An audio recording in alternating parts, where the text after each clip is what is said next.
Division of the subject. Aristotle divides the blessings of life into three classes: those which come to us from without, those of the soul, and those of the body.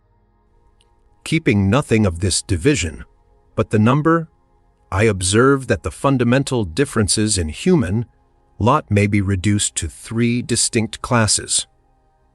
As a ones, what a man is, that is to say, personality, in the widest sense of the word, under which are included health, strength, beauty, temperament, moral character, intelligence, and education. Others too, what a man has, that is, property and possessions of every kind. F3. How a man stands in the estimation of others, by which is to be understood, as everybody knows, what a man is in the eyes of his fellow men, or, more strictly, the light in which they regard him. This is shown by their opinion of him, and their opinion is in its turn manifested by the honor in which he is held and by his rank and reputation. The differences which come under the first head are those which nature herself has set between man and man.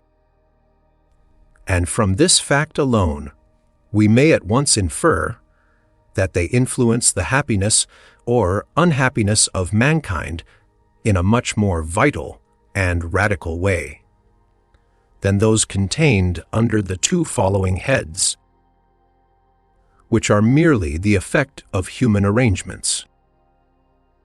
Compared with genuine personal advantages, such as a great mind or a great heart, all the privileges of rank or birth, even of royal birth, are but as kings on the stage to kings in real life. The same thing was said long ago by Metrodorus, the earliest disciple of Epicurus, who wrote as the title of one of his chapters, "The happiness we receive from ourselves is greater than that which we obtain from our surroundings." And it is an obvious fact, which cannot be called in question, that the principal element in a man's well-being, indeed, in the whole tenor of his existence, is what he is made of, his inner constitution.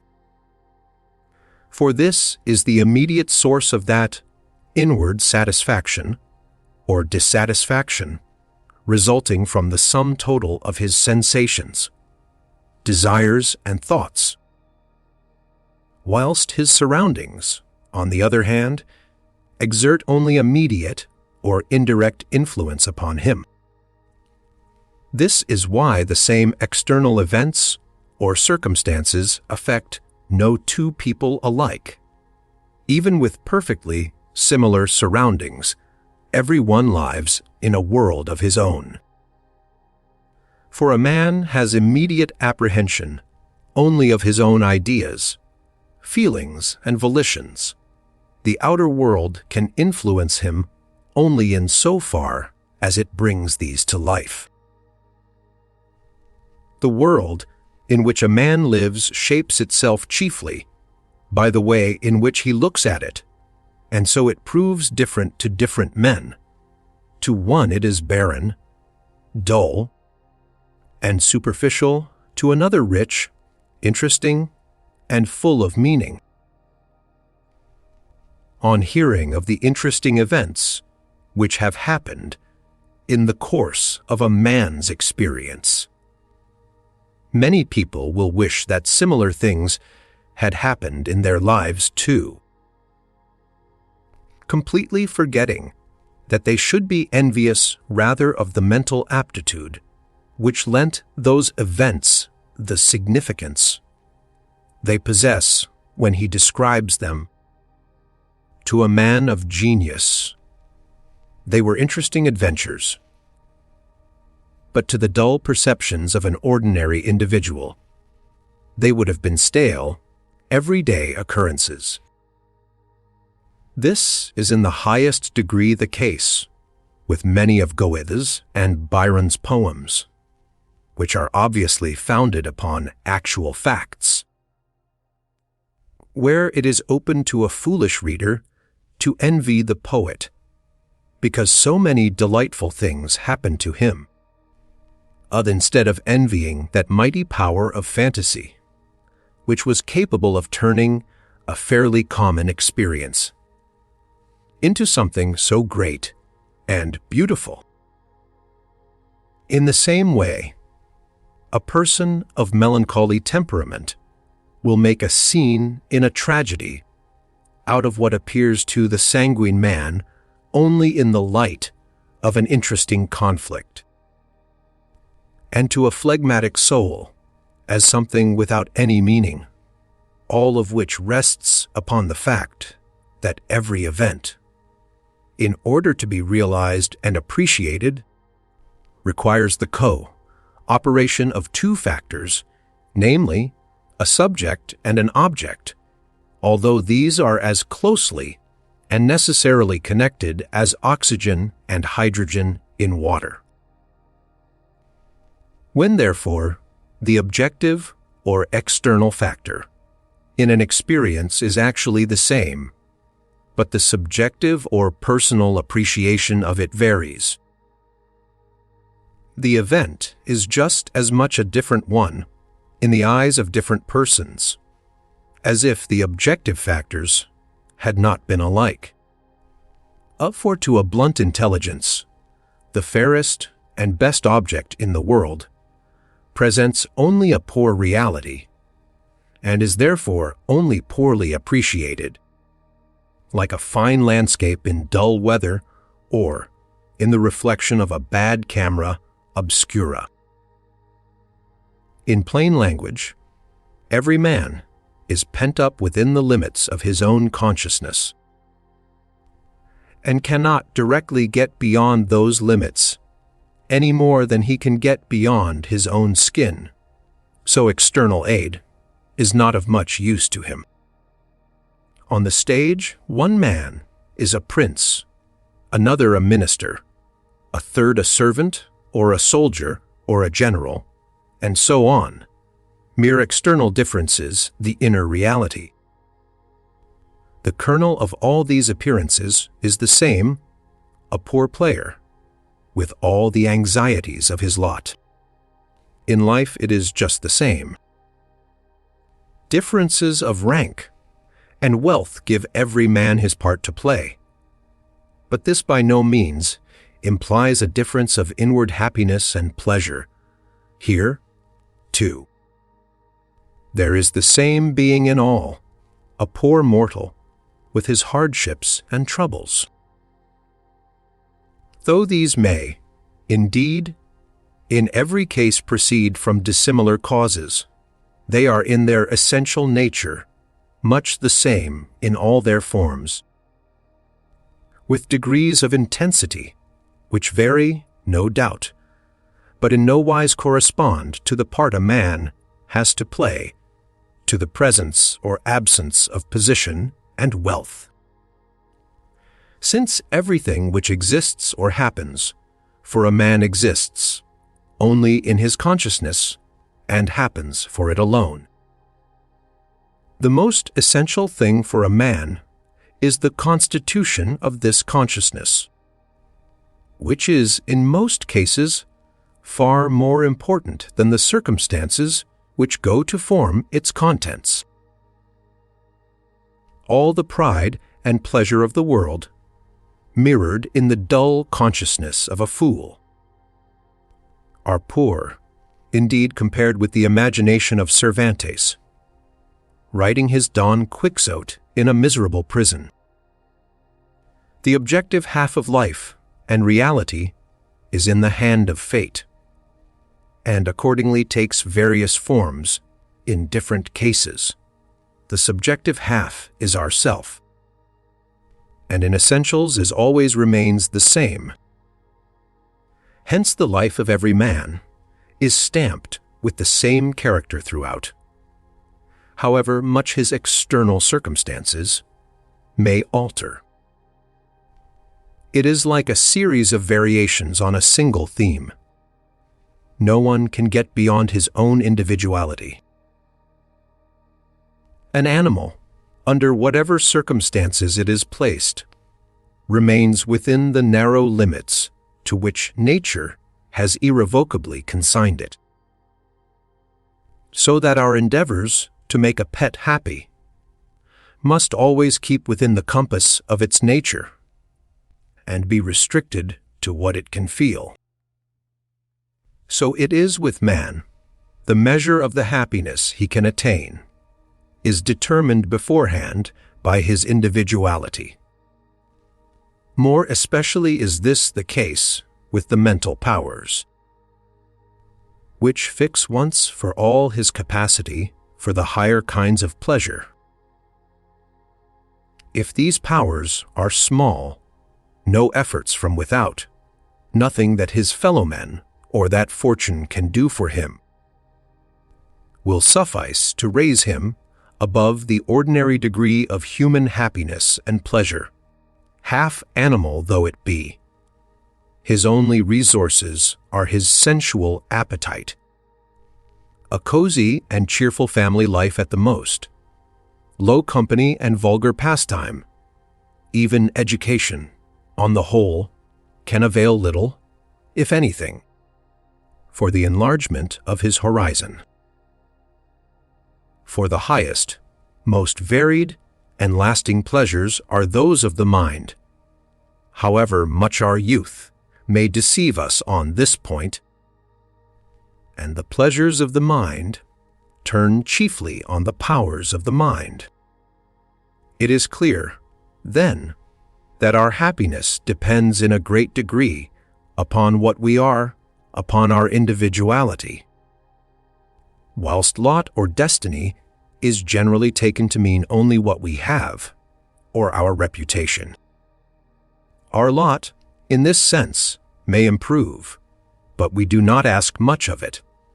If we are inwardly rich, on the other hand, a fool remains a fool, a dull blockhead, to his last hour, even though he were surrounded by Auris in paradise.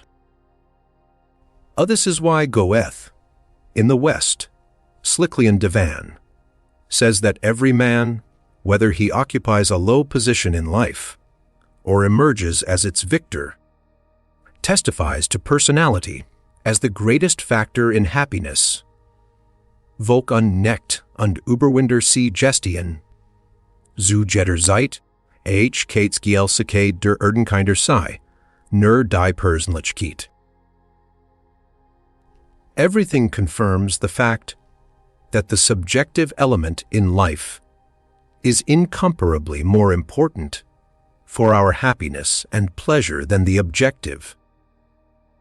From such sayings as hunger is the best sauce, and youth and age cannot live together, up to the life of the genius and the saint. Health outweighs all other blessings, so much that one may really say that a healthy beggar is happier than an ailing king. A quiet and cheerful temperament, happy in the enjoyment of a perfectly sound physique, an intellect clear, lively, penetrating and seeing things as they are, a moderate and gentle will, and therefore a good conscience, these are privileges which no rank or wealth can make up for or replace.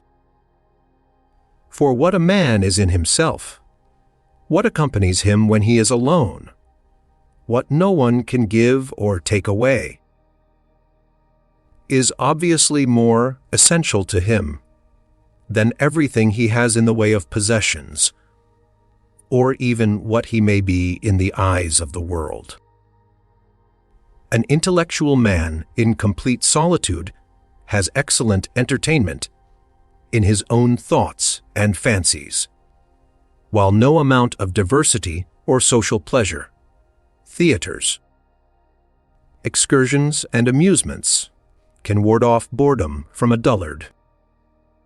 A good, temperate, gentle character can be happy in needy circumstances, whilst a covetous, envious, and malicious man, even if he be the richest in the world, goes miserable.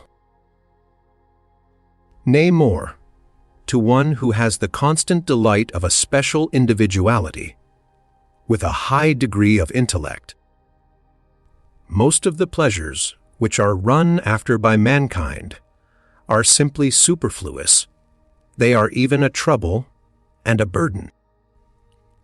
And so Horace says of himself that however many are deprived of the fancy, goods of life, there is one at least who can live without them gemmas, marmor, eber, tirrhina, sigilla, tabellus, argentum, vestis, gaetulo miris tinctus sunt quae non habent, est quae non curat haber. And when Socrates saw various articles of luxury spread out for sale, he exclaimed, "How much there is in the world I do not want." So the first and most essential element in our life's happiness is what we are, our personality. If for no other reason than that it is a constant factor coming into play under all circumstances. Besides, unlike the blessings which are described under the other two heads, it is not the sport of destiny and cannot be wrested from us, and so far of it is endowed with an absolute value in contrast to the merely relative worth of the other two. The consequence of this is that it is much more difficult than people commonly suppose to get a hold on a man from without. But here the all-powerful agent, time, comes in and claims its rights, and before its influence, physical and mental advantages gradually waste away. Moral character alone remains inaccessible to it.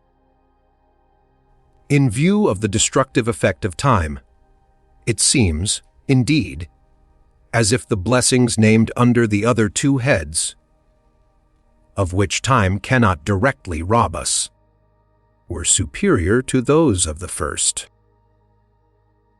Another advantage might be claimed for them, namely, that being in their very nature objective and external, they are attainable, and every one is presented with the possibility, at least, of coming into possession of them, whilst what is subjective is not open to us to acquire, but making its entry by a kind of divine right, it remains for life, immutable, inalienable, an inexorable doom. Let me quote those lines in which Goethe describes how an unalterable destiny is assigned to every man at the hour of his birth, so that he can develop only in the lines laid down for him, as it were, by the conjunctions of the stars, and how the Sibyl and the prophets declare that himself a man can never escape, nor any power of time avail to change the path on which his life is cast. Wie en dem Tag, udder dich der Welt verliehen, die Sonne stand zum Grus der Planeten, bist alsobald unfort gediehen, nach dem Gesetz, wonnich du angetreten. So must du sein, der kannst du nicht entfliehen, so tagten skan Sibyllen und Propheten, und keen ziet, und keen macht zerst kelt jeopardiet form, die lebend sich entwickelt.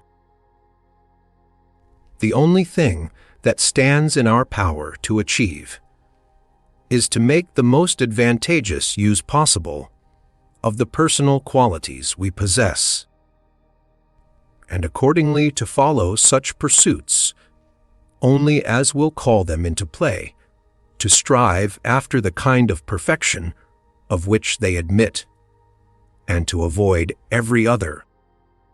Consequently, to choose the position, occupation, and manner of life which are most suitable for their development.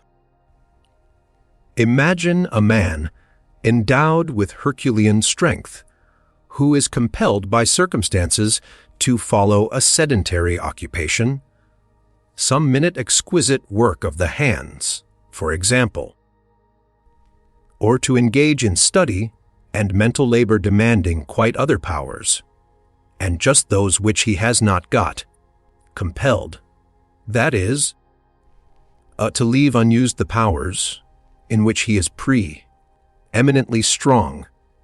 A man placed like this will never feel happy all his life through. Even more miserable will be the lot of the man with intellectual powers of a very high order, who has to leave them undeveloped and unemployed, in the pursuit of a calling which does not require them, some bodily labor, perhaps, for which his strength is insufficient. Still, in a case of this kind, it should be our care, especially in youth, to avoid the precipice of presumption, and not ascribe to ourselves a superfluity of power which is not there. Since the blessings described under the first head decidedly outweigh those contained under the other two, it is manifestly a wiser course to aim at the maintenance of our health and the cultivation of our faculties than at the amassing of wealth. But this must not be mistaken as meaning that we should neglect to acquire an adequate supply of the necessaries of life. Wealth, in the strict sense of the word, that is, great superfluity, can do little for our happiness. And many rich people feel unhappy just because they are without any true mental culture or knowledge, and consequently have no objective interests which would qualify them for intellectual occupations. For beyond the satisfaction of some real and natural necessities, all that the possession of wealth can achieve has a very small influence upon our happiness. In the proper sense of the word, indeed, wealth rather disturbs it, because the preservation of property entails a great many unavoidable anxieties. And still men are 1,000 times more intent on becoming rich than on acquiring culture, though it is quite certain that what a man is contributes much more to his happiness than what he has. So you may see many a man, as industrious as an ant, ceaselessly occupied from morning to night in the endeavor to increase his heap of gold. Beyond the narrow horizon of means to this end, he knows nothing. His mind is a blank, and consequently unsusceptible to any other influence. The highest pleasures, those of the intellect, are to him inaccessible, and he tries in vain to replace them by the fleeting pleasures of sense in which he indulges, lasting but a brief hour and at tremendous cost. And if he is lucky, his struggles result in his having a really great pile of gold, which he leaves to his heir, either to make it still larger or to squander it in extravagance. A life like this, though pursued with a sense of earnestness and an air of importance, is just as silly as many another which has a fool's cap for its symbol. What a man has in himself is, then, the chief element in his happiness, because this is, as a rule, so very little?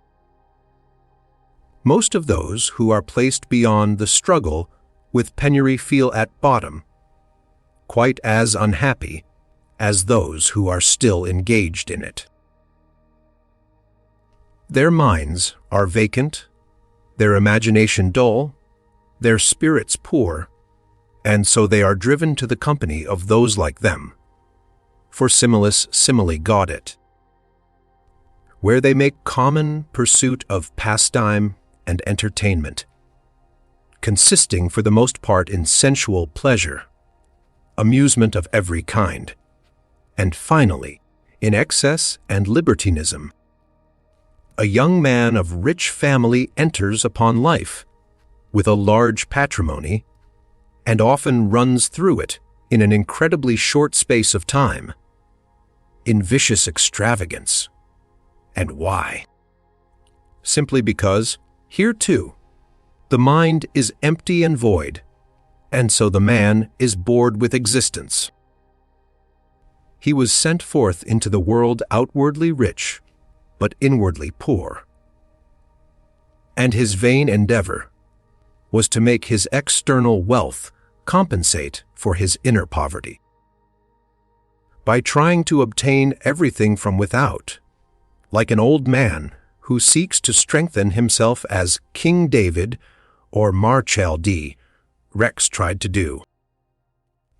And so in the end one who is inwardly poor comes to be also poor outwardly. I need not insist upon the importance of the other two kinds of blessings, which make up the happiness of human life. Nowadays, the value of possessing them is too well known to require advertisement. The third class, it is true, may seem, compared with the second, of a very ethereal character, as it consists only of other people's opinions. Still, everyone has to strive for reputation, that is to say, a good name. Rank, on the other hand, should be aspired to only by those who serve the state, and fame by very few indeed. In any case, reputation is looked upon as a priceless treasure, and fame as the most precious of all the blessings a man can attain, the golden fleece, as it were, of the elect, whilst only fools will prefer rank to property. The second and third classes, moreover, are reciprocally cause and effect, so far, that is, as Petronius' maxim, habes habebaris, is true, and conversely, the favor of others, in all its forms, often puts us in the way of getting what we want. Personality, or what a man is. We have already seen, in general, that what a man is contributes much more to his happiness than what he has, or how he is regarded by others. What a man is, and so what he has in his own person, is always the chief thing to consider, for his individuality accompanies him always and everywhere, and gives its color to all his experiences. In every kind of enjoyment, for instance, the pleasure depends principally upon the man himself. Everyone admits this in regard to physical, and how much truer it is of intellectual, pleasure. When we use that English expression, to enjoy one's self, we are employing a very striking and appropriate phrase. For observe, one says, not, he enjoys Paris, but he enjoys himself in Paris, to a man possessed of an ill, conditioned individuality. All pleasure is like delicate wine, in a mouth made bitter with gall. Therefore, in the blessings as well as in the ills of life, less depends upon what befalls us than upon the way in which it is met. That is, upon the kind and degree of our general susceptibility. What a man is and has in himself, in a word personality, with all it entails, is the only immediate and direct factor in his happiness and welfare. All else is mediate and indirect, and its influence can be neutralized and frustrated, but the influence of personality never. This is why the envy, which personal qualities excite, is the most implacable of all, as it is also the most carefully dissembled. Further, the constitution of our consciousness is the ever-present and lasting element in all we do or suffer. Our individuality is persistently at work, more or less. At every moment of our life, all other influences are temporal, incidental, fleeting, and subject to every kind of chance and change.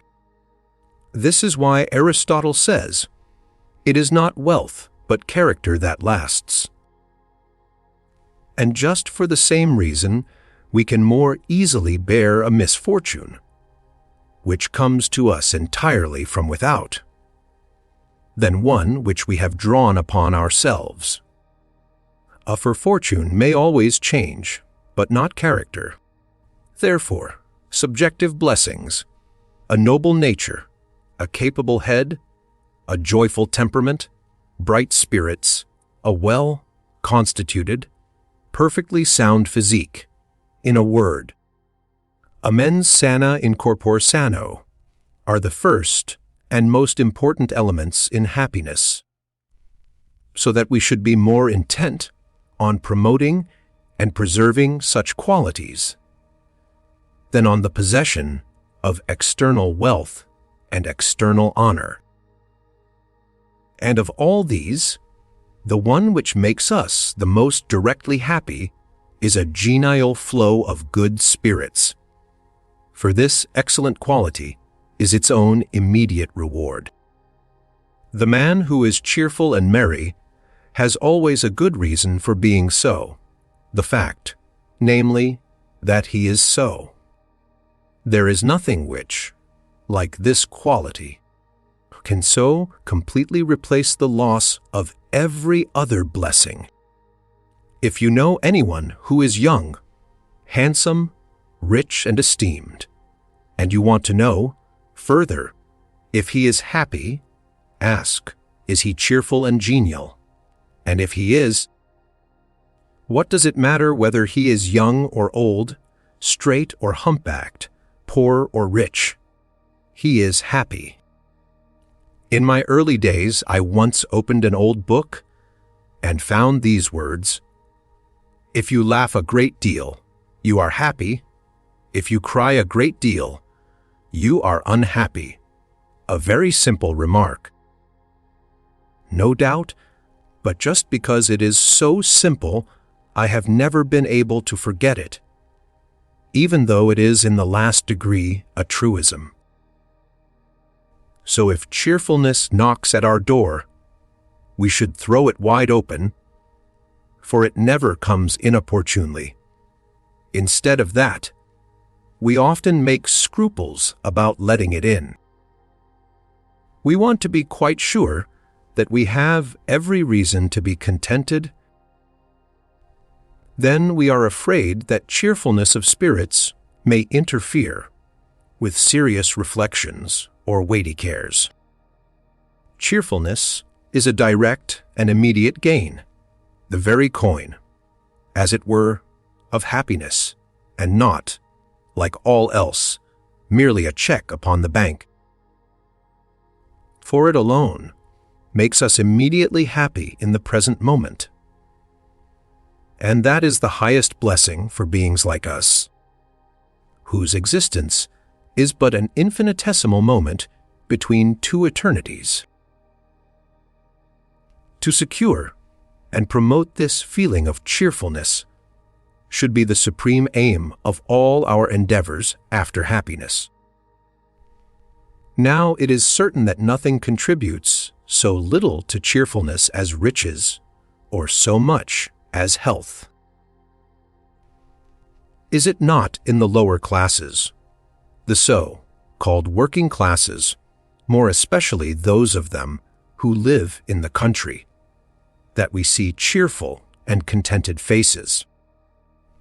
And is it not amongst the rich, the upper classes, that we find faces full of ill, humor, and vexation? Consequently, we should try as much as possible to maintain a high degree of health, for cheerfulness is the very flower of it. I need hardly say what one must do to be healthy. Avoid every kind of excess, all violent and unpleasant emotion, all mental overstrain. Take daily exercise in the open air, cold baths, and such like hygienic measures. For, without a proper amount of daily exercise, no one can remain healthy. All the processes of life demand exercise for the due performance of their functions. Exercise not only of the parts more immediately concerned, but also of the whole body. For, as Aristotle rightly says, life is movement, it is its very essence. Ceaseless and rapid motion goes on in every part of the organism. The heart, with its complicated double systole and diastole, beats strongly and untiringly. With 28 beats, it has to drive the whole of the blood through arteries. Of veins and capillaries, the lungs pump like a steam engine, without intermission. The intestines are always in peristaltic action. The glands are all constantly absorbing and secreting. Even the brain has a double motion of its own, with every beat of the pulse and every breath we draw. When people can get no exercise at all, as is the case with the countless numbers who are condemned to a sedentary life, there is a glaring and fatal disproportion between outward inactivity and inner tumult. For this ceaseless internal motion requires some external counterpart, and the want of it produces effects, like those of emotion, which we are obliged to suppress. Even trees must be shaken by the wind if they are to thrive. The rule which finds its application here may be most briefly expressed in Latin: omnis modus, quo celerior, eu magis modus. How much our happiness depends upon our spirits, and these again upon our state of health, may be seen by comparing the influence which the same external circumstances or events have upon us when we are well and strong, with the effects which they have when we are depressed and troubled with ill health. It is not what things are objectively and in themselves, but what they are for us, in our way of looking at them, that makes us happy or the reverse. As Epictetus says, men are not influenced by things, but by their thoughts about things. And, in general, 9/10 of our happiness depends upon health alone. With health, everything is a source of pleasure. Without it, nothing else, whatever it may be, is enjoyable, even the other personal blessings, a great mind, a happy temperament, are degraded and dwarfed for want of it. So it is really with good reason that, when two people meet, the first thing they do is to inquire after each other's health, and to express the hope that it is good. For good health is by far the most important element in human happiness. It follows from all this that the greatest of follies is to sacrifice health for any other kind of happiness, whatever it may be, for gain, advancement, learning, or fame, let alone, then, for fleeting sensual pleasures. Everything else should rather be postponed to it. But however much health may contribute to that flow of good spirits, which is so essential to our happiness, good spirits do not entirely depend upon health. For a man may be perfectly sound in his physique and still possess a melancholy temperament and be generally given up to sad thoughts. The ultimate cause of this is undoubtedly to be found in innate, and therefore unalterable, physical constitution, especially in the more or less normal relation of a man's sensitiveness to his muscular and vital energy. Abnormal sensitiveness produces inequality of spirits, a predominating melancholy, with periodical fits of unrestrained liveliness. A genius is one whose nervous power or sensitiveness is largely in excess, as Aristotle has very correctly observed. Men distinguished in philosophy, politics, poetry, or art appear to be all of a melancholy temperament. This is doubtless the passage which Cicero has in his mind when he says, as he often does, Aristoteles 8 omnes ingeniosos melancholicos es. Shakespeare has very neatly expressed this radical and innate diversity of temperament in those lines in The Merchant of Venice. Nature has framed strange fellows in her time, some that will evermore peep through their eyes and laugh, like parrots at a bagpiper, and others of such vinegar aspect, that they'll not show their teeth in way of smile, though Nestor swear the jest be laughable. This is the difference which Plato draws between, and the man of easy and the man of difficult disposition, in proof of which he refers to the varying degrees of susceptibility which different people show to pleasurable and painful impressions, so that one man will laugh at what makes another despair. As a rule, the stronger the susceptibility to unpleasant impressions, the weaker is the susceptibility to pleasant ones, and vice versa. If it is equally possible for an event to turn out well or ill, the will be annoyed or grieved if the issue is unfavorable, and will not rejoice should it be happy. On the other hand, the will neither worry nor fret over an unfavorable issue, but rejoice if it turns out well. If the one is successful in 9 out of 10 undertakings, he will not be pleased, but rather annoyed that one has miscarried, whilst the other, if only a single one succeeds, will manage to find consolation in the fact and remain cheerful. But here is another instance of the truth, that hardly any evil is entirely without its compensation for the misfortunes and sufferings which that is, people of gloomy and anxious character have to overcome, are, on the whole, more imaginary, and therefore less real than those which befall the gay and careless. For a man who paints everything black, who constantly fears the worst, and takes measures accordingly, will not be disappointed so often in this world as one who always looks upon the bright side of things. and when a morbid affection of the nerves or a derangement of the digestive organs plays into the hands of an innate tendency to gloom.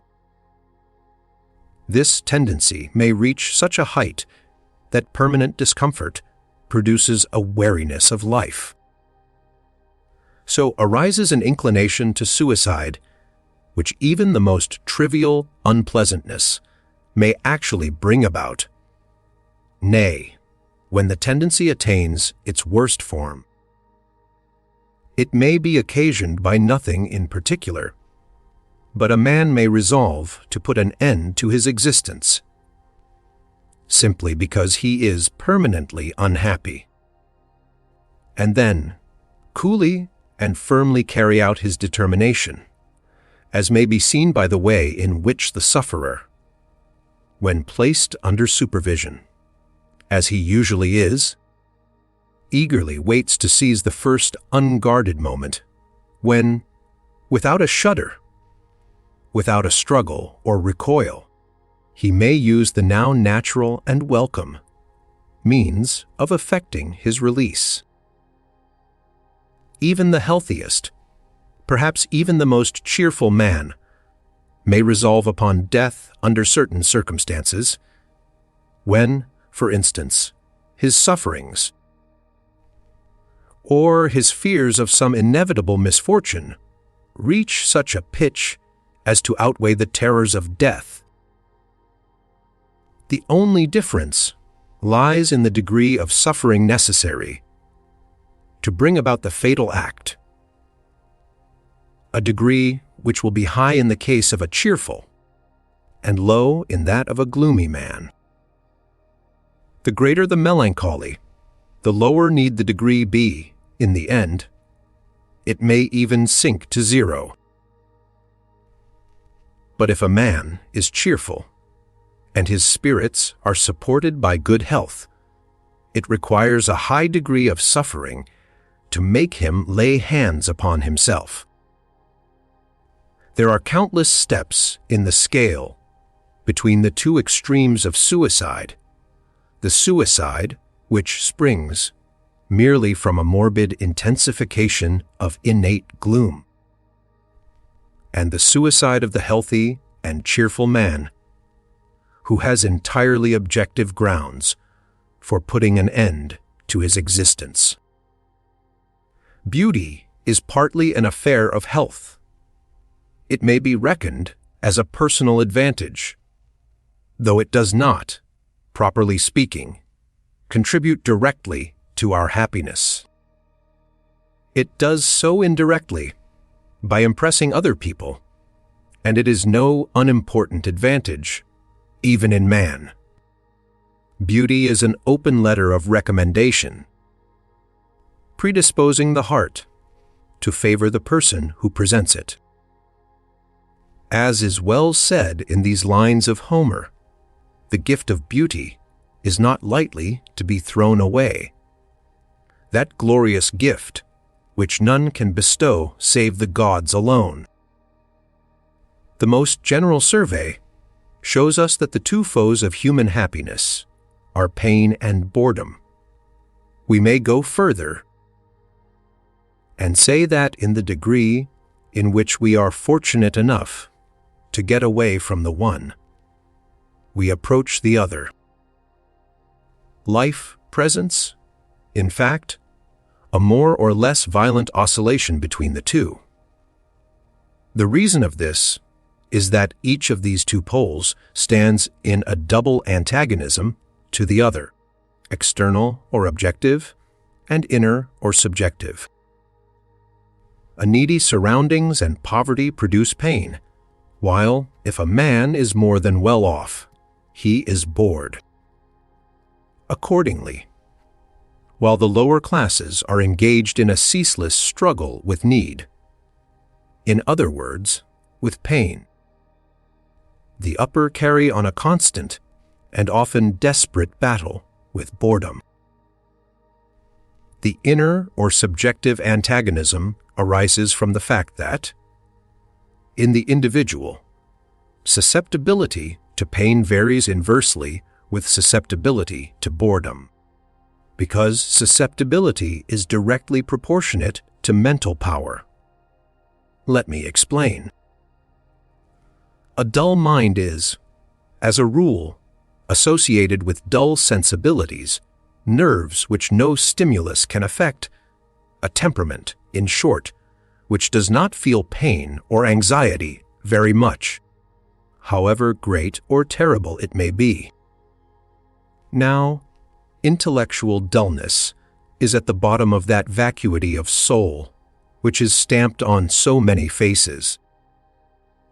A state of mind which betrays itself by a constant and lively attention to all the trivial circumstances in the external world. This is the true source of boredom, a continual panting after excitement, in order to have a pretext for giving the mind and spirits something to occupy them. The kind of things people choose for this purpose shows that they are not very particular, as witness the miserable pastimes they have recourse to, and their ideas of social pleasure and conversation, or again, the number of people who gossip on the doorstep or gape out of the window. Others mainly because of this inner vacuity of soul, that people go in quest of society, diversion, amusement, luxury of every sort, which lead many to extravagance and misery. Nothing is so good a protection against such misery as inward wealth, the wealth of the mind, because the greater it grows, the less room it leaves for boredom. The inexhaustible activity of thought! Finding ever new material to work upon in the multifarious phenomena of self and nature, and able and ready to form new combinations of them. There you have something that invigorates the mind, and apart from moments of relaxation, sets it far above the reach of boredom. But, on the other hand, this high degree of intelligence is rooted in a high degree of susceptibility, greater strength of will, greater passionateness. And from the union of these qualities comes an increased capacity for emotion, an enhanced sensibility to all mental and even bodily pain, greater impatience of obstacles, greater resentment of interruption, all of which tendencies are augmented by the power of the imagination, the vivid character of the whole range of thought, including what is disagreeable. This applies, in various degrees, to every step in the long scale of mental power, from the veriest dunce to the greatest genius that ever lived. Therefore, the nearer anyone is, either from a subjective or from an objective point of view, to one of those sources of suffering in human life, the farther he is from the other. And so a man's natural bent will lead him to make his objective world conform to his subjective as much as possible. That is to say, he will take the greatest measures against that form of suffering to which he is most liable. The wise man will, above all, strive after freedom from pain and annoyance, quiet and leisure, consequently a tranquil, modest life, with as few encounters as may be, and so, after a little experience of his so-called fellowmen, he will elect to live in retirement, or even, if he is a man of great intellect, in solitude. For the more a man has in himself, the less he will want from other people, the less, indeed, other people can be to him. This is why a high degree of intellect tends to make a man unsocial. True, if quality of intellect could be made up for by quantity, it might be worth while to live even in the great world. But unfortunately, 100 fools together will not make one wise man. But the individual who stands at the other end of the scale is no sooner free from the pangs of need than he endeavors to get pastime and society at any cost, taking up with the first person he meets and avoiding nothing so much as himself. For in solitude, where every one is thrown upon his own resources, what a man has in himself comes to light. The fool in fine raiment groans under the burden of his miserable personality, a burden which he can never throw off, whilst the man of talent peoples the waste places with his animating thoughts. Seneca declares that folly is its own burden, omnis stultitia laborat fastidio sui, a very true saying, with which may be compared the words of Jesus, the son of Sirach. The life of a fool is worse than death. And, as a rule, it will be found that a man is sociable just in the degree in which he is intellectually poor and generally vulgar. For one's choice in this world does not go much beyond solitude on one side and vulgarity on the other.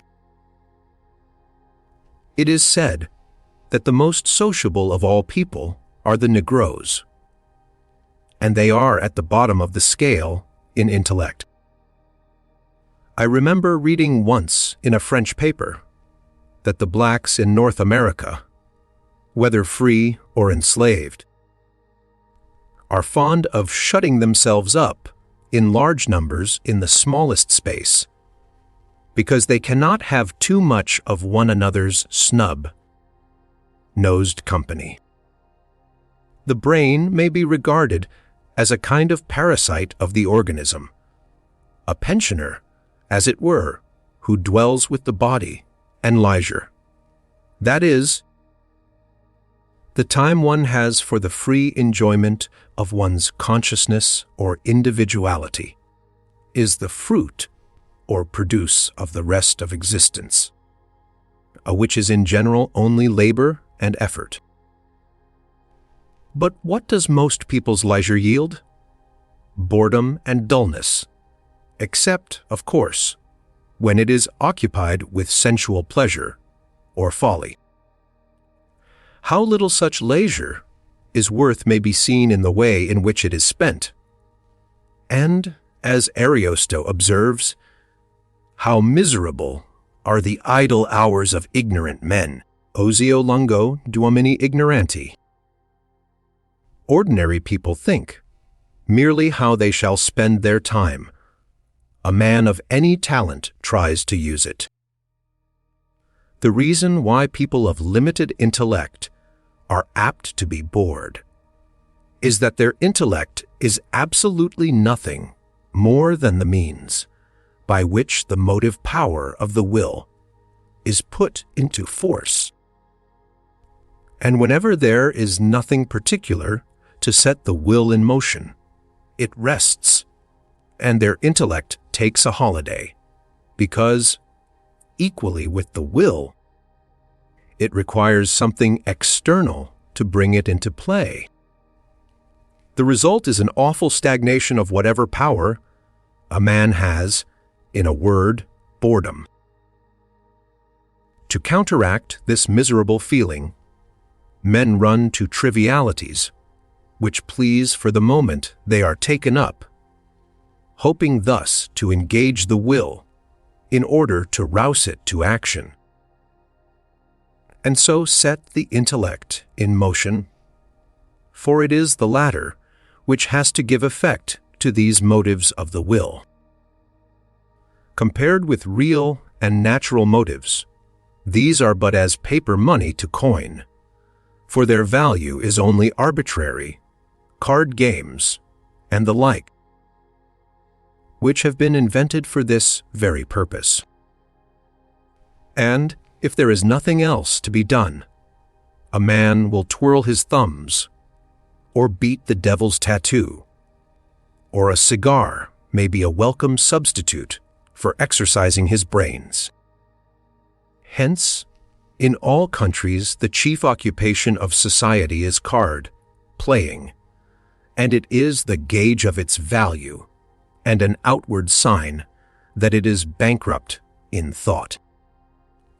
Because people have no thoughts to deal in, they deal cards and try and win one another's money. Idiots!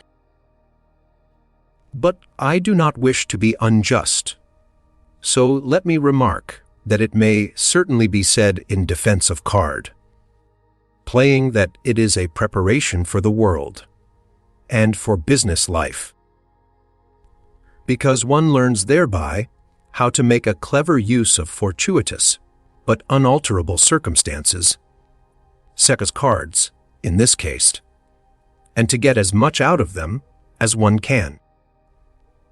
And to do this a man must learn a little dissimulation and how to put a good face upon a bad business.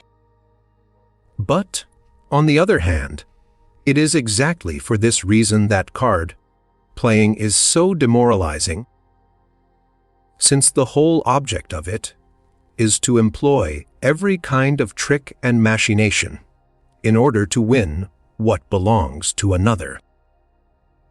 And a habit of this sort, learnt at the card table, strikes root and pushes its way into practical life. And in the affairs of every day, a man gradually comes to regard meum and tuum in much the same light as cards, and to consider that he may use to the utmost whatever advantages he possesses, so long as he does not come within the arm of the law. Odd examples of what I mean are of daily occurrence in mercantile life. Since, then, leisure is the flower, or rather the fruit, of existence, as it puts a man into possession of himself. Those are happy indeed who possess something real in themselves. But what do you get from most people's leisure? Only a good for nothing fellow, who is terribly bored and a burden to himself. Let us, therefore, rejoice, dear brethren, for we are not children of the bondwoman, but of the free. Further, as no land is so well off as that which requires few imports, or none at all, so the happiest man is one who has enough in his own inner wealth, and requires little or nothing from outside for his maintenance, for imports are expensive things, reveal dependence, entail danger, occasion trouble, and when all is said and done, are a poor substitute for home produce. No man ought to expect much from others, or in general, from the external world. What one human being can be to another is not a very great deal. In the end, every one stands alone, and the important thing is who it is that stands alone. Here, then, is another application of the general truth which Goethe recognizes in Dichtung und Wahrheit, Buque. That in everything a man has ultimately to appeal to himself, or, as Goldsmith puts it in The Traveller, still to ourselves in every place consigned our own felicity we make or find. Himself is the source of the best, and most a man can be or achieve. The more this is so, the more a man finds his sources of pleasure in himself, the happier he will be. Therefore, it is with great truth that Aristotle says, "To be happy means to be self-sufficient." For all other sources of happiness are in their nature most uncertain, precarious, fleeting, the sport of chance. And so, even under the most favorable circumstances, they can easily be exhausted. Nay, this is unavoidable, because they are not always within reach.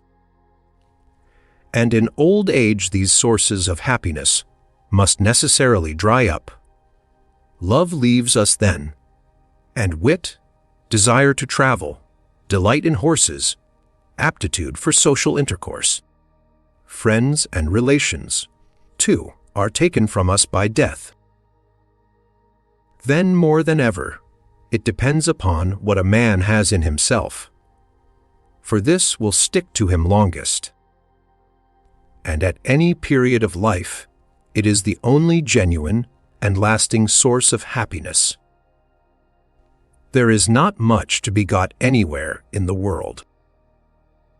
It is filled with misery and pain, and if a man escapes these, boredom lies in wait for him at every corner. Nay more, it is evil which generally has the upper hand, and folly makes the most noise. Fate is cruel, and mankind is pitiable. In such a world as this, a man who is rich in himself is like a bright, warm, happy room at Christmastide, while without are the frost and snow of a December night. Therefore, without doubt, the happiest destiny on earth is to have the rare gift of a rich individuality, and, more especially, to be possessed of a good endowment of intellect. This is the happiest destiny, though it may not be, after all, a very brilliant one. There was a great wisdom in that remark which Queen Christina of Sweden made in her 19th year about Descartes, who had then lived for 20 years in the deepest solitude in Holland, and, apart from report, was known to her only by a single essay. Descartes, she said, is the happiest of men, and his condition seems to me much to be envied. Of course, as was the case with Descartes, external circumstances must be favorable enough to allow a man to be master of his life and happiness, or, as we read in Ecclesiastes, wisdom is good together with an inheritance, and profitable unto them that see the sun. The man to whom nature and fate have granted the blessing of wisdom will be most anxious and careful to keep open the fountains of happiness which he has in himself, and for this independence and leisure are necessary. To obtain them, he will be willing to moderate his desires and harbor his resources, all the more because he is not, like others, restricted to the external world for his pleasures. So he will not be misled by expectations of office, or money, or the favor and applause of his fellowmen, into surrendering himself in order to conform to low desires and vulgar tastes. Nay, in such a case he will follow the advice that Horace gives in his epistle to Maecenas. Nec somnum plebis laudo, sater altilium, nec otia divitis erubum liberima muto. It is a great piece of folly to sacrifice the inner for the outer man, to give the whole or the greater part of one's quiet, leisure and independence for splendor, rank, pomp, titles, and honor. This is what Goethe did. My good luck drew me quite in the other direction. The truth which I am insisting upon here, the truth, namely, that the chief source of human happiness is internal, is confirmed by that most accurate observation of Aristotle in the Nicomachean Ethics that every pleasure presupposes some sort of activity, the application of some sort of power without which it cannot exist. The doctrine of Aristotle's that a man's happiness consists in the free exercise of his highest faculties is also enunciated by Stobaeus in his exposition of the peripatetic philosophy happiness. He says, means vigorous and successful activity in all your undertakings, and he explains that by vigor he means mastery in anything, whatever it be. Now, the original purpose of those forces with which nature has endowed man is to enable him to struggle against the difficulties which beset him on all sides. But if this struggle comes to an end, his unemployed forces become a burden to him, and he has to set to work and play with them, to use them, for no purpose at all, beyond avoiding the other source of human suffering, boredom, to which he is at once exposed. It is the upper classes, people of wealth, who are the greatest victims of boredom. Lucretius long ago described their miserable state, and the truth of his description may be still recognized today in the life of every great capital, where the rich man is seldom in his own halls, because it bores him to be there, and still he returns thither, because he is no better off outside, or else he is away in post. Haste to his house in the country, as if it were on fire, and he is no sooner arrived there than he is bored again, and seeks to forget everything in sleep, or else hurries back to town once more. Exit sape forus magnus ex aedibus ill, esse domi quem pertasum est, subitoque reventat, quip foris nihilo melius quae sentiat es. Currit, agens manos, ad villam precipitenter, auxilium tectus quasi fer ardentibus instans. Occitat extemplo, tetigit quam limina villi, aut abit in somnum gravis. Ac oblivia querit, aut etiam properans urbem petit ac revisit. In their youth, such people must have had a superfluity of muscular and vital energy, powers which, unlike those of the mind, cannot maintain their full degree of vigor very long, and in later years they either have no mental powers at all, are or cannot develop any for want of employment which would bring them into play, so that they are in a wretched plight. Will, however, they still possess, for this is the only power that is inexhaustible, and they try to stimulate their will by passionate excitement, such as games of chance for high stakes, undoubtedly a most degrading form of vice. And one may say, generally, that if a man finds himself with nothing to do, he is sure to choose some amusement suited to the kind of power in which he excels. Bowls, it may be, or chess, hunting or painting, horse, racing or music, cards or poetry, heraldry, philosophy, or some other dilettante interest. We might classify these interests methodically by reducing them to expressions of the three fundamental powers, the factors, that is to say, which go to make up the physiological constitution of man, and further, by considering these powers by themselves, and apart from any of the definite aims which they may subserve, and simply as affording three sources of possible pleasure, out of which every man will choose what suits him, according as he excels in one direction or another. First of all come the pleasures of vital energy, of food, drink, digestion, rest, and sleep.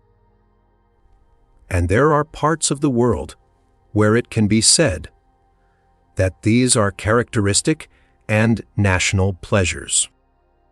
Secondly, there are the pleasures of muscular energy, such as walking, running, wrestling, dancing, fencing, riding, and similar athletic pursuits, which sometimes take the form of sport and sometimes of a military life and real warfare. Thirdly, there are the pleasures of sensibility, such as observation, thought, feeling, or a taste for poetry or culture, music, learning, reading, meditation, invention, philosophy, and the like. As regards the value, relative worth, and duration of each of these kinds of pleasure, a great deal might be said, which, however, I leave the reader to supply.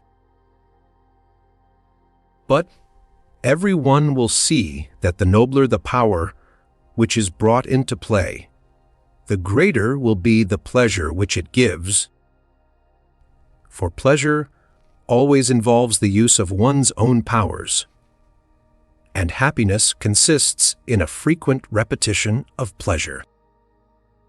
No one will deny that, in this respect, the pleasures of sensibility occupy a higher place than either of the other two fundamental kinds, which exist in an equal, nay, in a greater degree in brutes.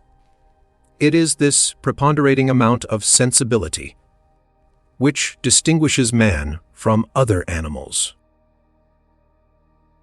Now, our mental powers are forms of sensibility, and therefore a preponderating amount of it makes us capable of that kind of pleasure which has to do with mind. So, called intellectual pleasure, and the more sensibility predominates, the greater the pleasure will be. The normal, ordinary man takes a vivid interest in anything only in so far as it excites his will, that is to say, is a matter of personal interest to him. But constant excitement of the will is never an unmixed good, to say the least. In other words, it involves pain. Card playing, that universal occupation of good society, everywhere, is a device for providing this kind of excitement, and that, too, by means of interests so small as to produce slight and momentary, instead of real and permanent, pain. Card playing is, in fact, a mere tickling of the will. On the other hand, a man of powerful intellect is capable of taking a vivid interest in things in the way of mere knowledge, with no admixture of will. Nay, such an interest is a necessity to him. It places him in a sphere where pain is an alien, a diviner air, where the gods live serene. Look on these two pictures, the life of the masses, one long, dull record of struggle and effort entirely devoted to the petty interests of personal welfare, to misery in all its forms. A life beset by intolerable boredom, as soon as ever those aims are satisfied, and the man is thrown back upon himself, whence he can be roused again to some sort of movement only by the wild fire of passion. On the other side, you have a man, endowed with a high degree of mental power, leading an existence rich in thought and full of life and meaning, occupied by worthy and interesting objects, as soon as ever he is free to give himself to them, bearing in himself a source of the noblest pleasure. What external promptings he wants come from the works of nature and from the contemplation of human affairs and the achievements of the great of all ages and countries, which are thoroughly appreciated by a man of this type alone, as being the only one who can quite understand and feel with them. And so it is for him alone that those great ones have really lived. It is to him that they make their appeal. The rest are but casual hearers who only half understand either them or their followers. Of course, this characteristic of the intellectual man implies that he has one more need than the others: the need of reading, observing, studying, meditating, practicing, the need, in short, of undisturbed leisure. For, as Voltaire has very rightly said, there are no real pleasures without real needs, and the need of them is why to such a man pleasures are accessible which are denied to others. The varied beauties of nature and art and literature. To heap these pleasures round people who do not want them and cannot appreciate them is like expecting gray hairs to fall in love. A man who is privileged in this respect leads two lives: a personal and an intellectual life, and the latter gradually comes to be looked upon as the true one, and the former as merely a means to it. Other people make this shallow, empty, and troubled existence an end in itself. To the life of the intellect, such a man will give the preference over all his other occupations by the constant growth of insight and knowledge. This intellectual life, like a slowly forming work of art, will acquire a consistency, a permanent intensity, a unity which becomes ever more and more complete, compared with which a life devoted to the attainment of personal comfort, a life that may broaden indeed, but can never be deepened, makes but a poor show. And yet, as I have said, people make this baser sort of existence an end in itself. The ordinary life of every day, so far as it is not moved by passion, is tedious and insipid, and if it is so moved, it soon becomes painful. Those alone are happy whom nature has favored with some superfluity of intellect, something beyond what is just necessary to carry out the behests of their will, for it enables them to lead an intellectual life as well, a life unattended by pain and full of vivid interests. Mere leisure, that is to say, intellect unoccupied in the service of the will, is not of itself sufficient. There must be a real superfluity of power, set free from the service of the will and devoted to that of the intellect. For, as Seneca says, odium sine litteris mors, estet vivi hominis sepultura. Illiterate leisure is a form of death, a living tomb. Varying with the amount of the superfluity, there will be countless developments in this second life, the life of the mind. It may be the mere collection and labeling of insects, birds, minerals, coins, or the highest achievements of poetry and philosophy. The life of the mind is not only a protection against boredom, it also wards off the pernicious effects of boredom. It keeps us from bad company, from the many dangers, misfortunes, losses, and extravagances, which the man who places his happiness entirely in the objective world is sure to encounter. My philosophy, for instance, has never brought me in a sixpence, but it has spared me many an expense. The ordinary man places his life's happiness in things external to him, in property, rank, wife and children, friends, society, and the like, so that when he loses them or finds them disappointing, the foundation of his happiness is destroyed. In other words, his center of gravity is not in himself. It is constantly changing its place with every wish and whim. If he is a man of means, one day it will be his house in the country, another buying horses or entertaining friends, or traveling, a life, in short, of general luxury. The reason being that he seeks his pleasure in things outside him. Like one whose health and strength are gone, he tries to regain by the use of jellies and drugs, instead of by developing his own vital power, the true source of what he has lost.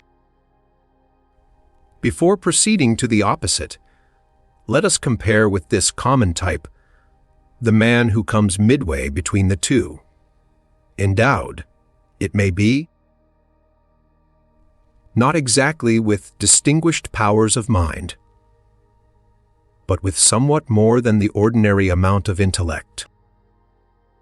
He will take a dilettante interest in art, or devote his attention to some branch of science, botany, for example, or physics, astronomy, history, and find a great deal of pleasure in such studies, and amuse himself with them, when external forces of happiness are exhausted or fail to satisfy him any more.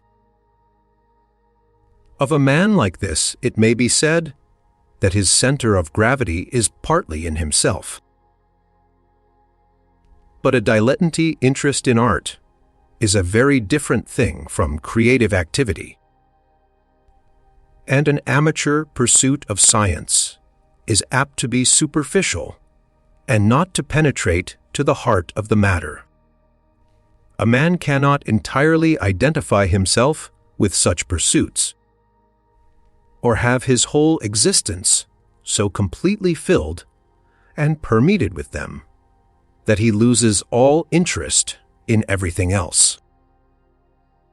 It is only the highest intellectual power, what we call genius, that attains to this degree of intensity, making all time and existence its theme, other than striving to express its peculiar conception of the world, whether it contemplates life as the subject of poetry or of philosophy. Hence, undisturbed occupation with himself, his own thoughts and works, is a matter of urgent necessity to such a man. Solitude is welcome, leisure is the highest good, and everything else is unnecessary, nay, even burdensome.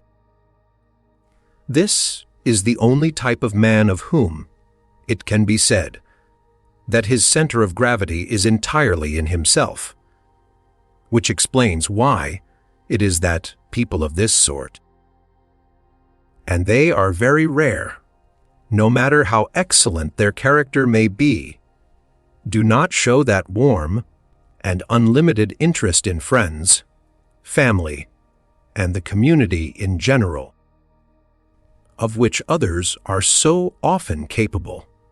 For if they have only themselves, they are not inconsolable for the loss of everything else. This gives an isolation to their character, which is all the more effective since other people never really quite satisfy them, as being, on the whole, of a different nature, nay more, since this difference is constantly forcing itself upon their notice. They get accustomed to move about amongst mankind as alien beings, and in thinking of humanity in general, to say they instead of we. So the conclusion we come to is that the man whom nature has endowed with intellectual wealth is the happiest. So true it is that the subjective concerns us more than the objective, for whatever the latter may be, it can work only indirectly, secondly, other than through the medium of the former. A truth finely expressed by Lucian: the wealth of the soul is the only true wealth. For with all other riches comes a bane even greater than they. The man of inner wealth wants nothing from outside, but the negative gift of undisturbed leisure, to develop and mature his intellectual faculties, that is, to enjoy his wealth. In short, he wants permission to be himself, his whole life long, every day and every hour. If he is destined to impress the character of his mind upon a whole race, he has only one measure of happiness or unhappiness: to succeed or fail in perfecting his powers and completing his work. All else is of small consequence.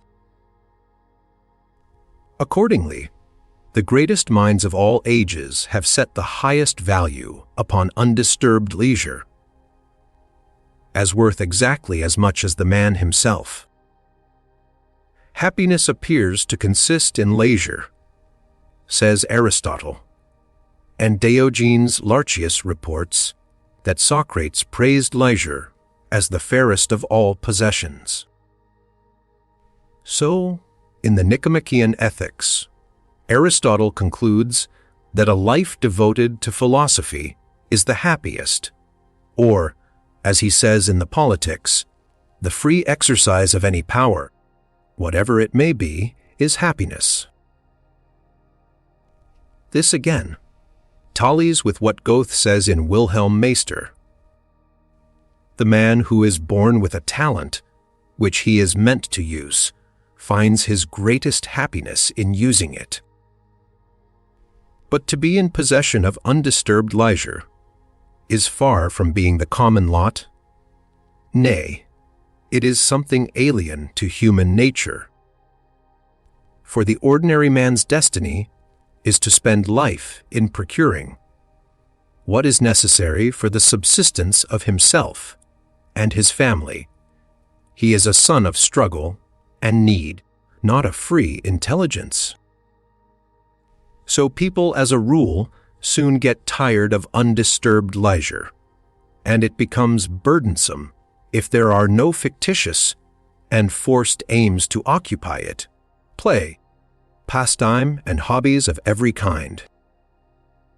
For this very reason, it is full of possible danger, and difficilis in otio quaes is a true saying: it is difficult to keep quiet if you have nothing to do. On the other hand, a measure of intellect far surpassing the ordinary is as unnatural as it is abnormal. But if it exists, and the man endowed with it is to be happy, he will want precisely that undisturbed leisure, which the others find burdensome or pernicious. For without it he is a Pegasus in harness, and consequently unhappy. If these two unnatural circumstances, external and internal, undisturbed leisure and great intellect, happen to coincide in the same person, it is a great piece of fortune, and if the fate is so far favorable, a man can lead the higher life, the life protected from the two opposite sources of human suffering, pain and boredom, from the painful struggle for existence and the incapacity for enduring leisures, which is free existence itself, evils which may be escaped only by being mutually neutralized. But there is something to be said in opposition to this view. Great intellectual gifts mean an activity eminently nervous in its character, and consequently a very high degree of susceptibility to pain in every form. Further, such gifts imply an intense temperament, larger and more vivid ideas, which, as the inseparable accompaniment of great intellectual power, entail on its possessor a corresponding intensity of the emotions, making them incomparably more violent than those to which the ordinary man is a prey. Now, there are more things in the world productive of pain than of pleasure. Again, a large endowment of intellect tends to estrange the man who has it from other people and their doings. For the more a man has in himself, the less he will be able to find in them, and the 100 things in which they take delight he will think shallow and insipid. Here, then, perhaps, is another instance of that law of compensation which makes itself felt everywhere. How often one hears it said, and said too, with some plausibility, that the narrow-minded man is at bottom the happiest, even though his fortune is unenviable.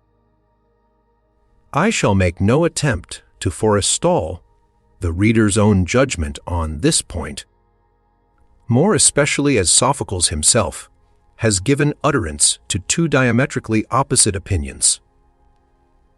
He says in one place, wisdom is the greatest part of happiness.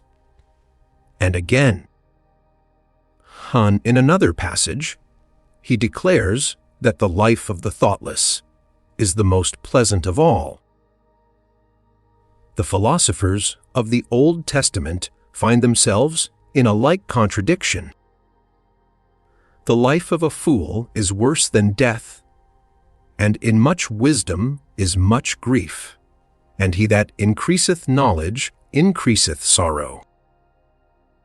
I may remark, however, that a man who has no mental needs, because his intellect is of the narrow and normal amount, is, in the strict sense of the word, what is called a Philistine, an expression at first peculiar to the German language, a kind of slang term at the universities, afterwards used, by analogy, in a higher sense, though still in its original meaning, as denoting one who is not a son of the Muses.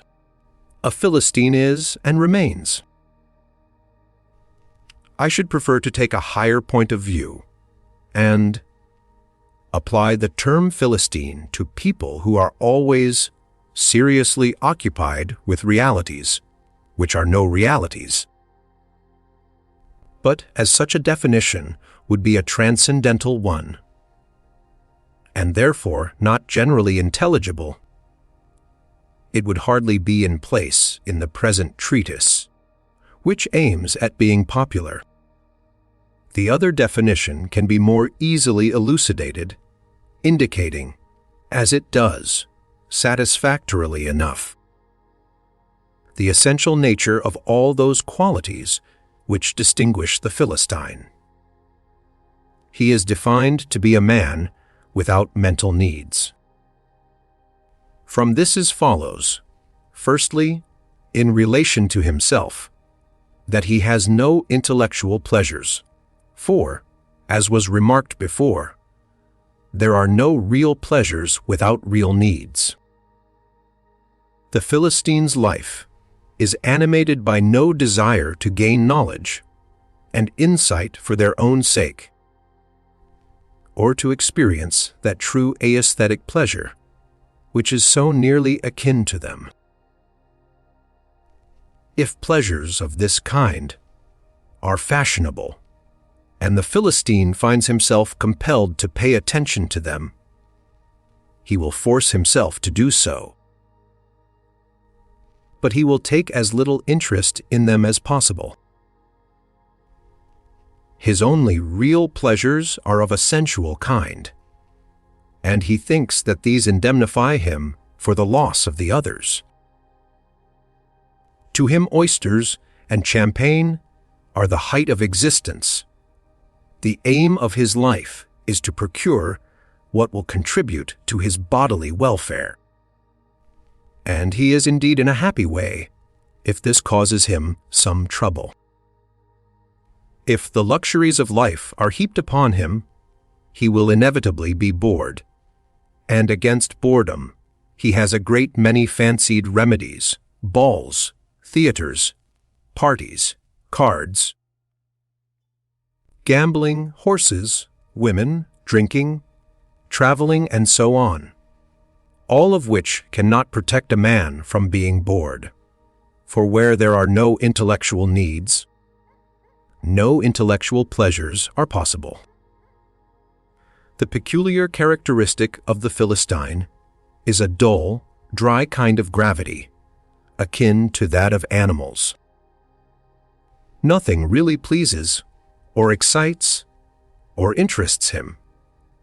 For sensual pleasure is quickly exhausted, and the society of Philistines soon becomes burdensome. And one may even get tired of playing cards.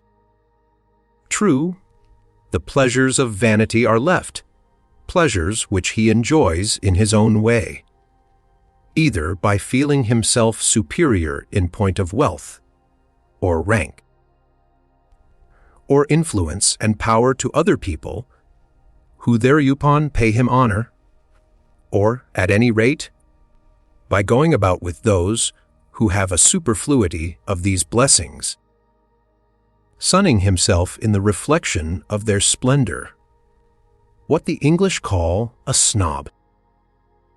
From the essential nature of the Philistine it follows, secondly, in regard to others, that, as he possesses no intellectual, but only physical need, he will seek the society of those who can satisfy the latter, but not the former.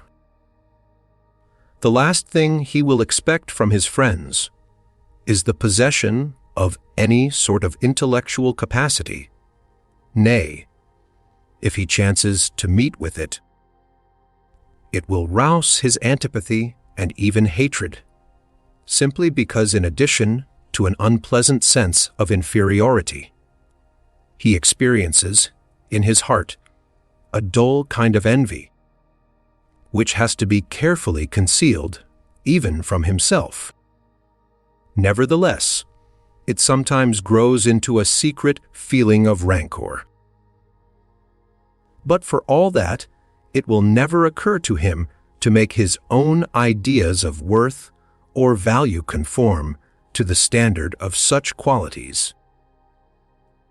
He will continue to give the preference to rank and riches, power and influence, which in his eyes seem to be the only genuine advantages in the world, and his wish will be to excel in them himself.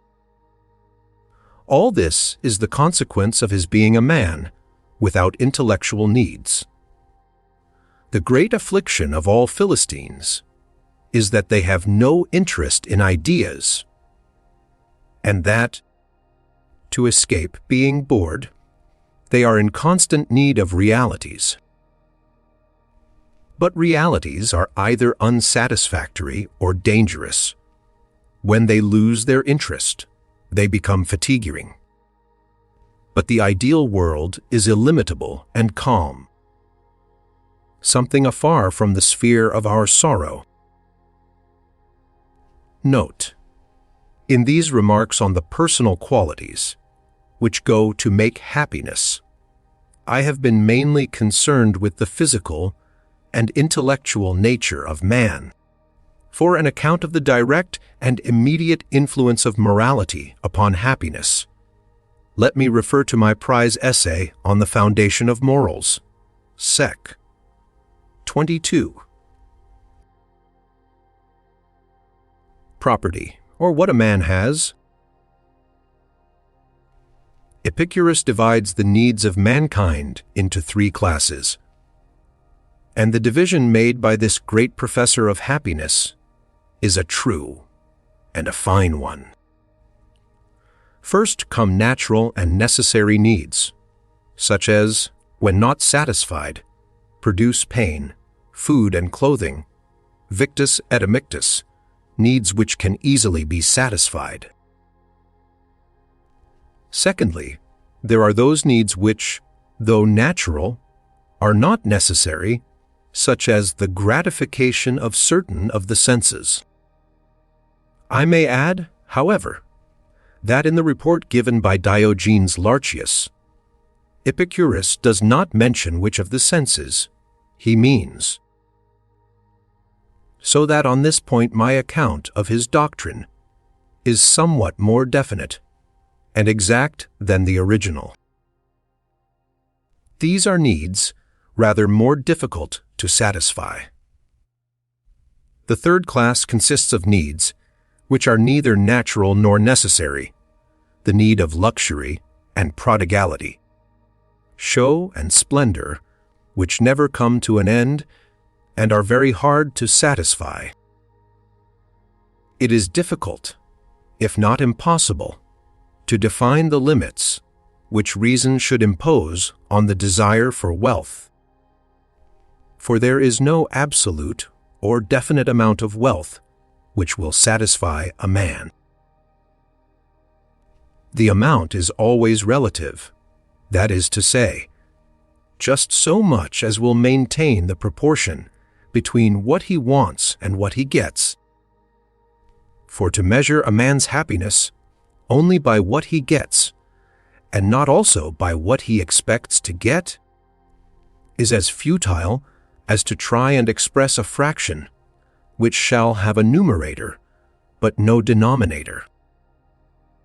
A man never feels the loss of things which it never occurs to him to ask for.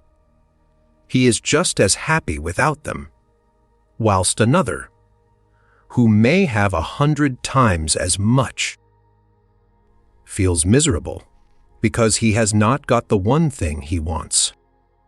In fact, here too, every man has an horizon of his own, and he will expect as much as he thinks it is possible for him to get. If an object within his horizon looks as though he could confidently reckon on getting it, he is happy. But if difficulties come in the way, he is miserable. What lies beyond his horizon has no effect at all upon him. So it is that the vast possessions of the rich do not agitate the poor, and conversely, that a wealthy man is not consoled by all his wealth for the failure of his hopes. Riches, one may say, are like sea, water. The more you drink, the thirstier you become, and the same is true of fame. The loss of wealth and prosperity leaves a man, as soon as the first pangs of grief are over, in very much the same habitual temper as before, and the reason of this is that as soon as fate diminishes the amount of his possessions, he himself immediately reduces the amount of his claims. But when misfortune comes upon us, to reduce the amount of our claims is just what is most painful. Once that we have done so, the pain becomes less and less, and is felt no more like an old wound which has healed. Conversely, when a piece of good fortune befalls us, our claims mount higher and higher, as there is nothing to regulate them. It is in this feeling of expansion that the delight of it lies. But it lasts no longer than the process itself, and when the expansion is complete, the delight ceases.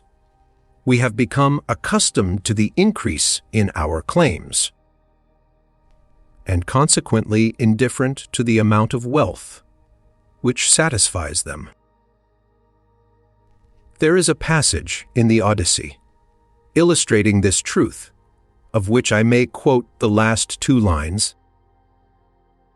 "The thoughts of man that dwells on the earth are as the day granted him by the Father of gods and men." Discontent springs from a constant endeavor to increase the amount of our claims, when we are powerless to increase the amount which will satisfy them. When we consider how full of needs the human race is, how its whole existence is based upon them, it is not a matter for surprise that wealth is held in more sincere esteem, nay, in greater honor, than anything else in the world. Nor ought we to wonder that gain is made the only good of life, and everything that does not lead to it pushed aside or thrown overboard, philosophy, for instance, by those who profess it. People are often reproached for wishing for money above all things, and for loving it more than anything else. But it is natural and even inevitable for people to love that which, like an unwearied Proteus, is always ready to turn itself into whatever object their wandering wishes or manifold desires may for the moment fix upon. Everything else can satisfy only one wish. One need food is good only if you are hungry, wine. If you are able to enjoy it, drugs. If you are sick, fur for the winter, love for youth, and so on. These are all only relatively good. Money alone is absolutely good, because it is not only a concrete satisfaction of one need in particular, it is an abstract satisfaction of all. If a man has an independent fortune, he should regard it as a bulwark against the many evils and misfortunes which he may encounter. He should not look upon it as giving him leave to get what pleasure he can out of the world, or as rendering it incumbent upon him to spend it in this way.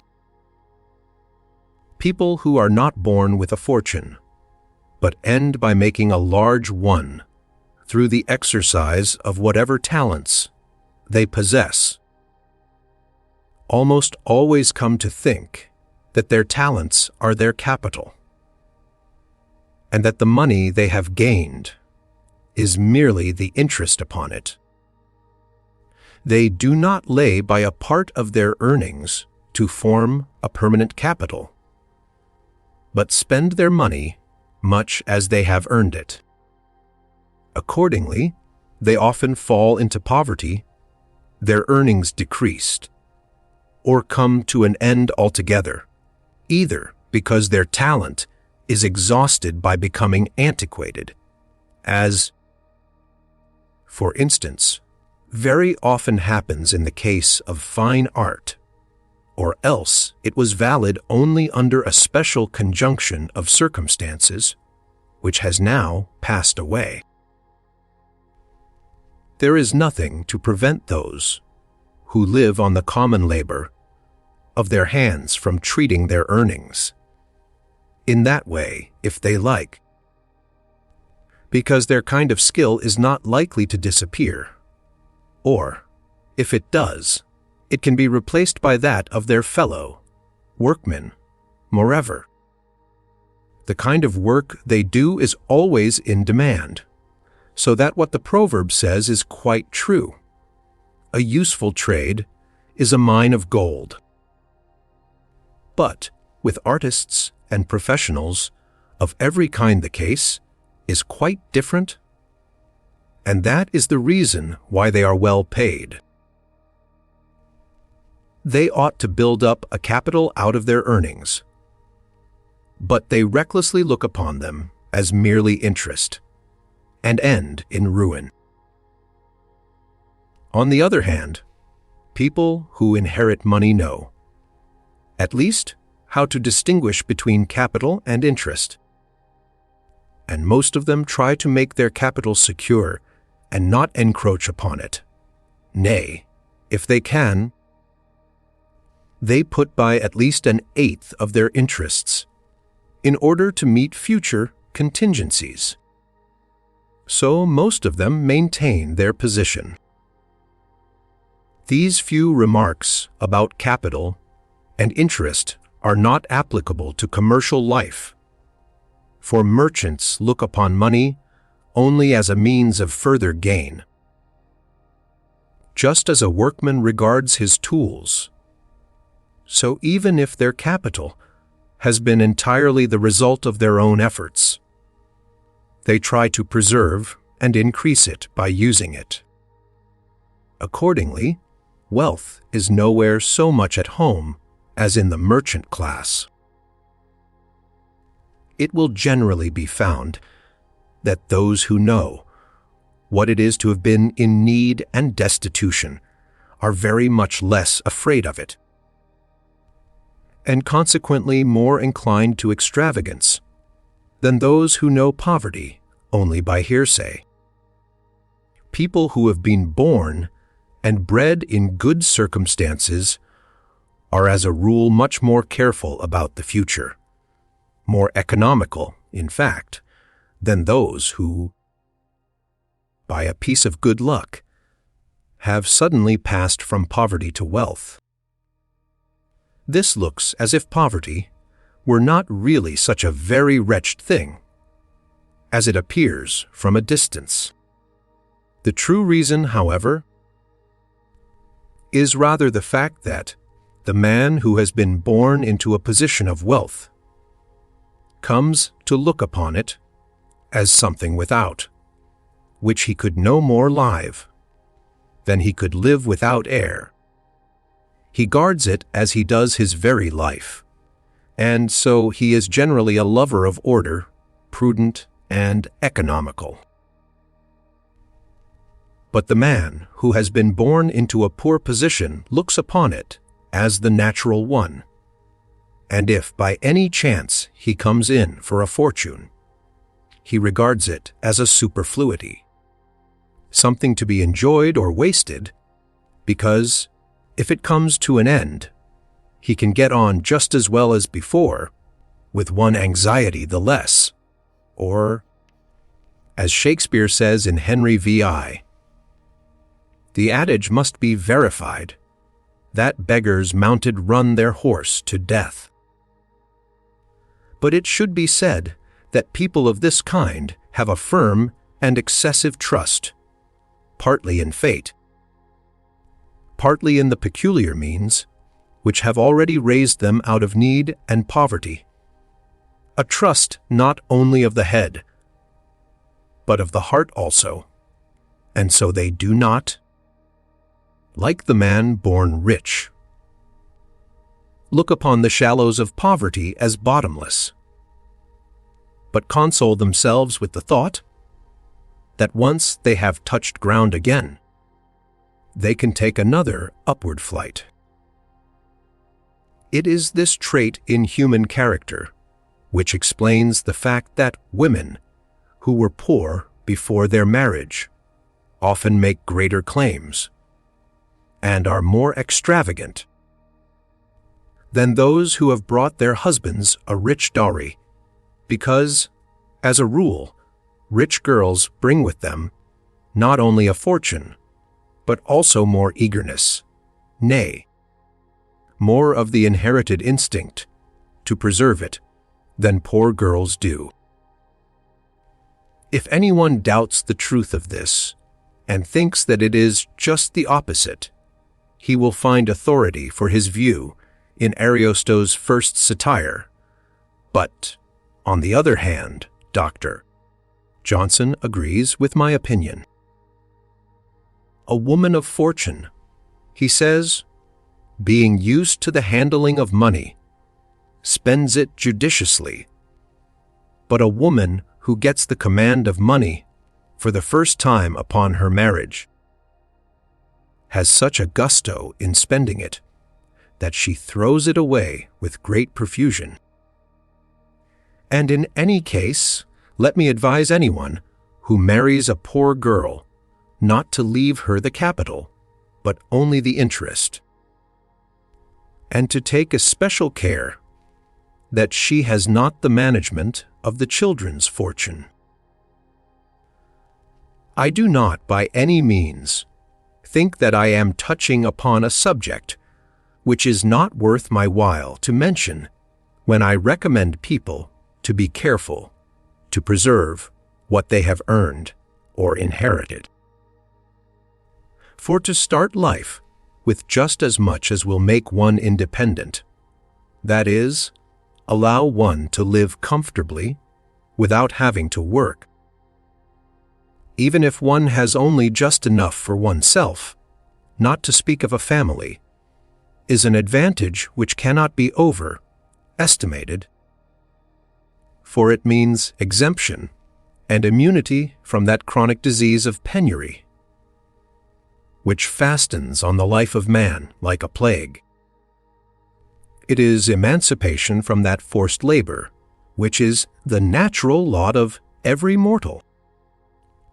Only under a favorable fate like this can a man be said to be born free, to be, in the proper sense of the word, sui juris, master of his own time and powers, and able to say every morning, "This day is my own." And just for the same reason, the difference between the man who has 100 a year and the man who has 1,000 is infinitely smaller than the difference between the former and a man who has nothing at all.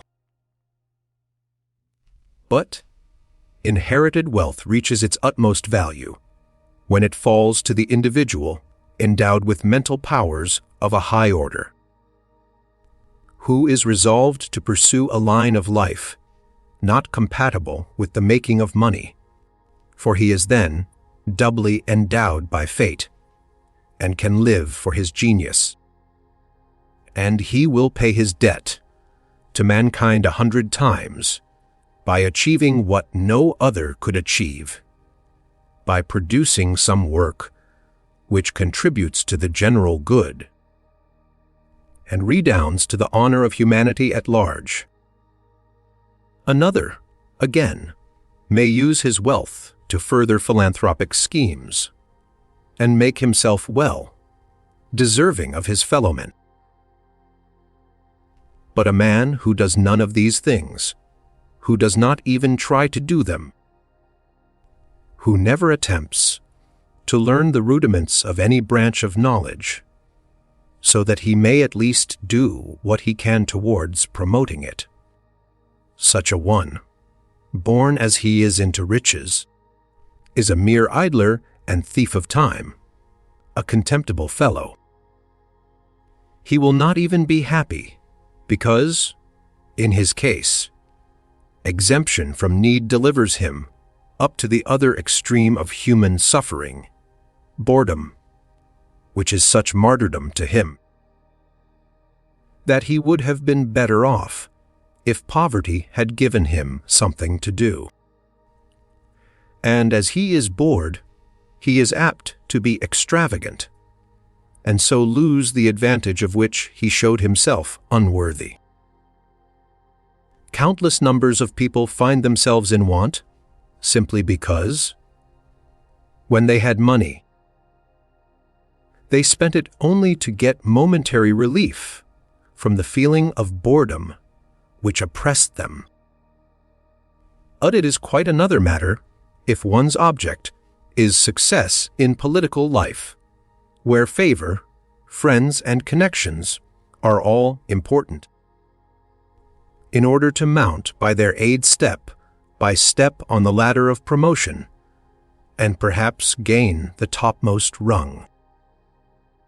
In this kind of life, it is much better to be cast upon the world without a penny, and if the aspirant is not of noble family, but is a man of some talent, it will redound to his advantage to be an absolute pauper. For what every one most aims at in ordinary contact with his fellows is to prove them inferior to himself, and how much more is this the case in politics? Now, it is only an absolute pauper who has such a thorough conviction of his own complete, profound, and positive inferiority from every point of view, of his own utter insignificance and worthlessness, that he can take his place quietly in the political machine. He is the only one who can keep on bowing low enough and even go right down upon his face, if necessary. He alone can submit to everything and laugh at it. He alone knows the entire worthlessness of merit. He alone uses his loudest voice and his boldest type whenever he has to speak or write of those who are placed over his head or occupy any position of influence. And if they do a little scribbling, he is ready to applaud it as a masterwork. He alone understands how to beg, and so betimes, when he is hardly out of his boyhood, he becomes a high priest of that hidden mystery which Goethe brings to light. Übers niedertschietige niemand, sichbekledge, denn es ist das Maktige, was man der auch sage. It is no use to complain of low aims, for, whatever people may say, they rule the world. On the other hand, the man who is born with enough to live upon is generally of a somewhat independent turn of mind. He is accustomed to keep his head up. Oh, he has not learned all the arts of the beggar. Perhaps he even presumes a little upon the possession of talents, which, as he ought to know, can never compete with cringing mediocrity. In the long run, he comes to recognize the inferiority of those who are placed over his head. And when they try to put insults upon him, he becomes refractory and shy. This is not the way to get on in the world. Nay, such a man may at least incline to the opinion freely expressed by Voltaire: we have only 2 days to live. It is not worth our while to spend them in cringing to contemptible rascals. But alas! Let me observe, by the way, that contemptible rascal is an attribute which may be predicated of an abominable number of people. What Juvenal says, it is difficult to rise if your poverty is greater than your talent, haud facil emergent, quorum virtutibus obstat res angusta domi, is more applicable to a career of art and literature than to a political and social ambition.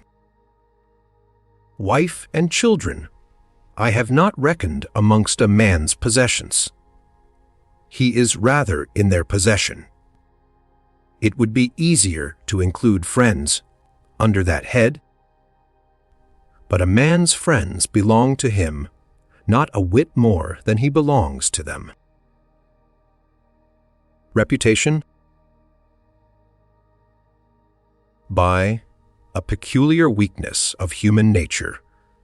People generally think too much about the opinion which others form of them, although the slightest reflection will show that this opinion, whatever it may be, is not in itself essential to happiness. Therefore, it is hard to understand why everybody feels so very pleased when he sees that other people have a good opinion of him, or say anything flattering to his vanity. If you stroke a cat, it will purr, and, as inevitably, if you praise a man, a sweet expression of delight will appear on his face. And even though the praise is a palpable lie, it will be welcome if the matter is one on which he prides himself. If only other people will applaud him. A man may console himself for downright misfortune, or for the pittance he gets from the two sources of human happiness, already disgusting, and conversely. It is astonishing how infallibly a man will be annoyed, and in some cases deeply pained, by any wrong done to his feeling of self-importance, whatever be the nature, degree, or circumstances of the injury, or by any depreciation, slight, or disregard. If the feeling of honor rests upon this peculiarity of human nature, it may have a very salutary effect upon the welfare of a great many people, as a substitute for morality, but upon their happiness, more especially upon that peace of mind and independence which are so essential to happiness, but its effect will be disturbing and prejudicial rather than salutary. Therefore, it is advisable, from our point of view, to set limits to this weakness, and duly to consider, and rightly, to estimate the relative value of advantages, and thus temper, as far as possible, this great susceptibility to other people's opinion, whether the opinion be one flattering to our vanity, or whether it causes us pain, for in either case it is the same feeling which is touched. Otherwise, a man is the slave of what other people are pleased to think, and how little it requires to disconcert or soothe the mind that is greedy of praise, sic lev, sic parvum est, animum quod laudis avarum so brute ac reficit. Therefore, it will very much conduce to our happiness if we duly compare the value of what a man is in and for himself with what he is in the eyes of others. Under the former conies, everything that fills up the span of our existence and makes it what it is, in short, all the advantages already considered and summed up under the heads of personality and property, and the sphere in which all this takes place is the man's own consciousness. On the other hand, the sphere of what we are for other people is their consciousness, not ours. It is the kind of figure we make in their eyes, together with the thoughts which this arouses. But this is something which has no direct and immediate existence for us, but can affect us only mediately and indirectly, so far, that is, as other people's behavior towards us is directed by it, and even then it ought to affect us only in so far as it can move us to modify what we are in and for ourselves.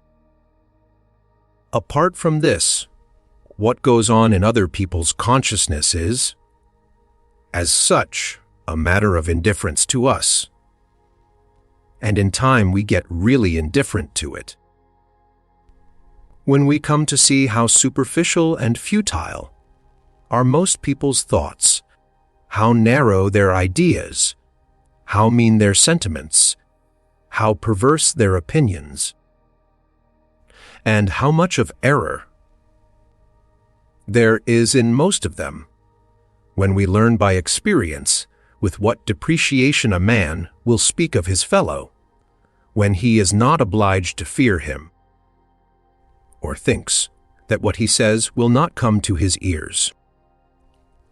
And if ever we have had an opportunity of seeing how the greatest of men will meet with nothing but slight from half a dozen blockheads, we shall understand that to lay great value upon what other people say is to pay them too much honor. At all events, a man is in a very bad way who finds no source of happiness in the first two classes of blessings already treated of, but has to seek it in the third. In other words, not in what he is in himself, but in what he is in the opinion of others. For, after all, the foundation of our whole nature, and, therefore, of our happiness, is our physique, and the most essential factor in happiness is health. And, next in importance after health, the ability to maintain ourselves in independence and freedom from care. There can be no competition or compensation between these essential factors on the one side and honor, pomp, rank, and reputation on the other, however much value we may set upon the latter. No one would hesitate to sacrifice the latter for the former if it were necessary. We should add very much to our happiness by a timely recognition of the simple truth that every man's chief and real existence is in his own skin, and not in other people's opinions, and, consequently, that the actual conditions of our personal life, health, temperament, capacity, income, wife, children, friends, home, are 100 times more important for our happiness than what other people are pleased to think of us, otherwise we shall be miserable.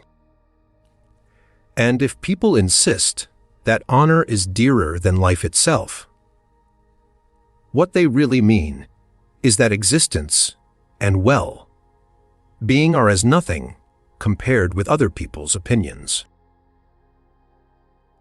Of course, this may be only an exaggerated way of stating the prosaic truth that reputation, that is, the opinion others have of us, is indispensable if we are to make any progress in the world. But I shall come back to that presently. When we see that almost everything men devote their lives to attain, sparing no effort and encountering 1,000 toils and dangers in the process, has, in the end, no further object than to raise themselves in the estimation of others. When we see that not only offices, titles, decorations, but also wealth, nay, even knowledge and art, are striven for only to obtain, as the ultimate goal of all effort, greater respect from one's fellow men. Is not this a lamentable proof of the extent to which human folly can go? To set much too high a value on other people's opinion is a common error everywhere. An error, it may be, rooted in human nature itself, or the result of civilization and social arrangements generally.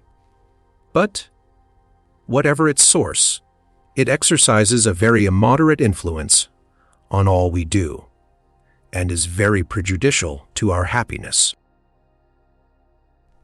We can trace it from a timorous and slavish regard for what other people will say, up to the feeling which made Virginius plunge the dagger into his daughter's heart, or induces many a man to sacrifice quiet, riches, health, and even life itself for posthumous glory.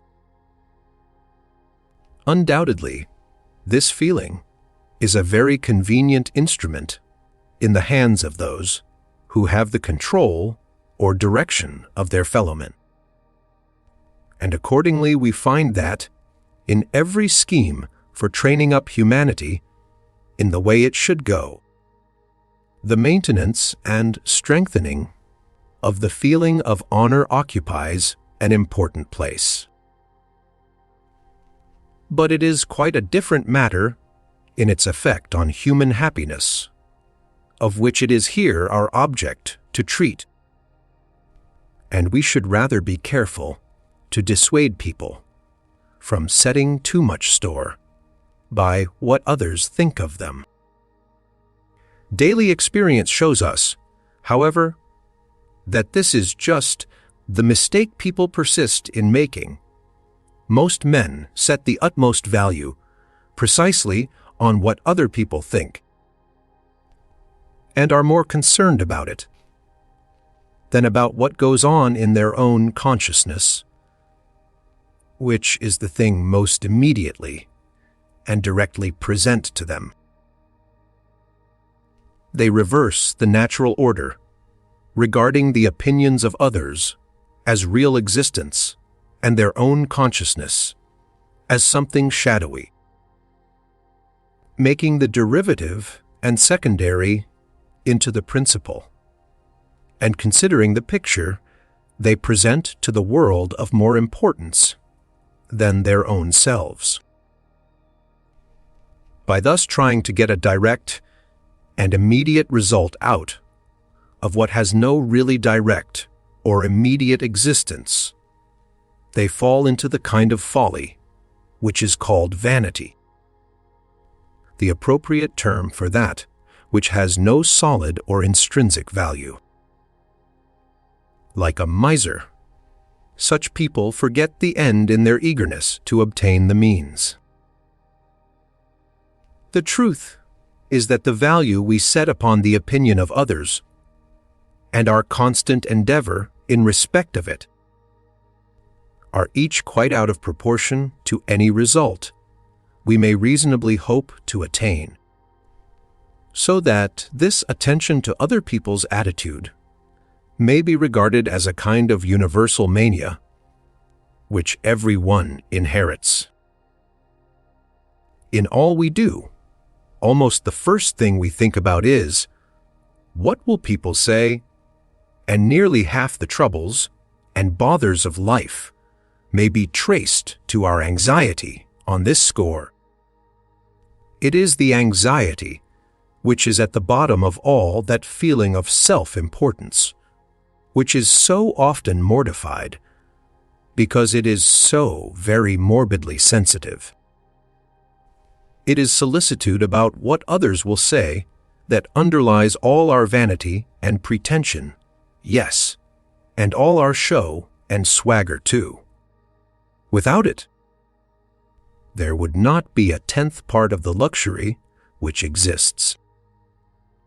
Pride in every form, point to honor and punctilio, however varied their kind or sphere, are at bottom nothing but this anxiety about what others will say, and what sacrifices it costs.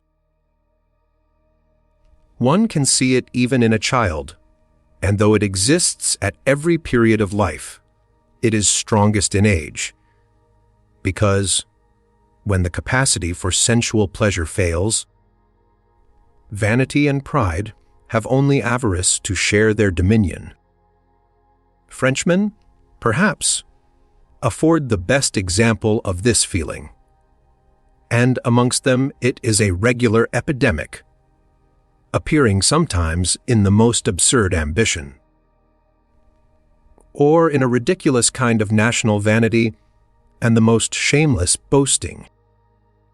However, they frustrate their own gains, for other people make fun of them and call them la grande nation. By way of specially illustrating this perverse and exuberant respect for other people's opinion, let me take passage from the Times of March 31st, 1846, giving a detailed account of the execution of one Thomas Wicks, an apprentice who, from motives of vengeance, had murdered his master. Here we have very unusual circumstances and an extraordinary character, though one very suitable for our purpose. And these combine to give a striking picture of this folly, which is so deeply rooted in human nature, and allow us to form an accurate notion of the extent to which it will go. On the morning of the execution, says the report, the Rev. Ordinary was early in attendance upon him, but Wicks, beyond a quiet demeanor, betrayed no interest in his ministrations, appearing to feel anxious only to acquit himself bravely before the spectators of his ignominious end. In the procession, Wicks fell into his proper place with alacrity, and, as he entered the chapel yard, remarked, sufficiently loud to be heard by several persons near him, "Now then, as doctor."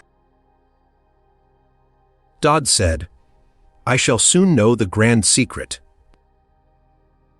On reaching the scaffold, the miserable wretch mounted the drop without the slightest assistance, and when he got to the center, he bowed to the spectators twice, a proceeding which called forth a tremendous cheer from the degraded crowd beneath. This is an admirable example of the way in which a man, with death in the most dreadful form before his very eyes and eternity beyond it, will care for nothing but the impression he makes upon a crowd of gapers, and the opinion he leaves behind him in their heads.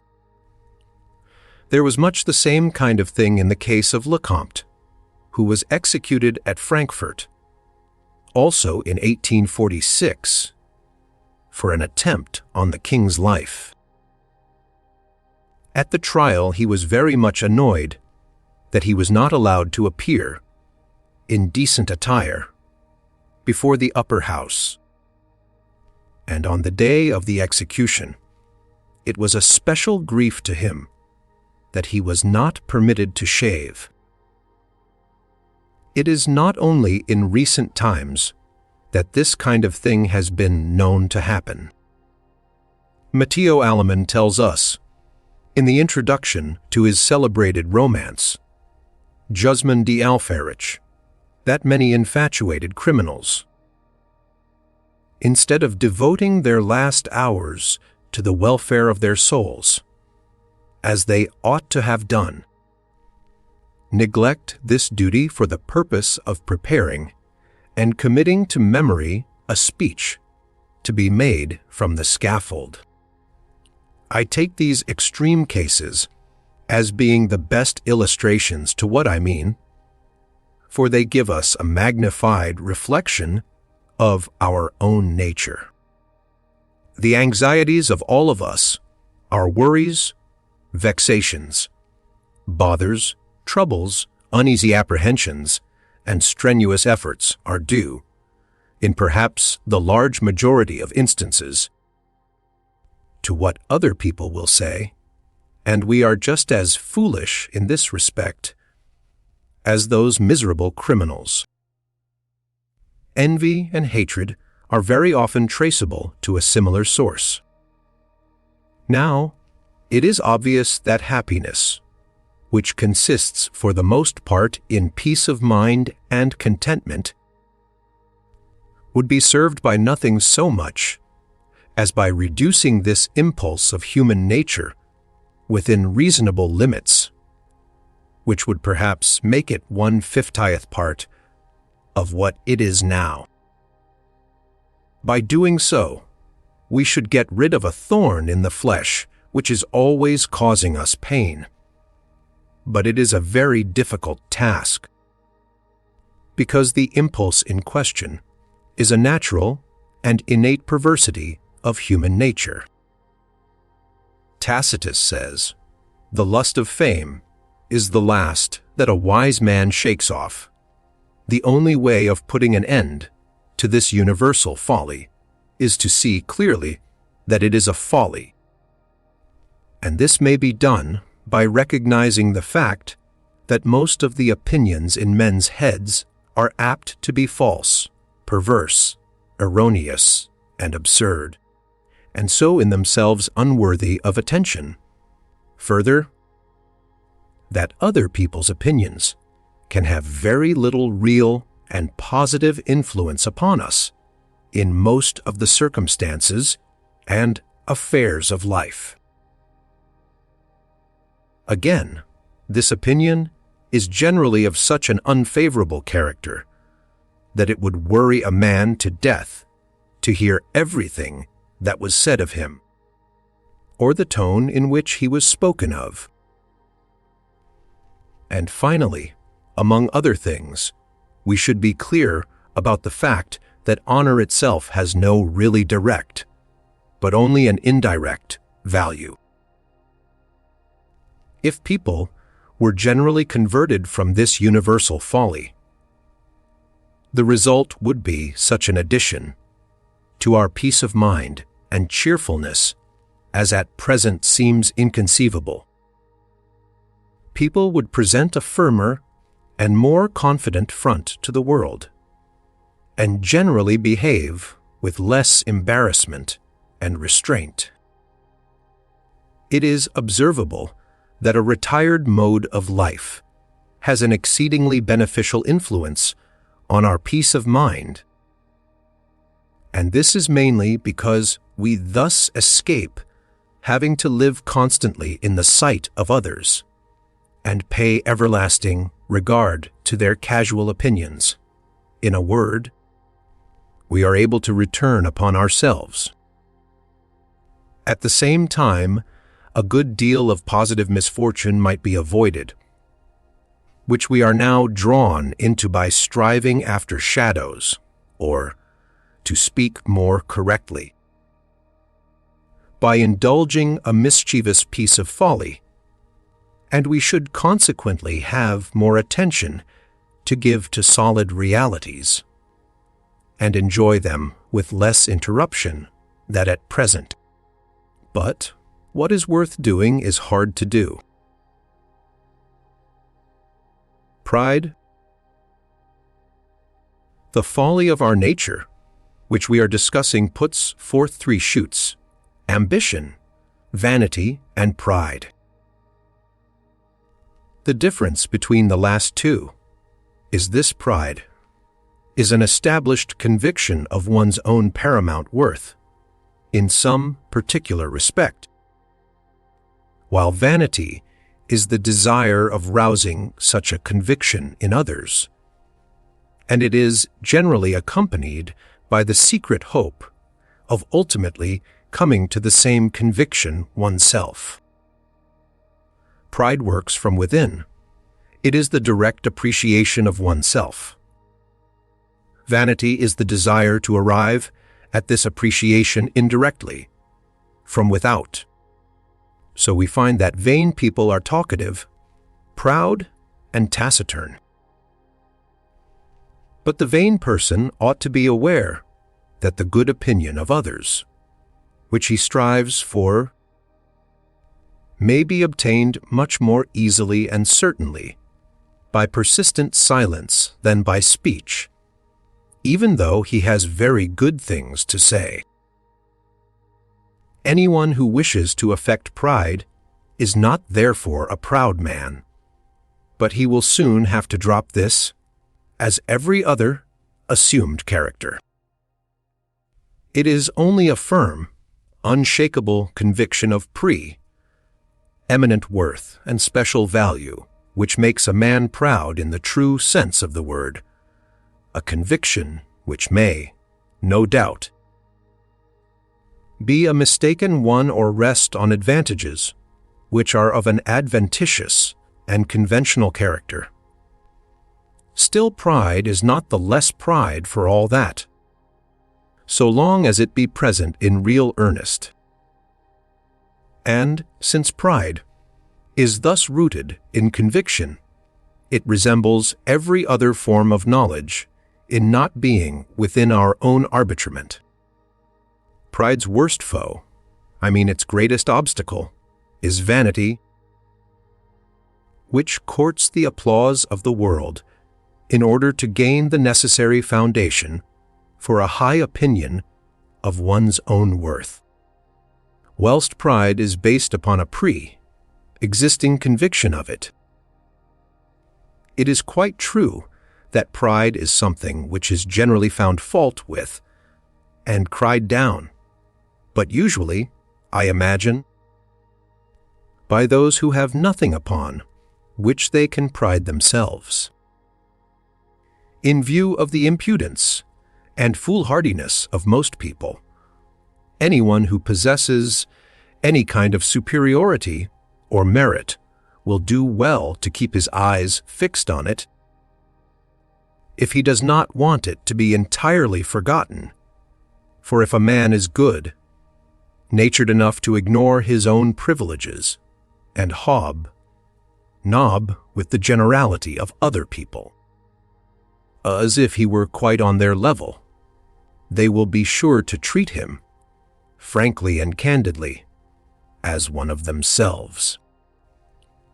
This is a piece of advice I would specially offer to those whose superiority is of the highest kind, real superiority, of a purely personal nature, which cannot, like orders and titles, appeal to the eye or ear at every moment, as, otherwise, they will find that familiarity breeds contempt, or, as the Romans used to say, sus minervam.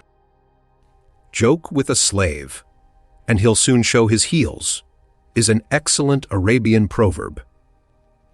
Nor ought we to despise what Horace says, sum superbium quesitam meritis, usurp the fame you have deserved. No doubt, when modesty was made a virtue, it was a very advantageous thing for the fools, for everybody is expected to speak of himself as if he were one. This is leveling down indeed, for it comes to look as if there were nothing but fools in the world. The cheapest sort of pride is national pride, for if a man is proud of his own nation, it argues that he has no qualities of his own of which he can be proud.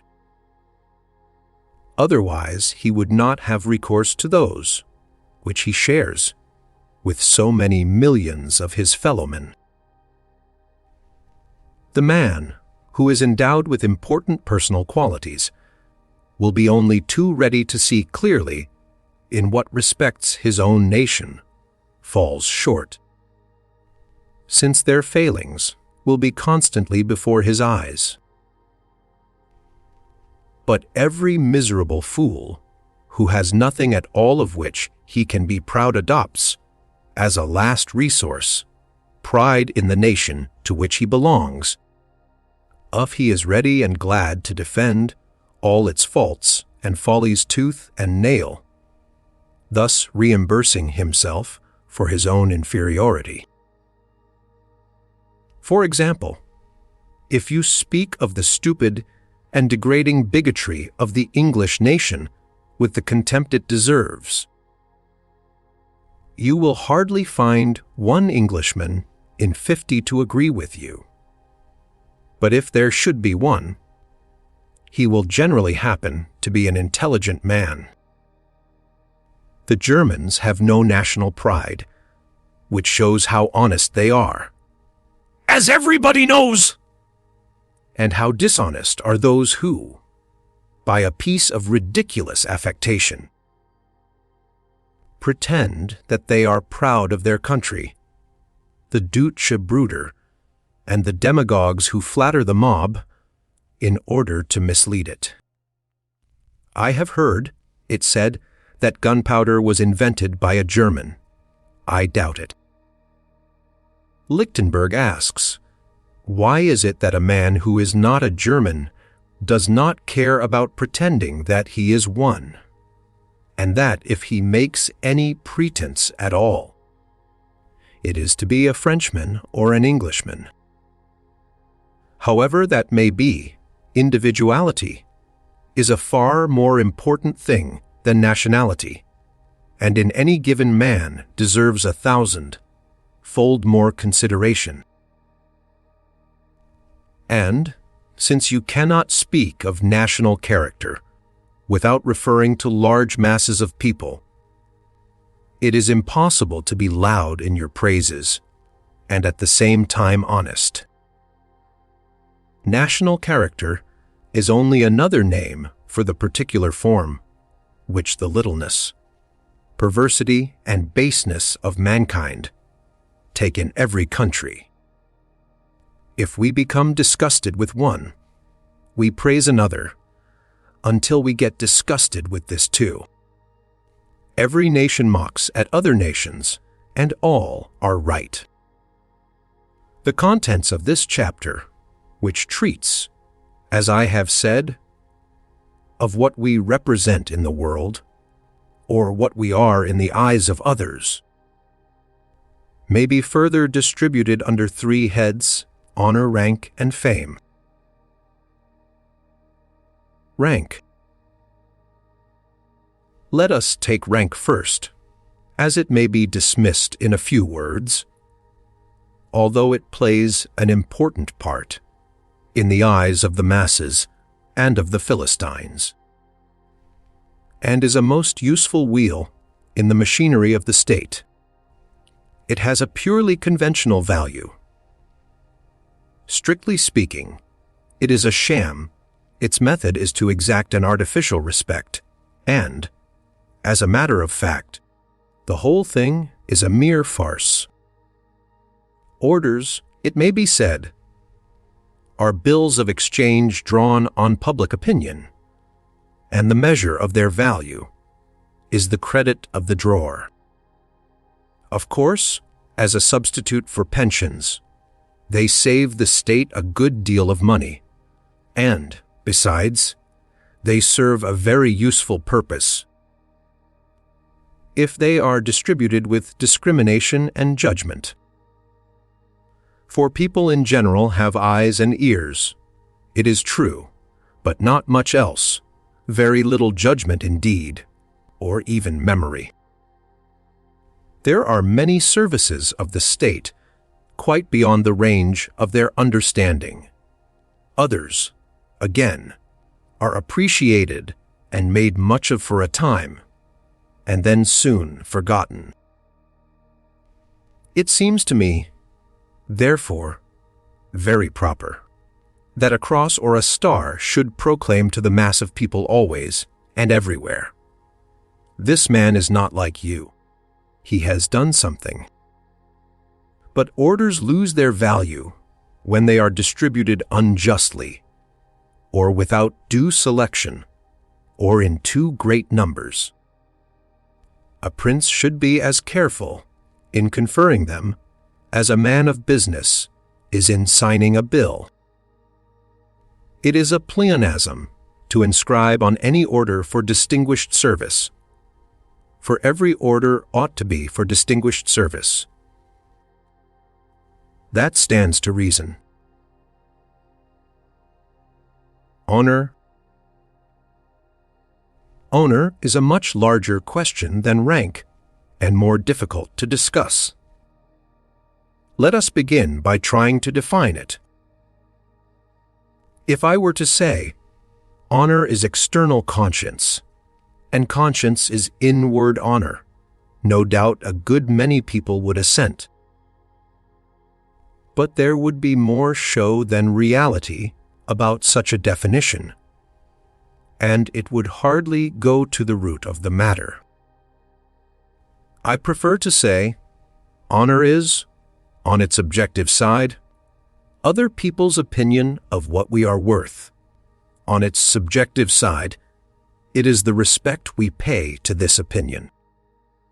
From the latter point of view, to be a man of honor is to exercise what is often a very wholesome, but by no means a purely moral, influence. The feelings of honor and shame exist in every man who is not utterly depraved, and honor is everywhere recognized as something particularly valuable. The reason of this is as follows. By and in himself a man can accomplish very little. He is like Robinson Crusoe on a desert island. It is only in society that a man's powers can be called into full activity. He very soon finds this out when his consciousness begins to develop, and there arises in him the desire to be looked upon as a useful member of society, as one, that is, who is capable of playing his part as a man, pro part verily, thereby acquiring a right to the benefits of social life. Now, to be a useful member of society, one must do two things. Firstly, what everyone is expected to do everywhere, and, secondly, what one's own particular position in the world demands and requires. But a man soon discovers that everything depends upon his being useful, not in his own opinion, but in the opinion of others. And so he tries his best to make that favorable impression upon the world to which he attaches such a high value. Hence, this primitive and innate characteristic of human nature, which is called the feeling of honor, or, under another aspect, the feeling of shame, verecundia. It is this which brings a blush to his cheeks at the thought of having suddenly to fall in the estimation of others, even when he knows that he is innocent. Nay, even if his remissness extends to no absolute obligation, but only to one which he has taken upon himself of his own free will. Conversely, nothing in life gives a man so much courage as the attainment or renewal of the conviction that other people regard him with favor, because it means that everyone joins to give him help and protection, which is an infinitely stronger bulwark against the ills of life than anything he can do himself.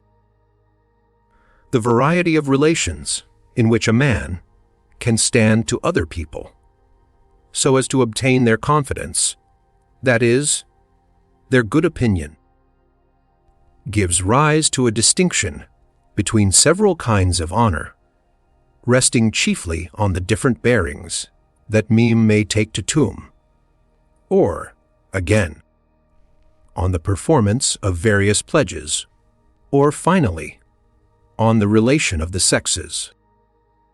Hence, there are three main kinds of honor, each of which takes various forms: civic honor, official honor, and sexual honor. Civic honor has the widest sphere of all. It consists in the assumption that we shall pay unconditional respect to the rights of others, and, therefore, never use any unjust or unlawful means of getting what we want. It is the condition of all peaceable intercourse between man and man, and it is destroyed by anything that openly and manifestly militates against this peaceable intercourse. Anything, accordingly, which entails punishment at the hands of the law, always supposing that the punishment is a just one. The ultimate foundation of honor is the conviction that moral character is unalterable. A single bad action implies that future actions of the same kind will, under similar circumstances, also be bad. This is well expressed by the English use of the word character as meaning credit, reputation, honor.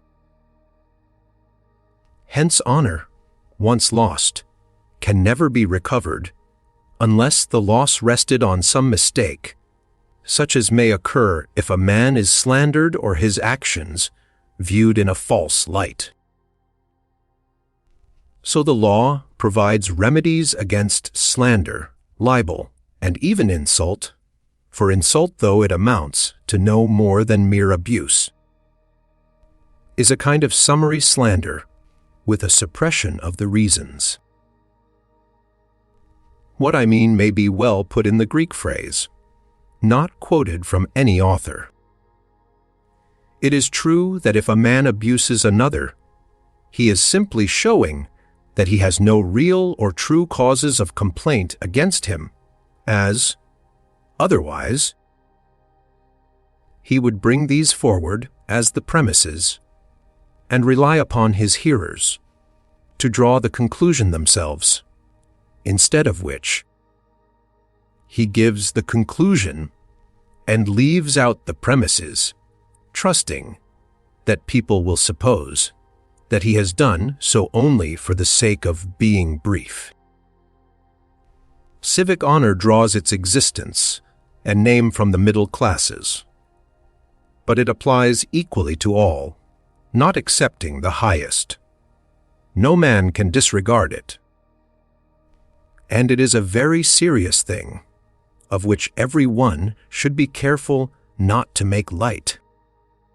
The man who breaks confidence has forever forfeited confidence, whatever he may do, and whoever he may be, and the bitter consequences of the loss of confidence can never be averted. There is a sense in which honor may be said to have a negative character in opposition to the positive character of fame. For honor is not the opinion people have of particular qualities, which a man may happen to possess exclusively. It is rather the opinion they have of the qualities which a man may be expected to exhibit, and to which he should not prove false. Honor, therefore, means that a man is not exceptional, fame, that he is. Fame is something which must be won, honor, only something which must not be lost. The absence of fame is obscurity, which is only a negative, but loss of honor is shame, which is a positive quality. This negative character of honor must not be confused with anything passive, for honor is above all things active in its working. It is the only quality which proceeds directly from the man who exhibits it. It is concerned entirely with what he does and leaves undone, and has nothing to do with the actions of others or the obstacles they place in his way. It is something entirely in our own power. This distinction, as we shall see presently, marks off true honor from the sham honor of chivalry. Slander is the only weapon by which honor can be attacked from without, and the only way to repel the attack is to confute the slander with the proper amount of publicity and a due unmasking of him who utters it. The reason why respect is paid to age is that old people have necessarily shown in the course of their lives whether or not they have been able to maintain their honor unblemished. while that of young people has not been put to the proof, though they are credited with the possession of it. For neither length of years equaled, as it is, and even excelled, in the case of the lower animals, nor, again, experience, which is only a closer knowledge of the world's ways, can be any sufficient reason for the respect which the young are everywhere required to show towards the oldie. Otherfore, if it were merely a matter of years, the weakness which attends on age would call rather for consideration than for respect. It is, however, a remarkable fact that white hair always commands reverence, a reverence really innate and instinctive. Wrinkles, a much surer sign of old age, command no reverence at all. You never hear anyone speak of venerable wrinkles, but venerable white hair is a common expression. Honor has only an indirect value. For, as I explained at the beginning of this chapter, what other people think of us, if it affects us at all, can affect us only in so far as it governs their behavior towards us, and only just so long as we live with, or have to do with, them. But it is to society alone that we owe that safety which we and our possessions enjoy in a state of civilization.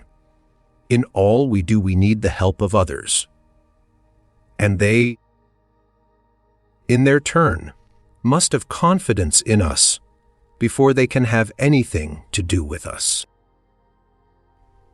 Accordingly, their opinion of us is, indirectly, a matter of great importance, though I cannot see how it can have a direct or immediate value. This is an opinion also held by Cicero.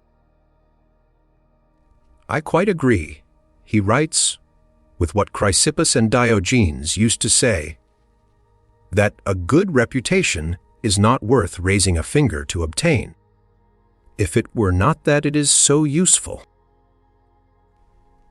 This truth has been insisted upon at great length by Helvetius in his chief work De L'Esprit, the conclusion of which is that we love esteem not for its own sake, but solely for the advantages which it brings. And as the means can never be more than the end, that saying, of which so much is made, honor is dearer than life itself, is, as I have remarked, a very exaggerated statement. So much then for civic honor. Official honor is the general opinion of other people that a man who fills any office really has the necessary qualities for the proper discharge of all the duties which appertain to it. The greater and more important the duties a man has to discharge in the state, and the higher and more influential the office which he fills, the stronger must be the opinion which people have of the moral and intellectual qualities which render him fit for his post. Therefore, the higher his position, the greater must be the degree of honor paid to him, expressed, as it is, in titles, orders, and the generally subservient behavior of others towards him. As a rule, a man's official rank implies the particular degree of honor which ought to be paid to him. However much this degree may be modified by the capacity of the masses to form any notion of its importance. Still, as a matter of fact, greater honor is paid to a man who fulfills special duties than to the common citizen, whose honor mainly consists in keeping clear of dishonor. official honor demands, further, that the man who occupies an office must maintain respect for it, for the sake both of his colleagues and of those who will come after him. This respect an official can maintain by a proper observance of his duties and by repelling any attack that may be made upon the office itself or upon its occupant. He must not, for instance, pass over unheeded any statement to the effect that the duties of the office are not properly discharged, or that the office itself does not conduce to the public welfare. He must prove the unwarrantable nature of such attacks by enforcing the legal penalty for them.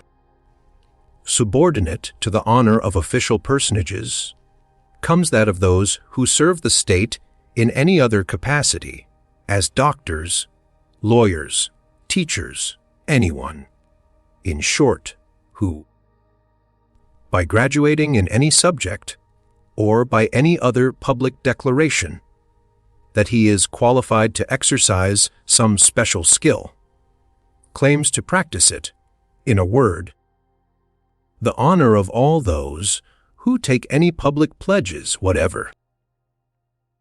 Under this head comes military honor, in the true sense of the word.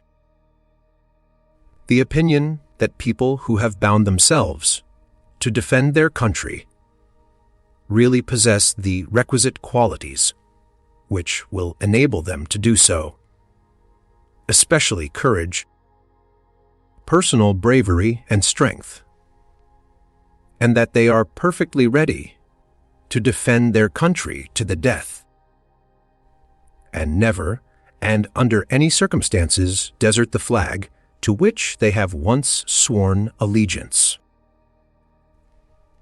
I have here taken official honor in a wider sense than that in which it is generally used, namely, the respect due by citizens to an office itself.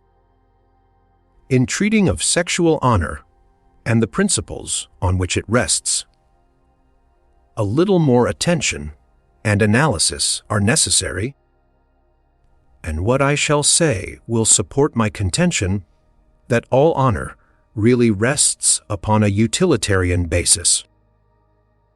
There are two natural divisions of the subject, the honor of women and the honor of men, in either side issuing in a well, understood esprit de corps.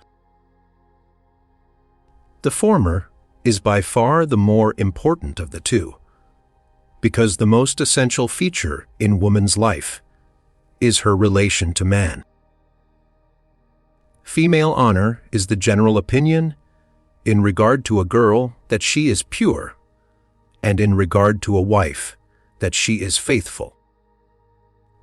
The importance of this opinion rests upon the following considerations. Women depend upon men in all the relations of life, men upon women, it might be said, in one only.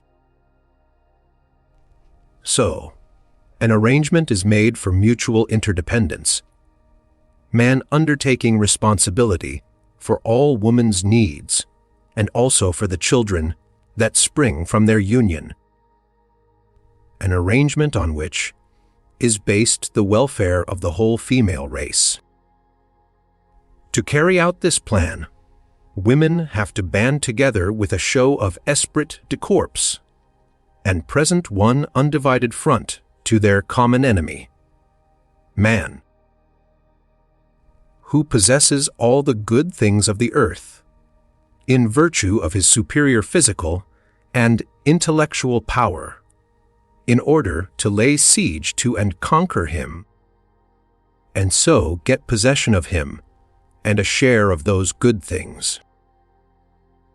To this end, the honor of all women depends upon the enforcement of the rule that no woman should give herself to a man except in marriage, in order that every man may be forced, as it were, to surrender and ally himself with a woman. By this arrangement, provision is made for the whole of the female race.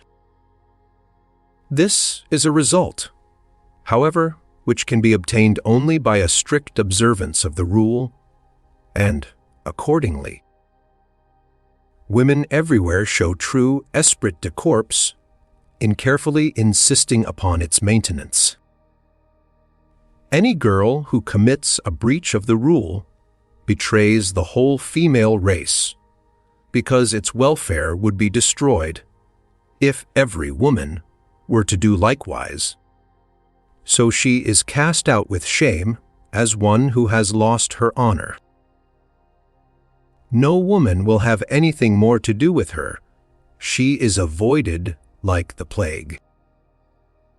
The same doom is awarded to a woman who breaks the marriage tie, for in so doing she is false to the terms upon which the man capitulated, and as her conduct is such as to frighten other men from making a similar surrender, it imperils the welfare of all her sisters. Nay, more, this deception and coarse breach of troth is a crime punishable by the loss not only of personal, but also of civic honor. This is why we minimize the shame of a girl, but not of a wife, because, in the former case, marriage can restore honor, while in the latter, no atonement can be made for the breach of contract.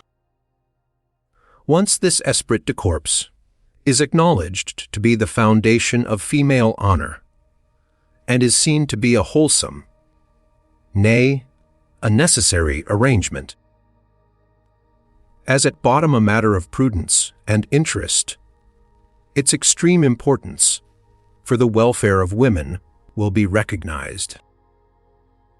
But it does not possess anything more than a relative value. It is no absolute end, lying beyond all other aims of existence and valued above life itself. In this view, there will be nothing to applaud in the forced and extravagant conduct of a Lucretia or a Virginius, conduct which can easily degenerate into tragic farce and produce a terrible feeling of revulsion. The conclusion of Emilia Galotti, for instance, makes one leave the theater completely ill at ease, and, on the other hand, all the rules of female honor cannot prevent a certain sympathy with Clara in Egmont. To carry this principle of female honor too far is to forget the end in thinking of the means, and this is just what people often do. For such exaggeration suggests that the value of sexual honor is absolute, while the truth is that it is more relative than any other kind. One might go so far as to say that its value is purely conventional when one sees from Thomasius how in all ages and countries, up to the time of the Reformation, irregularities were permitted and recognized by law with no derogation to female honor, not to speak of the temple of Mylitta at Babylon. There are also, of course, certain circumstances in civil life which make external forms of marriage impossible, especially in Catholic countries, where there is no such thing as divorce. Ruling princes everywhere would, in my opinion, do much better, from a moral point of view, to dispense with forms altogether rather than contract a morganatic marriage, the descendants of which might raise claims to the throne if the legitimate stock happen to die out, so that there is a possibility, though perhaps a remote one, that a morganatic marriage might produce a civil war. And, besides, such a marriage, concluded in defiance of all outward ceremony, is a concession made to women and priests, two classes of persons to whom one should be most careful to give as little tether as possible. It is further to be remarked that every man in a country can marry the woman of his choice, except one poor individual, namely, the prince. His hand belongs to his country and can be given in marriage only for reasons of state, that is, for the good of the country. Still, for all that, he is a man, and, as a man, he likes to follow whither his heart leads. It is an unjust, ungrateful, and priggish thing to forbid, or to desire to forbid, a prince from following his inclinations in this matter, of course, as long as the lady has no influence upon the government of the country. From her point of view, she occupies an exceptional position and does not come under the ordinary rules of sexual honor, for she has merely given herself to a man who loves her and whom she loves but cannot marry. And, in general, the fact that the principle of female honor has no origin in nature is shown by the many bloody sacrifices which have been offered to it, the murder of children and the mother's suicide. No doubt a girl who contravenes the code commits a breach of faith against her whole sex, but this faith is one which is only secretly taken for granted and not sworn to. And since, in most cases, her own prospects suffer most immediately, her folly is infinitely greater than her crime. The corresponding virtue in men is a product of the one I have been discussing. It is their esprit de corps, which demands that, once a man has made that surrender of himself in marriage, which is so advantageous to his conqueror, he shall take care that the terms of the treaty are maintained, both in order that the agreement itself may lose none of its force by the permission of any laxity in its observance, and that men, having given up everything, may, at least, be assured of their bargain, namely, exclusive possession.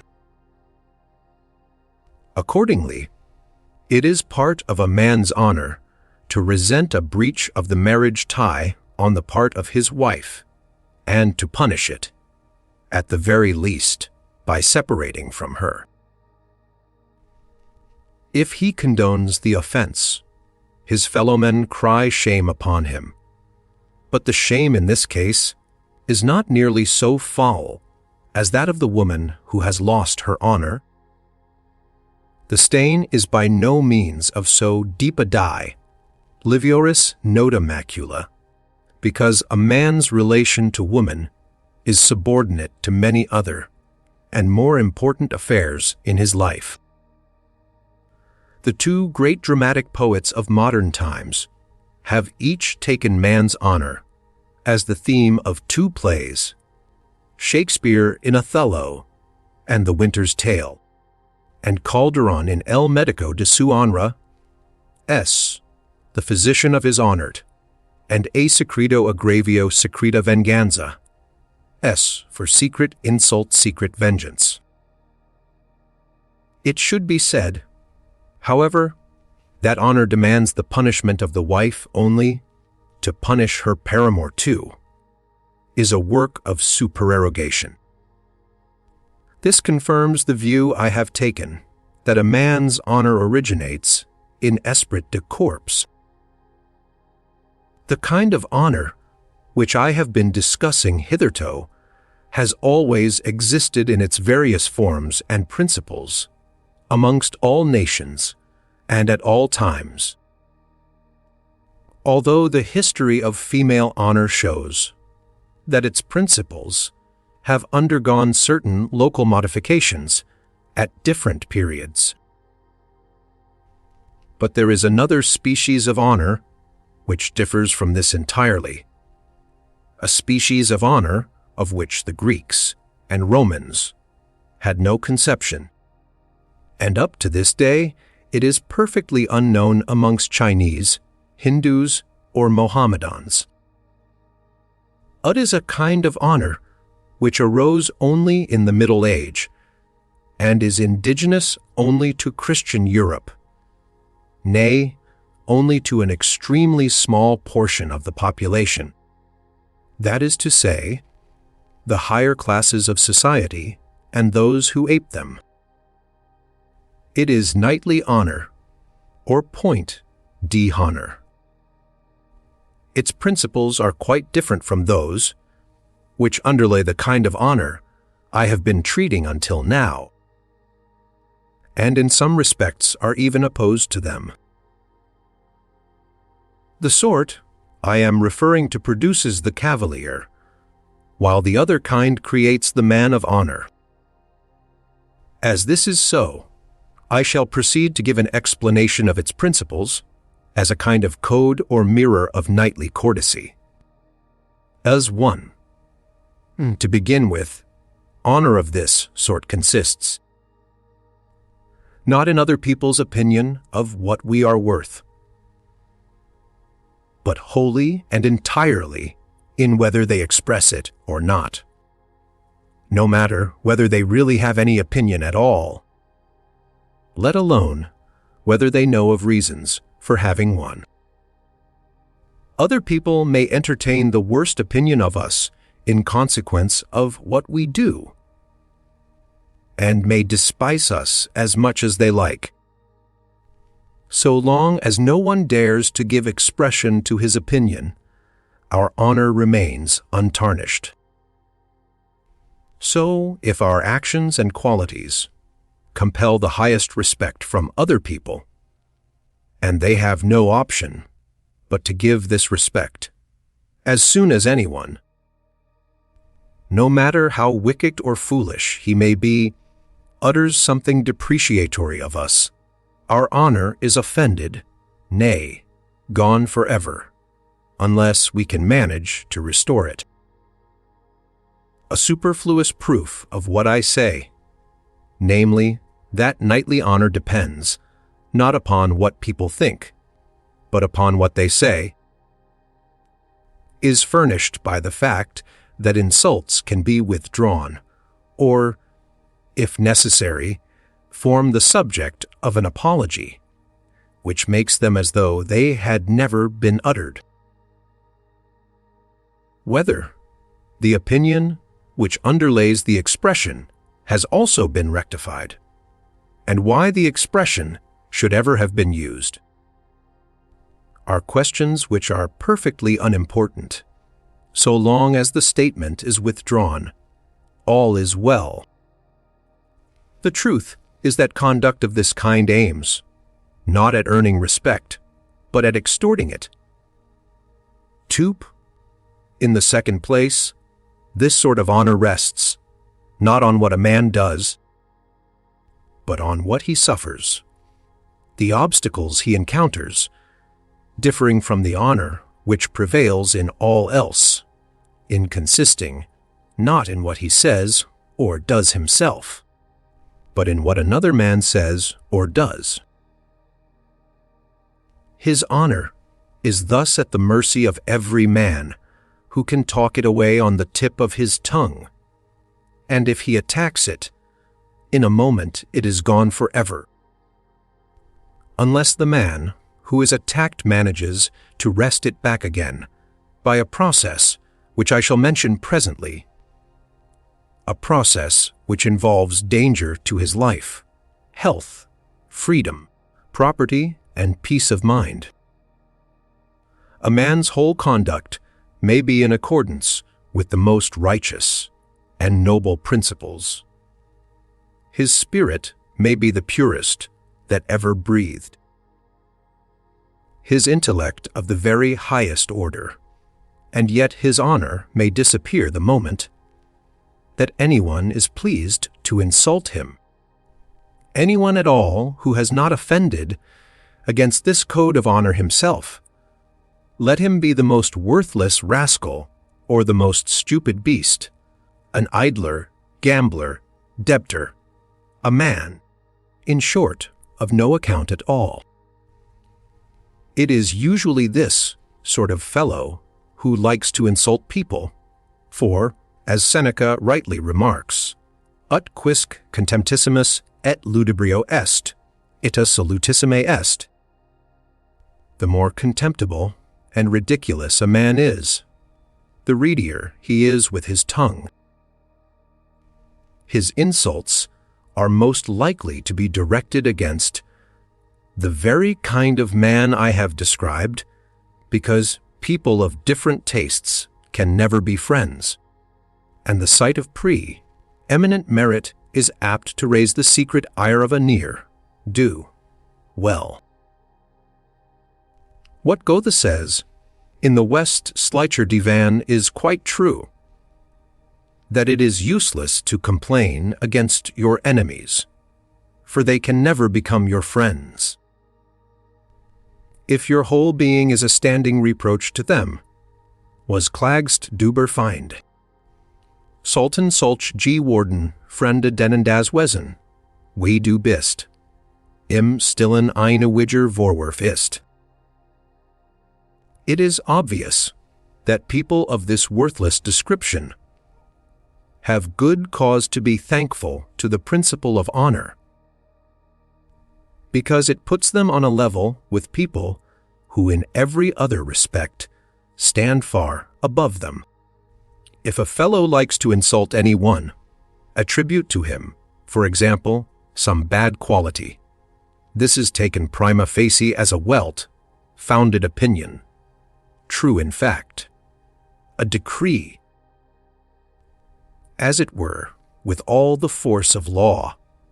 Nay, if it is not at once wiped out in blood, it is a judgment which holds good and valid to all time.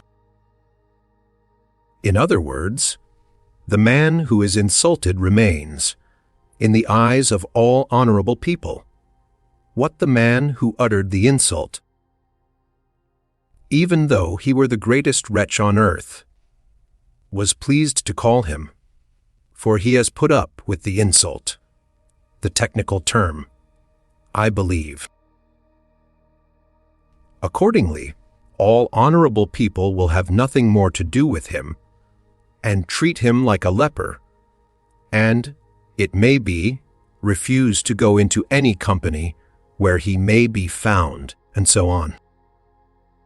This wise proceeding may, I think, be traced back to the fact that, in the Middle Age, up to the 15th century, it was not the accuser in any criminal process who had to prove the guilt of the accused, but the accused who had to prove his innocence. This he could do by swearing he was not guilty, and his backers, consacramentiles, had to come and swear that in their opinion he was incapable of perjury. If he could find no one to help him in this way, or the accuser took objection to his backers, recourse was had to trial by the judgment of God, which generally meant a duel. For the accused was now in disgrace, and had to clear himself. Here, then, is the origin of the notion of disgrace, and of that whole system which prevails days amongst honorable people, only that the oath is omitted. This is also the explanation of that deep feeling of indignation, which honorable people are called upon to show if they are given the lie. It is a reproach which they say must be wiped out in blood, It seldom comes to this pass, however, though lies are of common occurrence, but in England, more than elsewhere. It is a superstition which has taken very deep root. As a matter of order, a man who threatens to kill another for telling a lie should never have told one himself. The fact is that the criminal trial of the Middle Age also admitted of a shorter form. In reply to the charge, the accused answered, "That is a lie," whereupon it was left to be decided by the judgment of God. Hence, the Code of Knightly Honor prescribes that, when the lie is given, an appeal to arms follows as a matter of course. So much, then, for the theory of insult. But there is something even worse than insult, something so dreadful that I must beg pardon of all honorable people for so much as mentioning it in this Code of Knightly Honor. For I know they will shiver, and their hair will stand on end at the very thought of it, the summum malum, the greatest evil on earth, worse than death and damnation. A man may give another horrible dictu, a slap or a blow. This is such an awful thing, and so utterly fatal to all honor, that, while any other species of insult may be healed by blood, letting, this can be cured only by the coup de grace. In the third place, this kind of honor has absolutely nothing to do with what a man may be in and for himself, or, again, with the question whether his moral character can ever become better or worse, and all such pedantic inquiries. If your honor happens to be attacked, or to all appearances gone, it can very soon be restored in its entirety if you are only quick enough in having recourse to the one universal remedy, a duel. But if the aggressor does not belong to the classes which recognize the code of knightly honor, or has himself once offended against it, there is a safer way of meeting any attack upon your honor, whether it consists in blows or merely in words. If you are armed, you can strike down your opponent on the spot, or perhaps an hour later. This will restore your honor. But if you wish to avoid such an extreme step, from fear of any unpleasant consequences arising therefrom, or from uncertainty as to whether the aggressor is subject to the laws of knightly honor or not, there is another means of making your position good, namely, the advantage.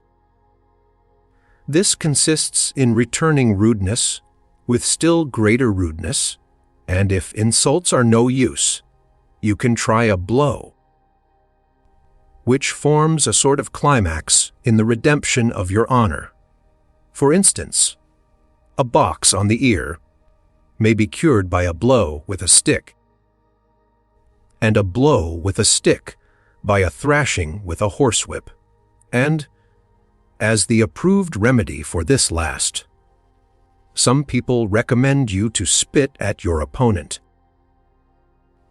If all these means are of no avail, you must not shrink from drawing blood. And the reason for these methods of wiping out insult is, in this code, as follows. Sus 4. To receive an insult is disgraceful, to give one honorable. Let me take an example. My opponent has truth, right and reason on his side. Very well, I insult him. Thereupon right and honor leave him, and come to me. And, for the time being, he has lost them, until he gets them back, not by the exercise of right or reason, but by shooting and sticking me. Accordingly, rudeness is a quality which, in point of honor, is a substitute for any other and outweighs them all. The rudest is always right. What more do you want? However stupid, bad, or wicked a man may have been, if he is only rude into the bargain, he condones and legitimizes all his faults. If in any discussion or conversation another man shows more knowledge, greater love of truth, a sounder judgment, better understanding than we, or generally exhibits intellectual qualities which cast ours into the shade, we can at once annul his superiority and our own shallowness, and in our turn be superior to him by being insulting and offensive. For rudeness is better than any argument. It totally eclipses intellect. If our opponent does not care for our mode of attack and will not answer still more rudely, so as to plunge us into the ignoble rivalry of the advantage, we are the victors and honor is on our side. Truth, knowledge, understanding, intellect, wit must beat a retreat and leave the field to this almighty insolence. Honorable people immediately make a show of mounting their war horse if anyone utters an opinion adverse to theirs, or shows more intelligence than they can muster. And if in any controversy they are at a loss for a reply, they look about for some weapon of rudeness, which will serve as well and come readier to hand. Others so they retire masters of the position. It must now be obvious that people are quite right in applauding this principle of honor as having ennobled the tone of society. This principle springs from another, which forms the heart and soul of the entire code. Uzur 5. Fifthly, the code implies that the highest court to which a man can appeal in any differences he may have with another on a point of honor is the court of physical force, that is, of brutality.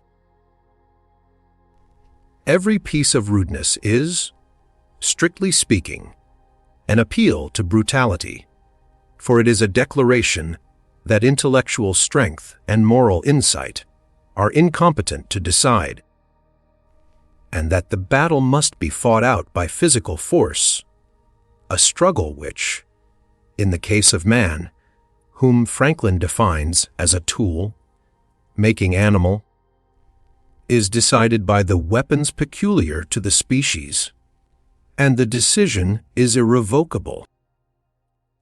This is the well-known principle of right of might, irony, of course, like the wit of a fool, a parallel phrase. The honor of a knight may be called the glory of might. 6.6.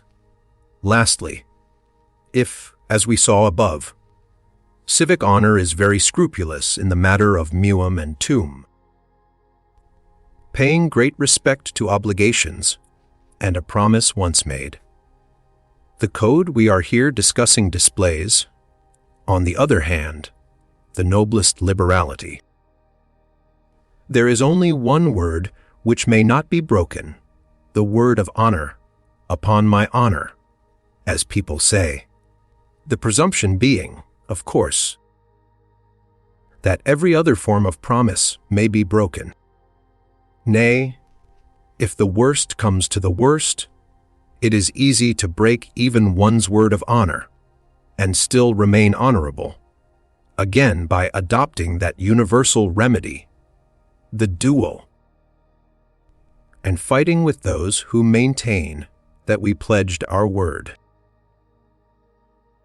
Further, there is one debt, and one alone, that under no circumstances must be left unpaid, a gambling debt, which has accordingly been called a debt of honor. In all other kinds of debt, you may cheat Jews and Christians as much as you like, and your knightly honor remains without a stain. The unprejudiced reader will see at once that such a strange, savage, and ridiculous code of honor as this has no foundation in human nature, nor any warrant in a healthy view of human affairs. The extremely narrow sphere of its operation serves only to intensify the feeling, which is exclusively confined to Europe since the Middle Age, and then only to the upper classes, officers and soldiers, and people who imitate them. Neither Greeks nor Romans knew anything of this code of honor or of its principles, nor the highly civilized nations of Asia, ancient or modern. Amongst them, no other kind of honor is recognized but that which I discussed first, in virtue of which a man is what he shows himself to be by his actions, not what any wagging tongue is pleased to say of him. They thought that what a man said or did might perhaps affect his own honor, but not any other man's. To them, a blow was but a blow, and any horse or donkey could give a harder one. A blow which under certain circumstances might make a man angry and demand immediate vengeance, but it had nothing to do with honor. No one kept account of blows or insulting words, or of the satisfaction which was demanded or omitted to be demanded. Yet in personal bravery and contempt of death, the ancients were certainly not inferior to the nations of Christian Europe. The Greeks and Romans were thorough heroes, if you like, but they knew nothing about point d'honneur. If they had any idea of a duel, it was totally unconnected with the life of the nobles. It was merely the exhibition of mercenary gladiators, slaves devoted to slaughter. Condemned criminals, who, alternately with wild beasts, were set to butcher one another to make a Roman holiday. When Christianity was introduced, gladiatorial shows were done away with, and their place taken, in Christian times, by the duel, which was a way of settling difficulties by the judgment of God. If the gladiatorial fight was a cruel sacrifice to the prevailing desire for great spectacles, dueling is a cruel sacrifice to existing prejudices, a sacrifice not of criminals, slaves, and prisoners, but of the noble and the free. There are a great many traits in the character of the ancients which show that they were entirely free from these prejudices. When, for instance, Marius was summoned to a duel by a Teutonic chief, he returned answer to the effect that, if the chief were tired of his life, he might go and hang himself. At the same time, he offered him a veteran gladiator for a round or two. Plutarch relates in his life of Themistocles that Eurybiades, who was in command of the fleet, once raised his stick to strike him, whereupon Themistocles, instead of drawing his sword, simply said, "Strike, but hear me." How sorry the reader must be if he is an honorable man, to find that we have no information that the Athenian officers refused in a body to serve any longer under Themistocles. if he acted like that. There is a modern French writer who declares that if anyone considers Demosthenes a man of honor, his ignorance will excite a smile of pity, and that Cicero was not a man of honor either. In a certain passage in Plato's Laws, the philosopher speaks at length of or assault, showing us clearly enough that the ancients had no notion of any feeling of honor in connection with such matters. Socrates' frequent discussions were often followed by his being severely handled, and he bore it all mildly. Once, for instance, when somebody kicked him, the patience with which he took the insult surprised one of his friends. "Do you think," said Socrates, "that if an ass happened to kick me, I should resent it?" On another occasion, when he was asked, "Has not that fellow abused and insulted you?" "No," was his answer. "What he says is not addressed to me. Stobaeus has preserved a long passage from Musonius, from which we can see how the ancients treated insults. They knew no other form of satisfaction than that which the law provided, and wise people despised even this. If a Greek received a box on the ear, he could get satisfaction by the aid of the law, as is evident from Plato's Gorgias, where Socrates' opinion may be found. The same thing may be seen in the account given by Gellius of one Lucius Veratius, who had the audacity to give some Roman citizens whom he met on the road a box on the ear, without any provocation whatever, but to avoid any ulterior consequences, he told a slave to bring a bag of small money, and on the spot paid the trivial legal penalty to the men whom he had astonished by his conduct. Crates, the celebrated Cynic philosopher, got such a box on the ear from Nicodromus, the musician, that his face swelled up and became black and blue. Whereupon he put a label on his forehead with the inscription, Nicodromus facit, which brought much disgrace to the flute player, who had committed such a piece of brutality upon the man whom all Athens honored as a household god. And in a letter to Melesippus, Diogenes of Sinope tells us that he got a beating from the drunken sons of the Athenians, but he adds that it was a matter of no importance. Othered Seneca devotes the last few chapters of his De Constantia to a lengthy discussion on insult, contumelia, in order to show that a wise man will take no notice of it. In chapter XIV, he says, "What shall a wise man do if he is given a blow? What Cato did when some one struck him on the mouth, not fire up or avenge the insult, or even return the blow, but simply ignore it. Yes, you say, but these men were philosophers, and you are fools, eh? Precisely."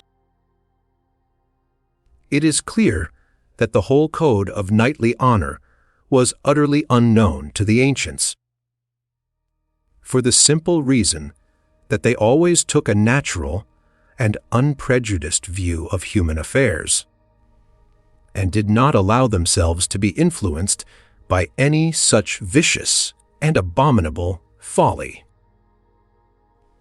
A blow in the face was to them a blow, and nothing more, a trivial physical injury, whereas the moderns make a catastrophe out of it, a theme for a tragedy, as, for instance, in the Cid of Corneille, or in a recent German comedy of Middle, class life, called The Power of Circumstance, which should have been entitled The Power of Prejudice. If a member of the National Assembly at Paris got a blow on the ear, it would resound from one end of Europe to the other. The examples which I have given of the way in which such an occurrence would have been treated in classic times may not suit the ideas of honorable people. So let me recommend to their notice, as a kind of antidote, the story of Monsieur Desglands in Diderot's masterpiece, Jacques le Fatalist. It is an excellent specimen of modern knightly honor, which, no doubt, they will find enjoyable and edifying. From what I have said, it must be quite evident that the principle of knightly honor has no essential and spontaneous origin in human nature. It is an artificial product, and its source is not hard to find. Its existence obviously dates from the time when people used their fists more than their heads, when priestcraft had enchained the human intellect. The much bepraised Middle Age, with its system of chivalry. That was the time when people let the Almighty not only care for them, but judge for them too. When difficult cases were decided by an ordeal, a judgment of God, which, with few exceptions, meant a duel not only where nobles were concerned, but in the case of ordinary citizens as well. There is a neat illustration of this in Shakespeare's Henry VI. Every judicial sentence was subject to an appeal to arms, a court, as it were, of higher instance, namely, the judgment of God. And this really meant that physical strength and activity, that is, our animal nature, usurped the place of reason on the judgment seat, deciding in matters of right and wrong, not by what a man had done, but by the force with which he was opposed, the same system, in fact, as prevails today under the principles of knightly honor. If any one doubts that such is really the origin of our modern duel, let him read an excellent work by J.B. Millingen, The History of Dueling. Nay, you may still find amongst the supporters of the system, who, by the way, are not usually the most educated or thoughtful of men, some who look upon the result of a duel as really constituting a divine judgment in the matter in dispute, no doubt in consequence of the traditional feeling on the subject. But leaving aside the question of origin, it must now be clear to us that the main tendency of the principle is to use physical menace for the purpose of extorting an appearance of respect, which is deemed too difficult or superfluous to acquire in reality, a proceeding which comes to much the same thing as if you were to prove the warmth of your room by holding your hand on the thermometer and so make it rise. In fact, the kernel of the matter is this: whereas civic honor aims at peaceable intercourse and consists in the opinion of other people that we deserve full confidence, because we pay unconditional respect to their rights, knightly honor, on the other hand, lays down that we are to be feared, as being determined at all costs to maintain our own. As not much reliance can be placed upon human integrity, the principle that it is more essential to arouse fear than to invite confidence would not, perhaps, be a false one if we were living in a state of nature where every man would have to protect himself and directly maintain his own rights. But in civilized life, where the state undertakes the protection of our person and property, the principle is no longer applicable. It stands, like the castles and watch towers of the age, when might was right, a useless and forlorn object, amidst well-tilled fields and frequented roads, or even railways. Accordingly, the application of knightly honor, which still recognizes this principle, is confined to those small cases of personal assault, which meet with but slight punishment at the hands of the law, or even none at all, for de minimis non, mere trivial wrongs, committed sometimes only in jest. The consequence of this limited application of the principle is that it has forced itself into an exaggerated respect for the value of the person, a respect utterly alien to the nature, constitution, or destiny of man, which it has elated into a species of sanctity. And as it considers that the state has imposed a very insufficient penalty on the commission of such trivial injuries, it takes upon itself to punish them by attacking the aggressor in life or limb. The whole thing manifestly rests upon an excessive degree of arrogant pride, which, completely forgetting what man really is, claims that he shall be absolutely free from all attack or even censure. Those who determine to carry out this principle by main force and announce as their rule of action, "Whoever insults or strikes me shall die," ought for their pains to be banished the country. As a palliative to this rash arrogance, people are in the habit of giving way on everything. If two intrepid persons meet and neither will give way, the slightest difference may cause a shower of abuse, then fisticuffs, and, finally, a fatal blow. So that it would really be a more decorous proceeding to omit the intermediate steps and appeal to arms at once.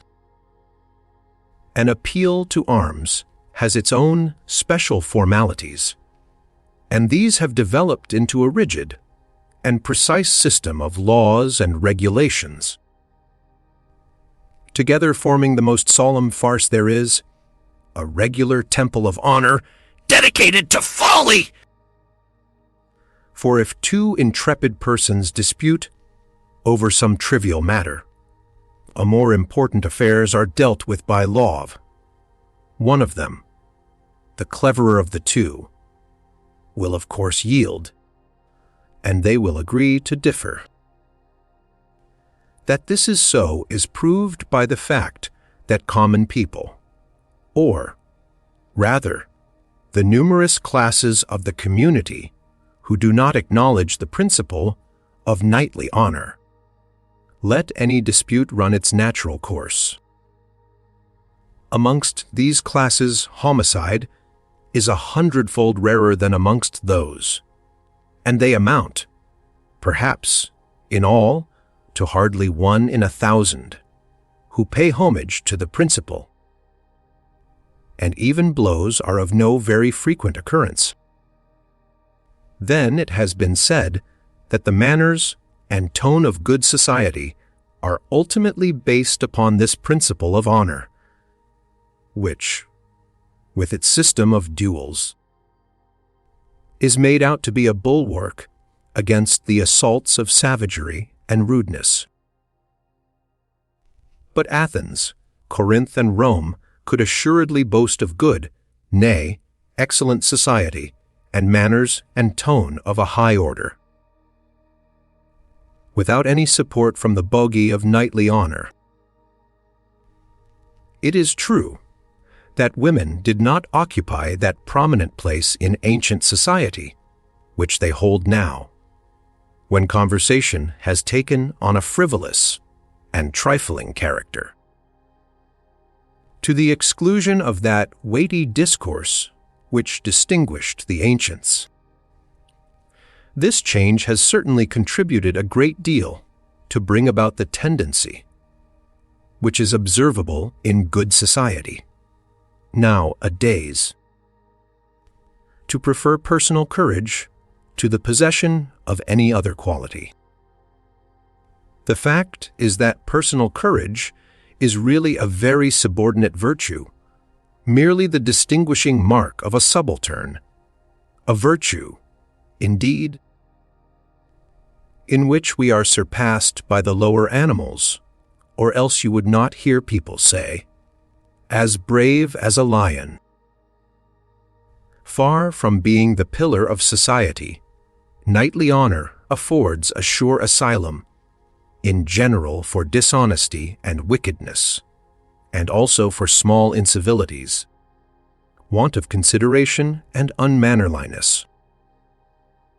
Rude behavior is often passed over in silence, because no one cares to risk his neck in correcting it. After what I have said, it will not appear strange that the dueling system is carried to the highest pitch of sanguinary zeal precisely in that nation, whose political and financial records show that they are not too honorable. What that nation is like in its private and domestic life is a question which may be best put to those who are experienced in the matter. Their urbanity and social culture have long been conspicuous by their absence. There is no truth, then, in such pretexts. It can be urged with more justice that as, when you snarl at a dog, he snarls in return, and when you pet him, he fawns. So it lies in the nature of men to return hostility by hostility, and to be embittered and irritated at any signs of depreciatory treatment or hatred. And as Cicero says, there is something so penetrating in the shaft of envy that even men of wisdom and worth find its wound a painful one, and nowhere in the world, except, perhaps, in a few religious sects, is an insult or a blow taken with equanimity.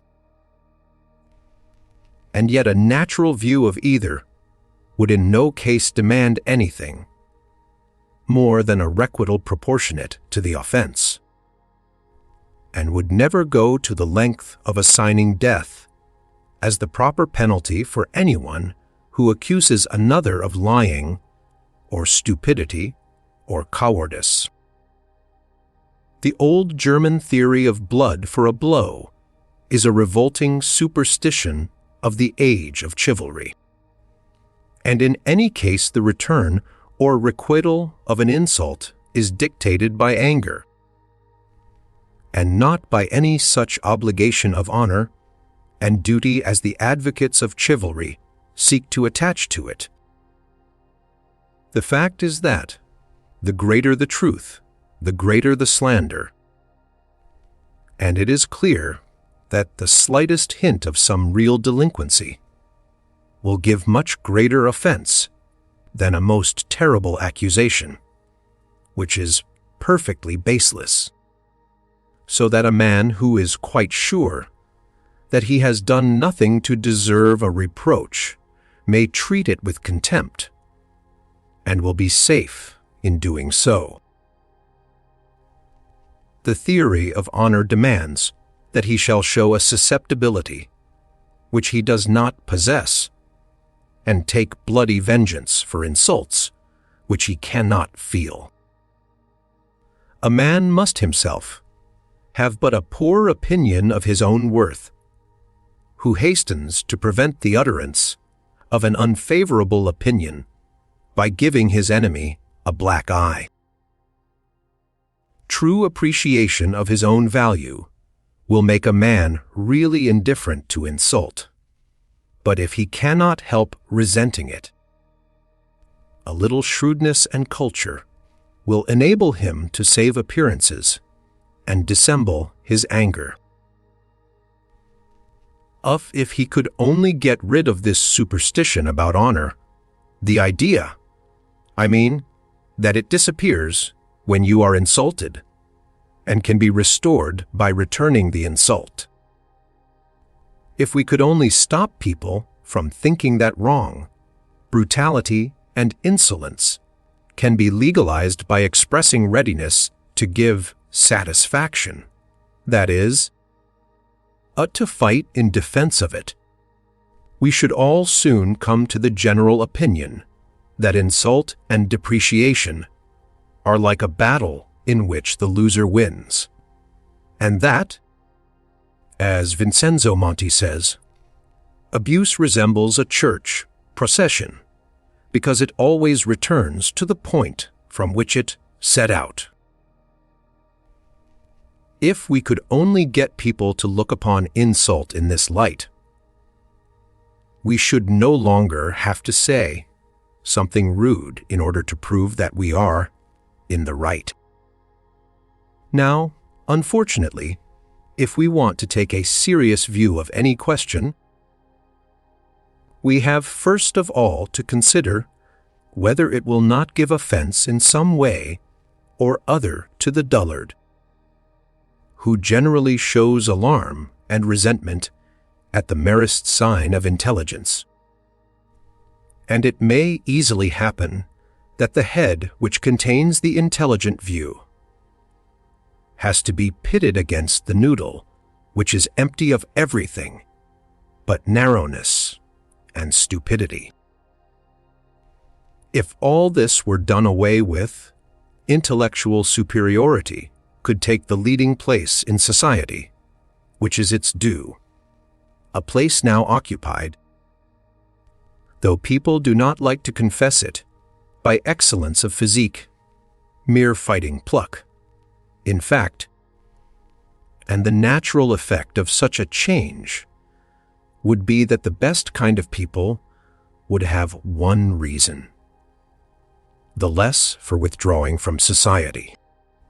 This would pave the way for the introduction of real courtesy and genuinely good society, such as undoubtedly existed in Athens, Corinth, and Rome. If anyone wants to see a good example of what I mean, I should like him to read Xenophon's Banquet. The last argument in defense of knightly honor, no doubt, is that, but for its existence, the world, awful thought, would be a regular bare garden. To which I may briefly reply that 999 people out of 1,000 who do not recognize the code have often given and received a blow without any fatal consequences, whereas amongst the adherents of the code, a blow usually means death to one of the parties. But let me examine this argument more closely. I have often tried to find some tenable, or at any rate, plausible basis, other than a merely conventional one, some positive reasons, that is to say, for the rooted conviction which a portion of mankind entertains, that a blow is a very dreadful thing. But I have looked for it in vain, of either in the animal or in the rational side of human nature.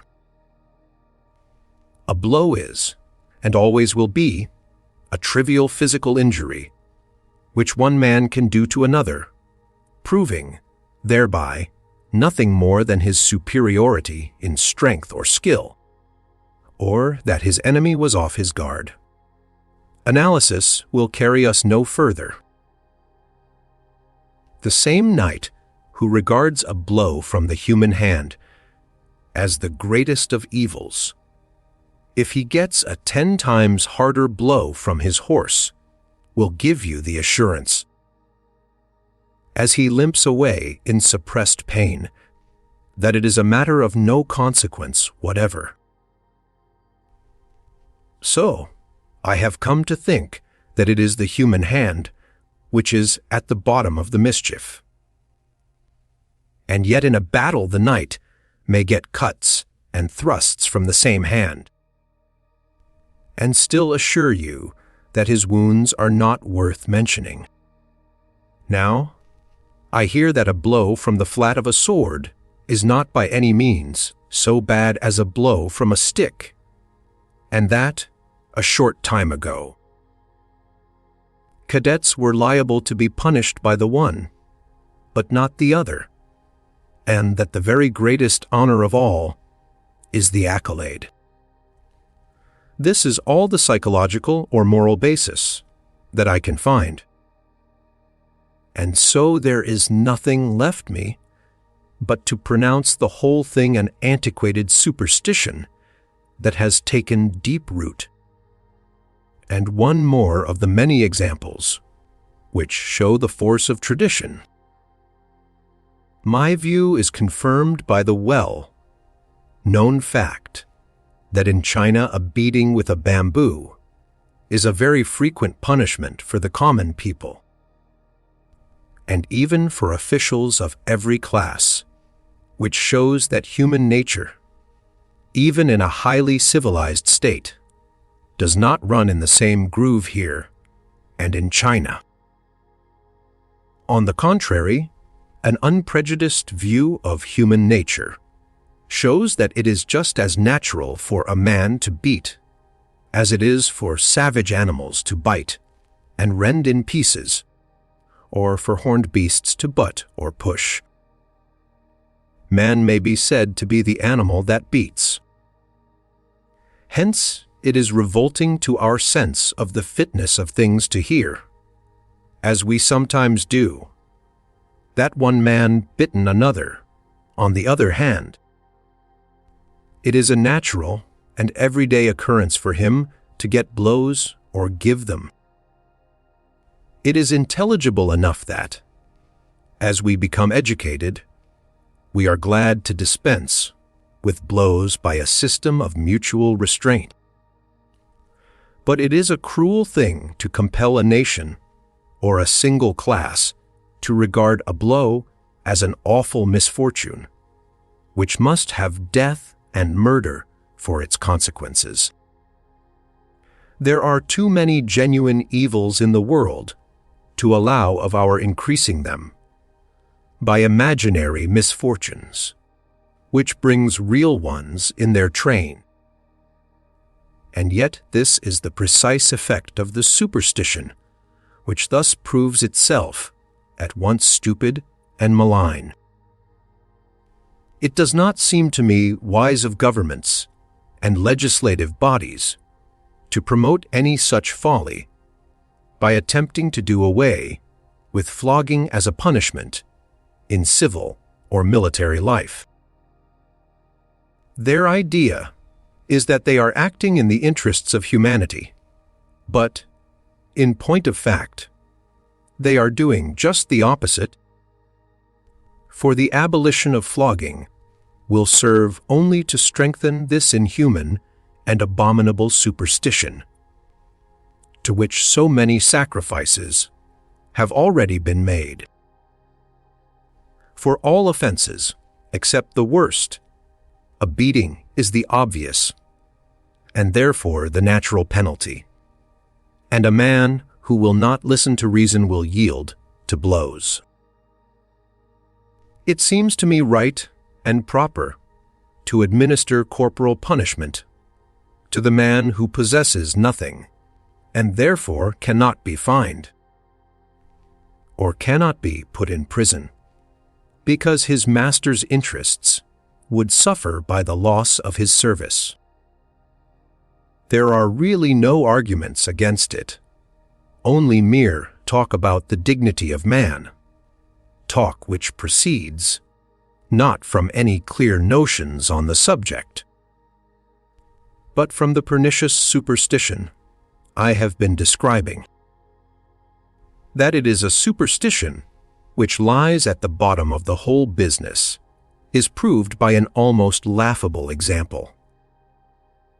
Not long ago, in the military discipline of many countries, the cat was replaced by the stick.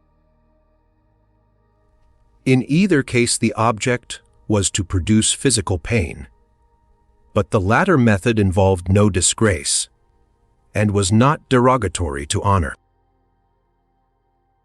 By promoting this superstition, the state is playing into the hands of the principle of knightly honor, and therefore of the duel, while at the same time it is trying, or at any rate it pretends it is trying, to abolish the duel by legislative enactment.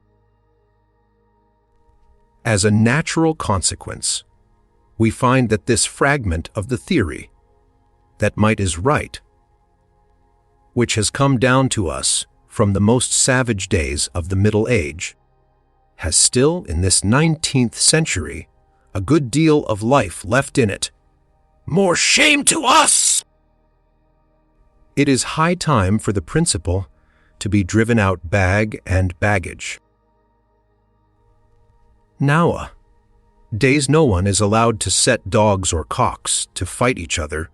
At any rate, in England it is a penal offense, but men are plunged into deadly strife. Against their will, by the operation of this ridiculous, superstitious, and absurd principle, which imposes upon us the obligation, as its narrow-minded supporters and advocates declare, of fighting with one another like gladiators, for any little trifle. Let me recommend our purists to adopt the expression baiting instead of duel, which probably comes to us not from the Latin duellum, but from the Spanish duelo, meaning suffering, nuisance, annoyance. In any case, we may well laugh at the pedantic excess to which this foolish system has been carried.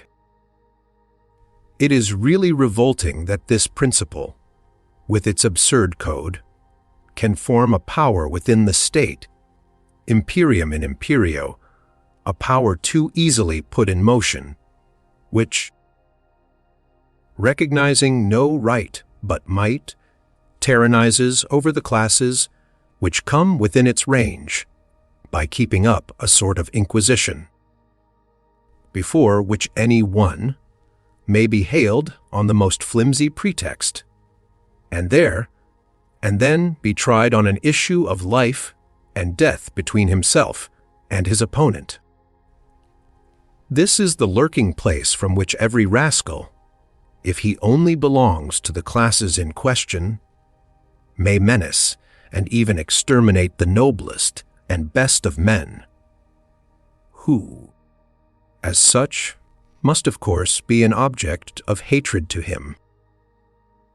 Our system of justice and police protection has made it impossible in these days for any scoundrel in the street to attack us with "Your money or your life!" An end should be put to the burden which weighs upon the higher classes, the burden, of having to be ready every moment to expose life and limb to the mercy of anyone who takes it into his rascally head to be coarse, rude, foolish, or malicious. It is perfectly atrocious that a pair of silly, passionate boys should be wounded, maimed, or even killed, simply because they have had a few words. The strength of this tyrannical power within the state, and the force of the superstition, may be measured by the fact that people who are prevented from restoring their knightly honor by the superior or inferior rank of their aggressor, or anything else that puts the persons on a different level, often come to a tragic, comic end by committing suicide in sheer despair. You may generally know a thing to be false and ridiculous by finding that, if it is carried to its logical conclusion, it results in a contradiction.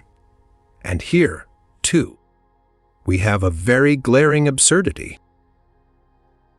For an officer is forbidden to take part in a duel, but if he is challenged and declines to come out, he is punished by being dismissed the service. As I am on the matter, let me be more frank still. The important distinction, which is often insisted upon, between killing your enemy in a fair fight with equal weapons and lying in ambush for him, is entirely a corollary of the fact that the power within the state of which I have spoken recognizes no other right than might, that is, the right of the stronger, and appeals to a judgment of God as the basis of the whole code. For to kill a man in a fair fight is to prove that you are superior to him in strength or skill, and to justify the deed, you must assume that the right of the stronger is really a right. But the truth is that, if my opponent is unable to defend himself, it gives me the possibility, but not by any means the right, of killing him. The right, the moral justification, must depend entirely upon the motives which I have for taking his life. Even supposing that I have sufficient motive for taking a man's life, there is no reason why I should make his death depend upon whether I can shoot or fence better than he.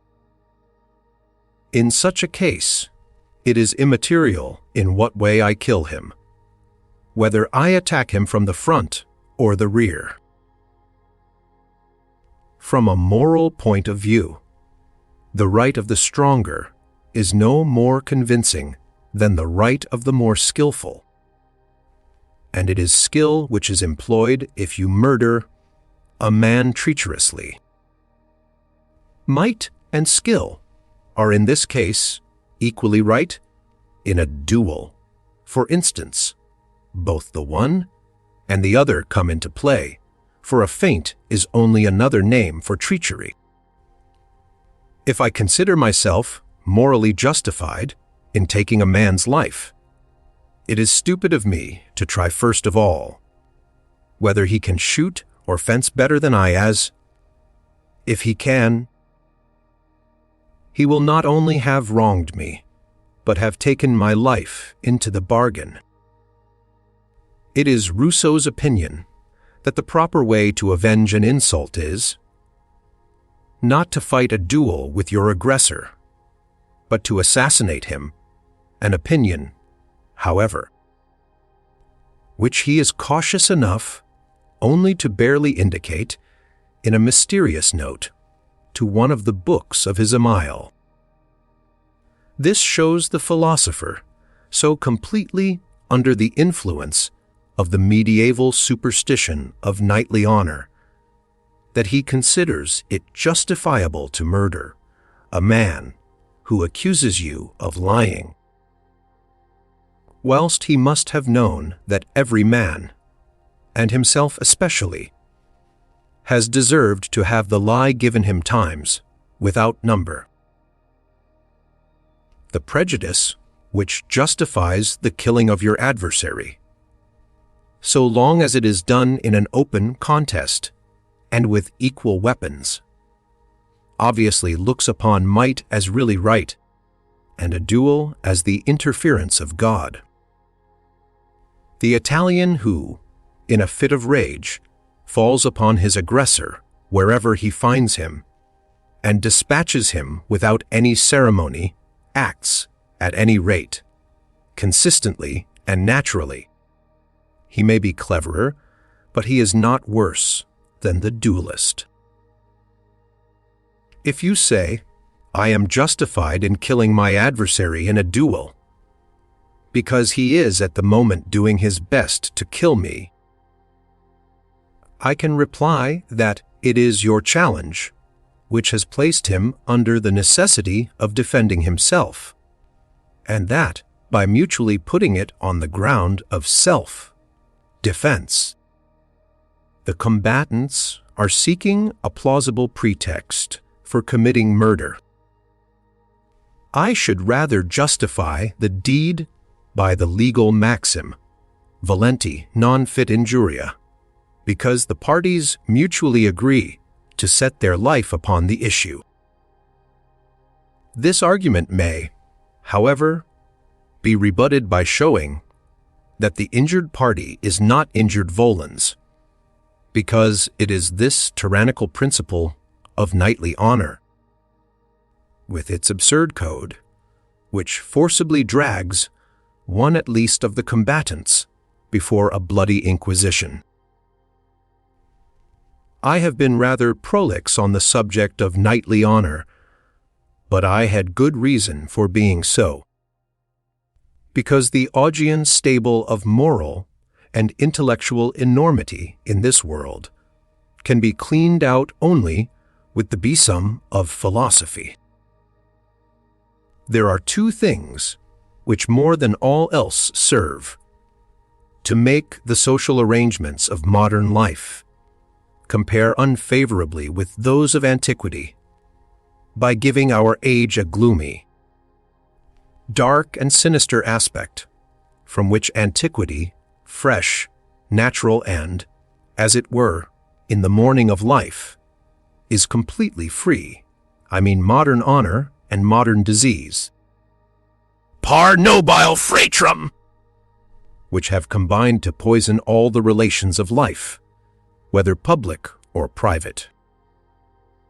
The second of this noble pair extends its influence much farther than at first appears to be the case, as being not merely a physical, but also a moral disease. From the time that poisoned arrows have been found in Cupid's quiver, an estranging, hostile, nay, devilish element has entered into the relations of men and women. Like a sinister thread of fear and mistrust in the warp and woof of their intercourse, indirectly shaking the foundations of human fellowship, and so more or less affecting the whole tenor of existence. But it would be beside my present purpose to pursue the subject further.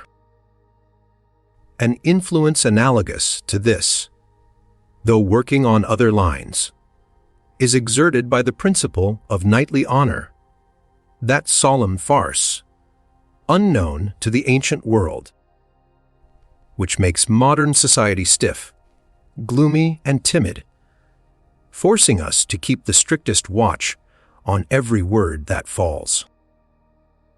Nor is this all. The principle is a universal minotaur, and the goodly company of the sons of noble houses, which it demands in yearly tribute, comes not from one country alone, as of old, but from every land in Europe. It is high time to make a regular attack upon this foolish system, and this is what I am trying to do now. Would that these two monsters of the modern world might disappear before the end of the century! Let us hope that medicine may be able to find some means of preventing the one, and that, by clearing our ideals, philosophy may put an end to the other.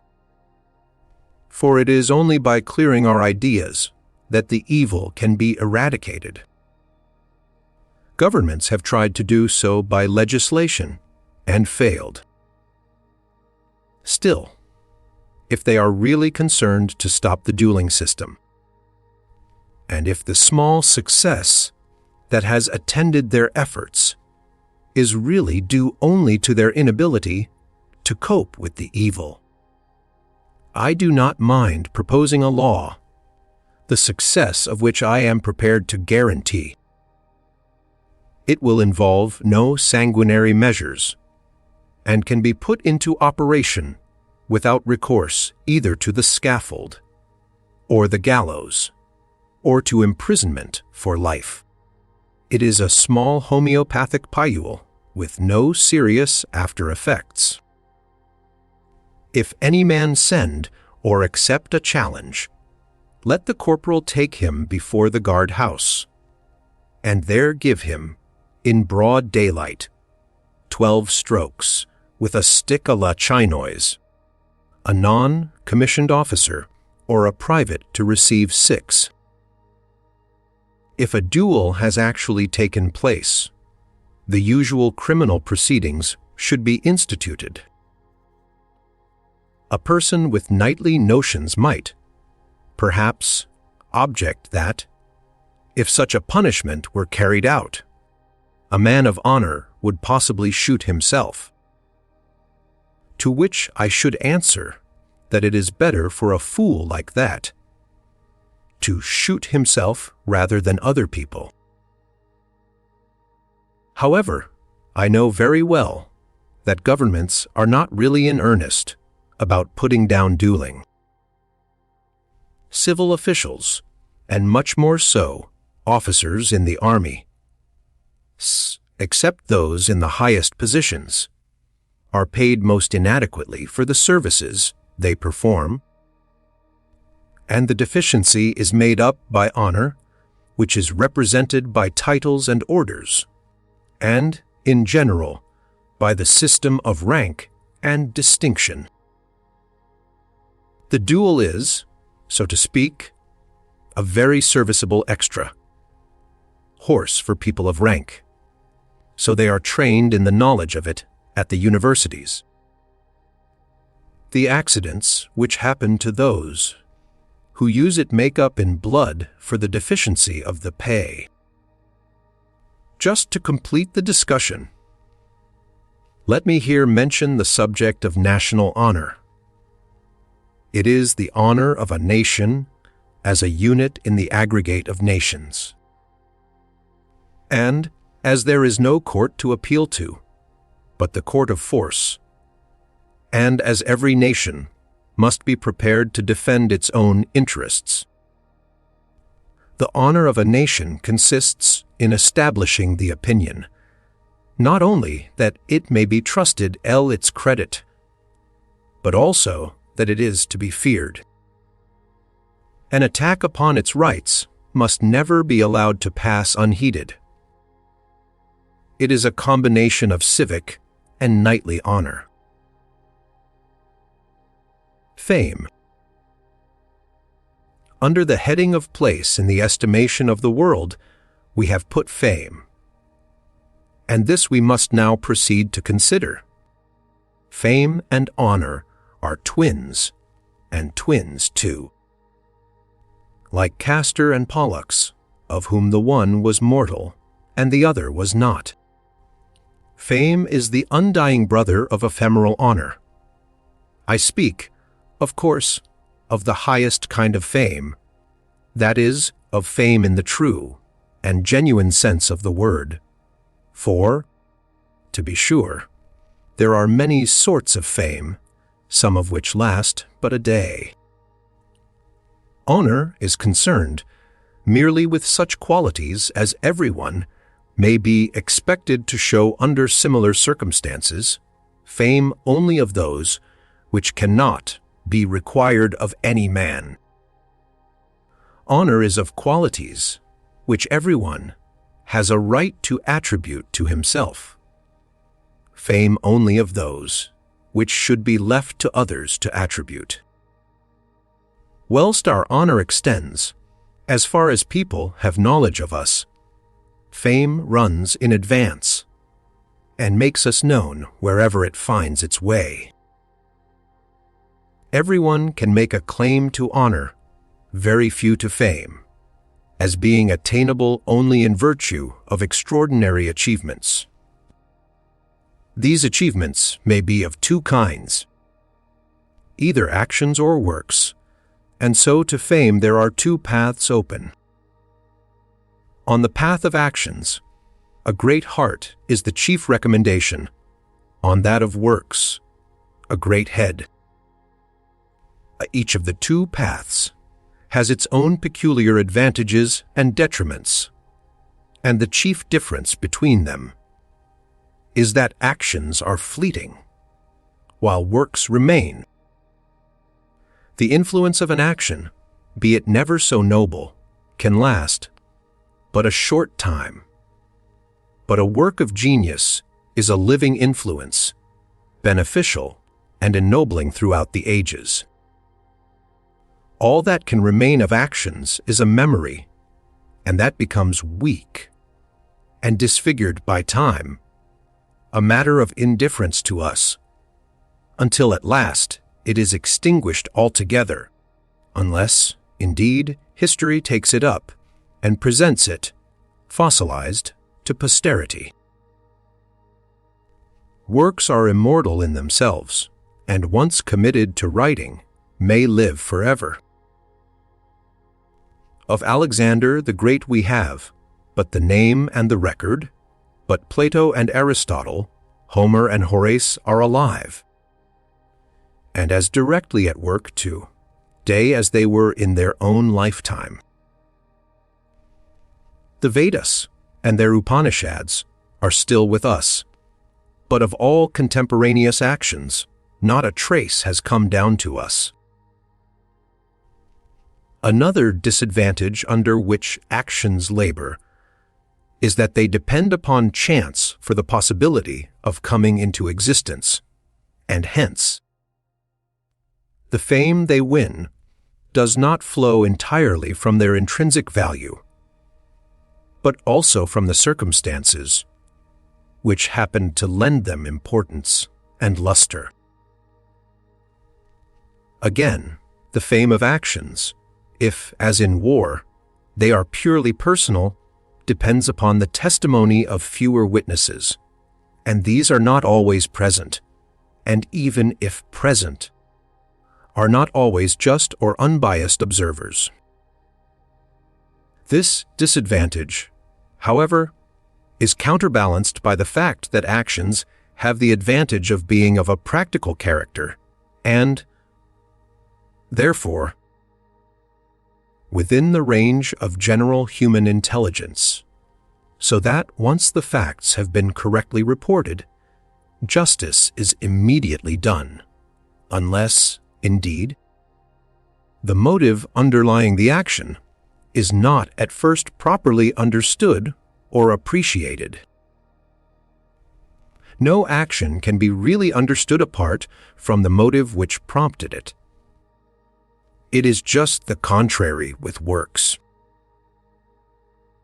Their inception does not depend upon chance, but wholly and entirely upon their author, and whoever they are in and for themselves, that they remain as long as they live. Further, there is a difficulty in properly judging them, which becomes all the harder, the higher their character. Often there are no persons competent to understand the work, and often no unbiased or honest critics. Their fame, however, does not depend upon one judge only. They can enter an appeal to another. In the case of actions, as I have said, it is only their memory which comes down to posterity, and then only in the traditional form, but works are handed down themselves, and, except when parts of them have been lost, in the form in which they first appeared. In this case, there is no room for any disfigurement of the facts and any circumstance which may have prejudiced them in their origin fall away with the lapse of time.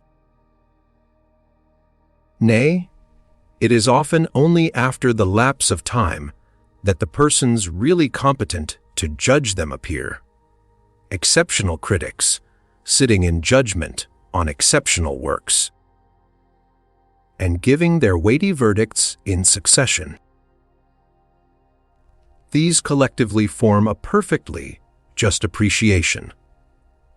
And though there are cases where it has taken some hundreds of years to form it, no further lapse of time is able to reverse the verdict, so secure and inevitable is the fame of a great work.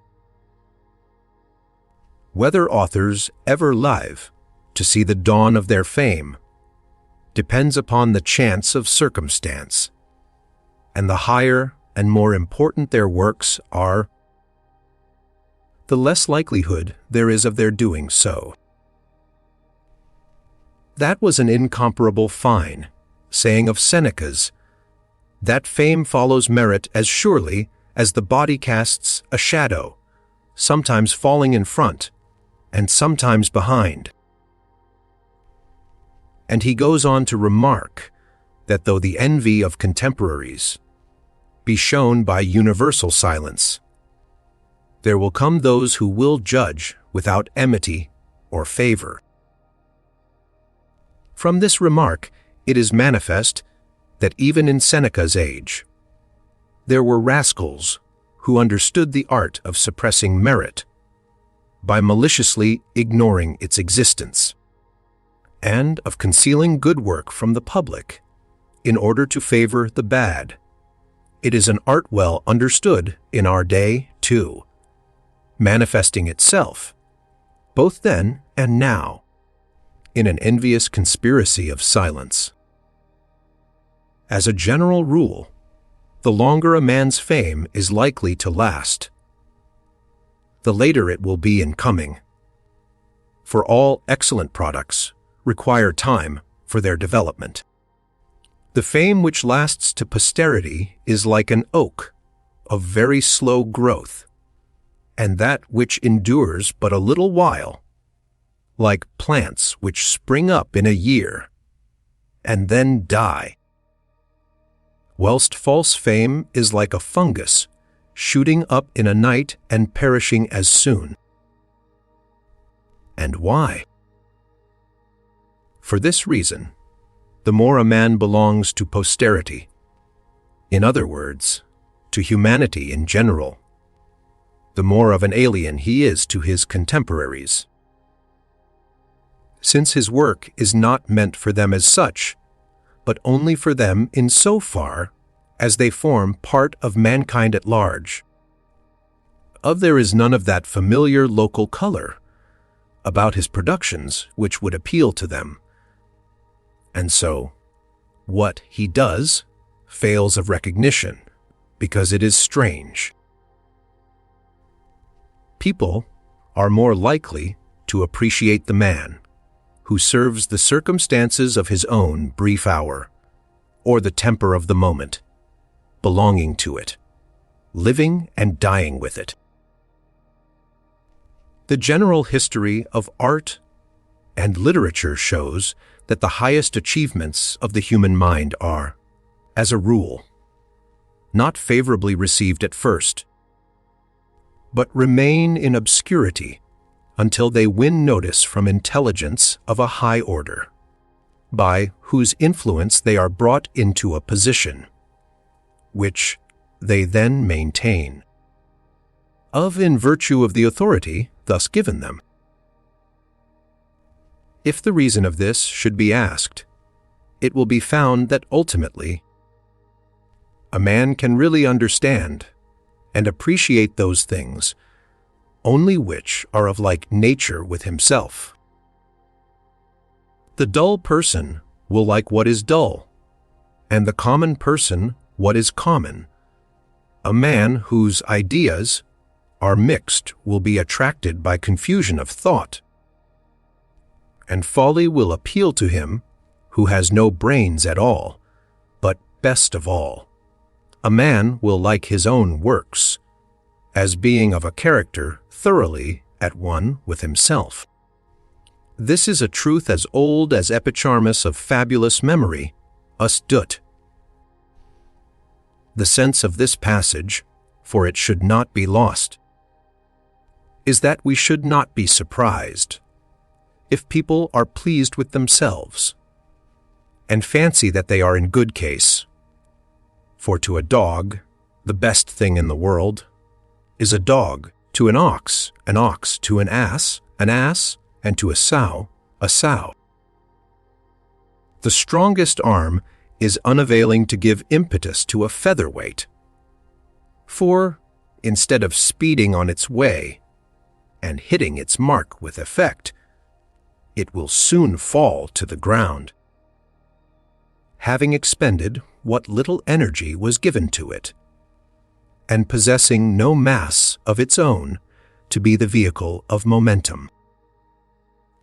So it is with great and noble thoughts, nay, with the very masterpieces of genius, when there are none but little, weak, and perverse minds to appreciate them, a fact which has been deplored by a chorus of the wise in all ages.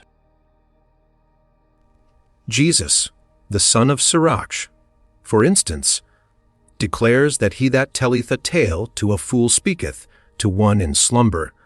When he hath told his tale, he will say, "What is the matter?" And Hamlet says, "A knavish speech sleeps in a fool's ear." And Goethe is of the same opinion, that a dull ear mocks at the wisest word. Das Glücklichste Wort is Word verent, wenn der H rear ein Stiefel ist. And again, that we should not be discouraged if people are stupid, for you can make no rings if you throw your stone into a marsh. Du ihr workest nicht, alles bleat so stumpf. Say guter dinge! Der Stein in Sumpf macht kein Ringe. Lichtenberg asks, when a head and a book come into collision, and one sounds hollow, is it always the book? And in another place, works like this are as a mirror. If an ass looks in, you cannot expect an apostle to look out. We should do well to remember old Gellert's fine and touching lament, that the best gifts of all find the fewest admirers, and that most men mistake the bad for the good. A daily evil that nothing can prevent, like a plague which no remedy can cure. There is but one thing to be done, though how difficult! The foolish must become wise, and that they can never be.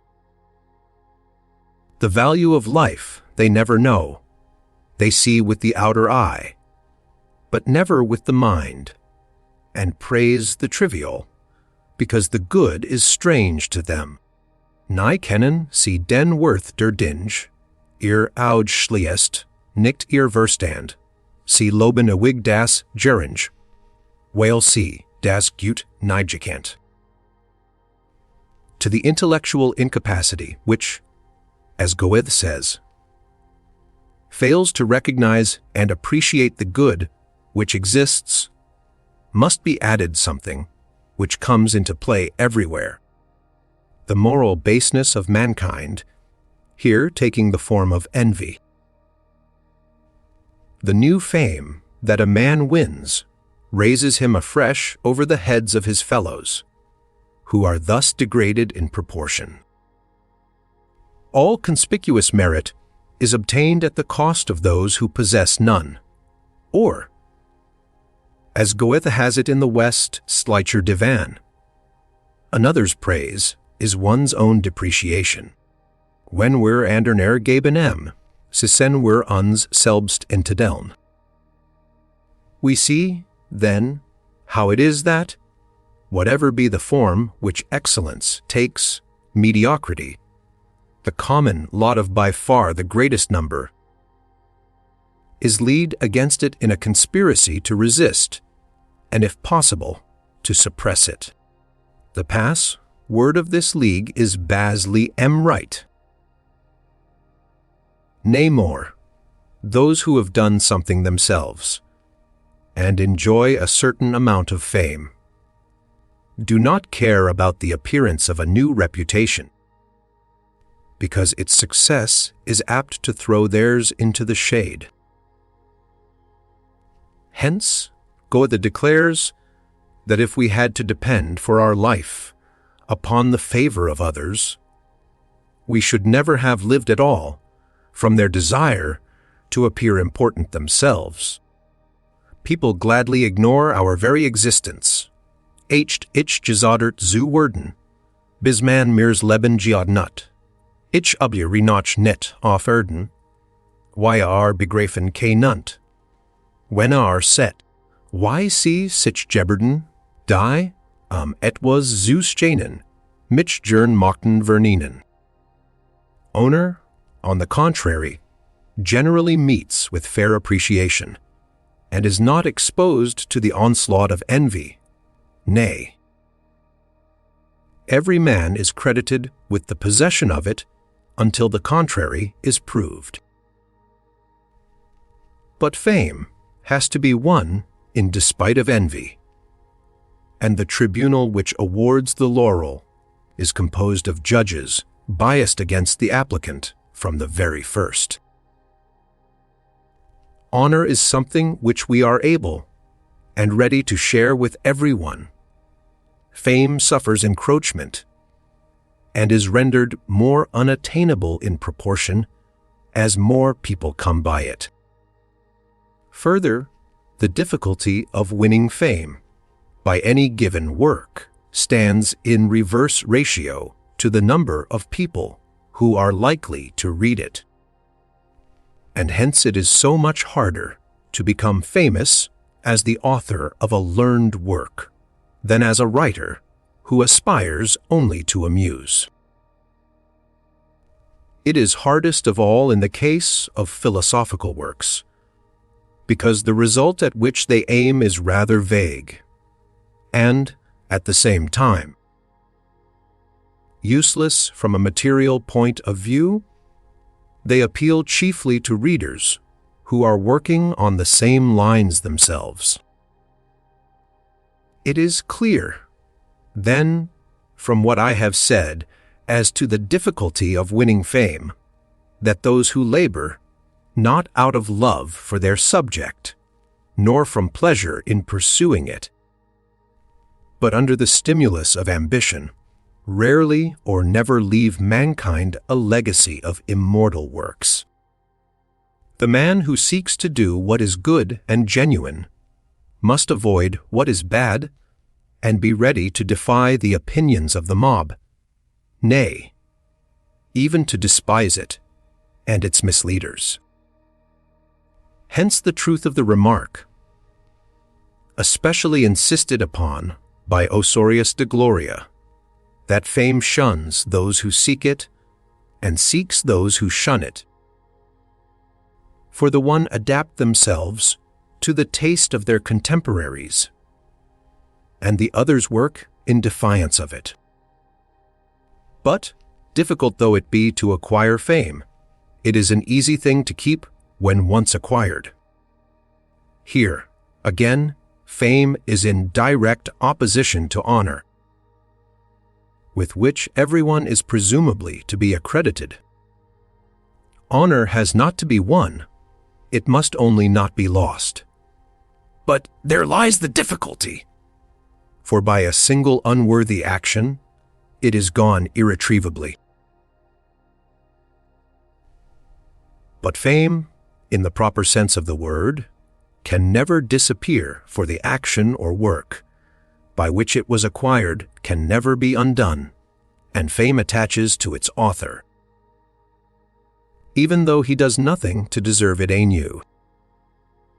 The fame which vanishes, or is outlived, proves itself thereby to be spurious, in other words, unmerited, and due to a momentary overestimate of a man's work.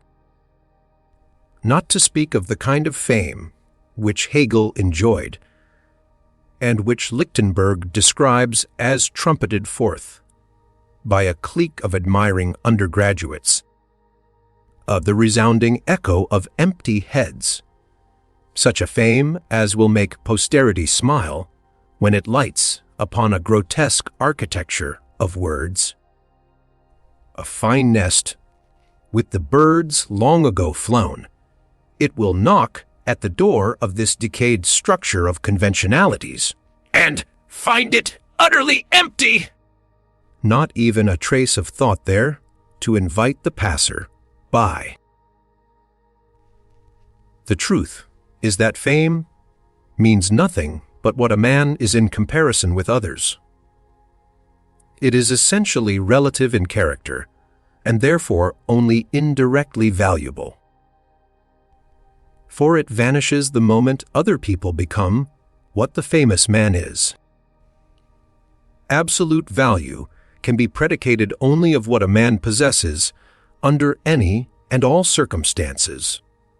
Here, what a man is directly and in himself.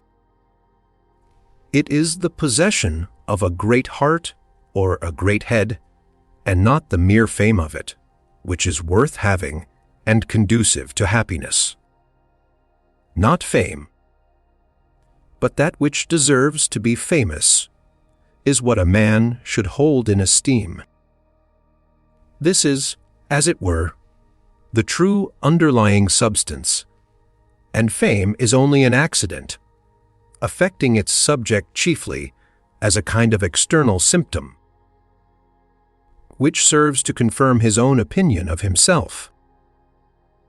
A light is not visible unless it meets with something to reflect it, and talent is sure of itself only when its fame is noised abroad.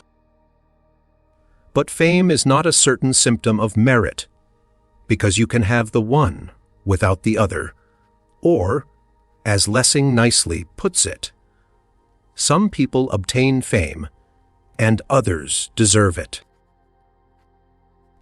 It would be a miserable existence, which should make its value or want of value depend upon what other people think. But such would be the life of a hero or a genius if its worth consisted in fame, that is, in the applause of the world. Every man lives and exists on his own account, and, therefore, mainly in and for himself. And what he is, and the whole manner of his being concern himself more than anyone else. So, if he is not worth much in this respect, he cannot be worth much otherwise. The idea which other people form of his existence is something secondary, derivative, exposed to all the chances of fate, and in the end affecting him, but very indirectly. Besides, other people's heads are a wretched place to be the home of a man's true happiness. A fanciful happiness, perhaps, but not a real one. And what a mixed company inhabits the temple of universal fame! Generals, ministers, charlatans, dancers, singers, millionaires, and Jews! It is a temple in which more sincere recognition, more genuine esteem, is given to the several excellencies of such folk than to superiority of mind, even of a high order, which obtains from the great majority only a verbal acknowledgement. From the point of view of human happiness, fame is, surely, nothing but a very rare and delicate morsel for the appetite that feeds on pride and vanity, an appetite which, however carefully concealed, exists to an immoderate degree in every man, and is, perhaps strongest of all in those who set their hearts on becoming famous at any cost. such people generally have to wait some time in uncertainty as to their own value, before the opportunity comes which will put it to the proof and let other people see what they are made of. But until then, they feel as if they were suffering secret injustice. But, as I explained at the beginning of this chapter, an unreasonable value is set upon other people's opinion, and one quite disproportionate to its real worth. Hobbes has some strong remarks on this subject, and no doubt he is quite right. Mental pleasure, he writes, and ecstasy of any kind arise when, on comparing ourselves with others, we come to the conclusion that we may think well of ourselves. So we can easily understand the great value which is always attached to fame, as worth any sacrifices, if there is the slightest hope of attaining it. Fame is the spur that the clear spirit doth raise, that hath infirmity of noble mind, to scorn delights and live laborious days. And again, how hard it is to climb the heights where fame's proud temple shines afar!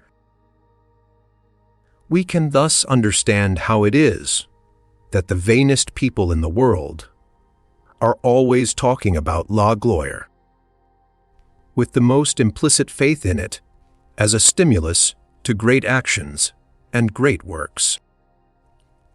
But there can he no doubt that fame is something secondary in its character, a mere echo or reflection, as it were, a shadow or symptom of merit. And in any case, what excites admiration must be of more value than the admiration itself. The truth is that a man is made happy, not by fame, but by that which brings him fame, by his merits, or to speak more correctly, by the disposition and capacity from which his merits proceed, whether they be moral or intellectual. The best side of a man's nature must of necessity be more important for him than for anyone else, the reflection of it, the opinion which exists in the heads of others, is a matter that can affect him only in a very subordinate degree. He who deserves fame, without getting it, possesses by far the more important element of happiness, which should console him for the loss of the other. Others not that a man is thought to be great by masses of incompetent and often infatuated people, but that he really is great, which should move us to envy his position. And his happiness lies not in the fact that posterity will hear of him, but that he is the creator of thoughts, worthy to be treasured up and studied for hundreds of years. Besides, if a man has done this, he possesses something which cannot be wrested from him, and unlike fame, it is a possession dependent entirely upon himself. If admiration were his chief aim, there would be nothing in him to admire. This is just what happens in the case of false, that is, unmerited, fame. For its recipient lives upon it, without actually possessing the solid substratum of which fame is the outward and visible sign.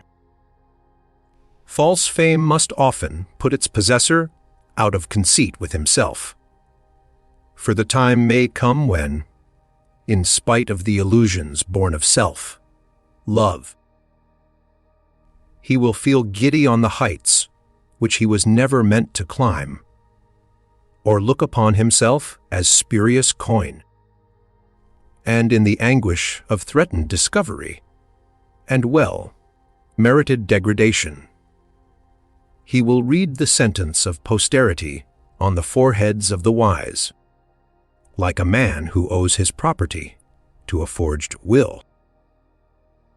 The truest fame, the fame that comes after death, is never heard of by its recipient, and yet he is called a happy man. His happiness lay both in the possession of those great qualities which won him fame, and in the opportunity that was granted him of developing them. The leisure he had to act as he pleased, to dedicate himself to his favorite pursuits. It is only work done from the heart that ever gains the laurel. Greatness of soul, or wealth of intellect, is what makes a man happy. Intellect, such as, when stamped on its productions, will receive the admiration of centuries to come, thoughts which make him happy at the time, and will in their turn be a source of study and delight to the noblest minds of the most remote posterity. The value of posthumous fame lies in deserving it, and this is its own reward. Whether works destined to fame attain it in the lifetime of their author is a chance affair, of no very great importance. For the average man has no critical power of his own, and is absolutely incapable of appreciating the difficulty of a great work. People are always swayed by authority, and where fame is widespread, it means that 99 out of 100 take it on faith alone. If a man is famed far and wide in his own lifetime, he will, if he is wise, not set too much value upon it, because it is no more than the echo of a few voices, which the chance of a day has touched in his favor. Would a musician feel flattered by the loud applause of an audience if he knew that they were nearly all deaf, and that, to conceal their infirmity, they set to work to clap vigorously as soon as ever they saw one or two persons applauding?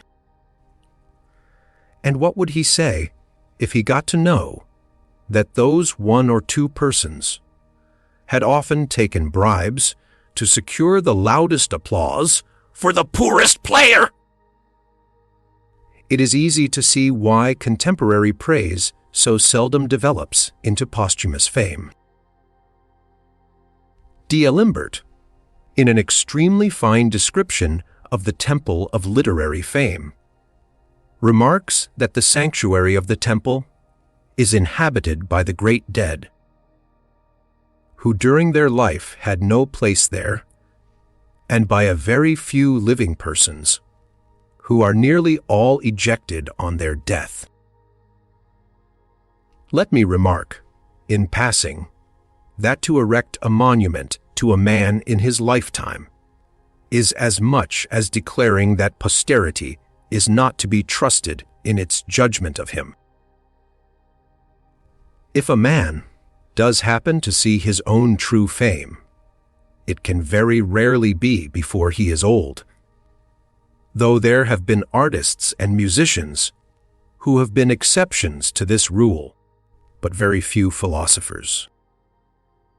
This is confirmed by the portraits of people celebrated by their works, for most of them are taken only after their subjects have attained celebrity, generally depicting them as old and gray, more especially if philosophy has been the work of their lives. From the eudaimonistic standpoint, this is a very proper arrangement, as fame and youth are too much for a mortal at one and the same time. Life is such a poor business that the strictest economy must be exercised in its good things. youth has enough and to spare in itself, and must rest content with what it has.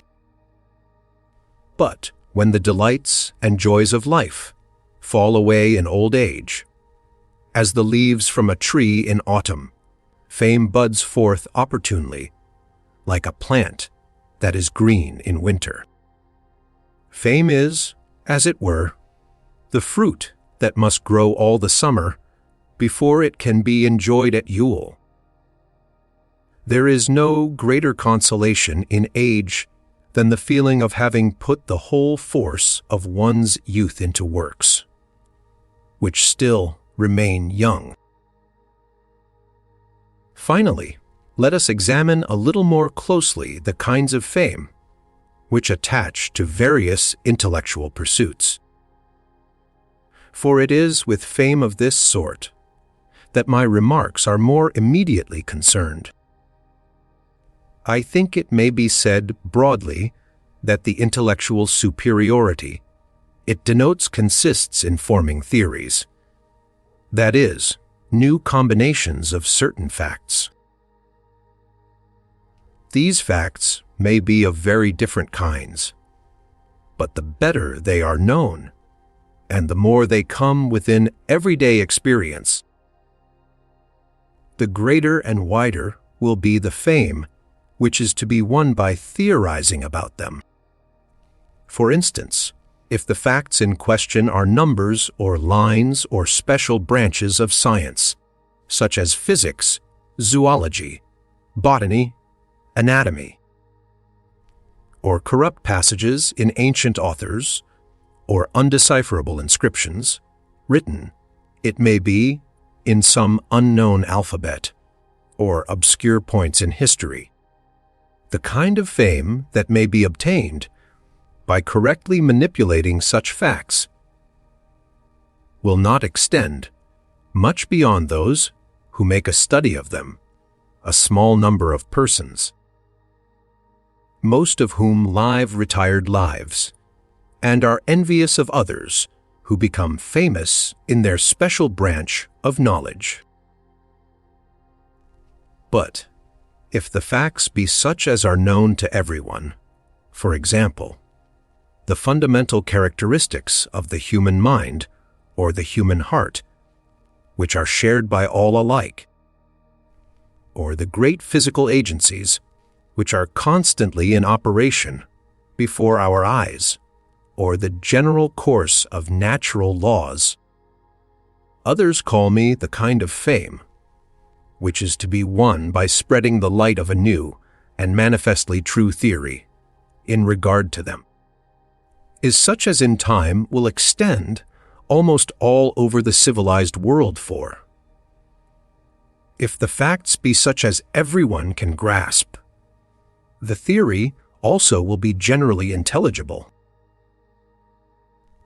But the extent of the fame will depend upon the difficulties overcome, and the more generally known the facts are,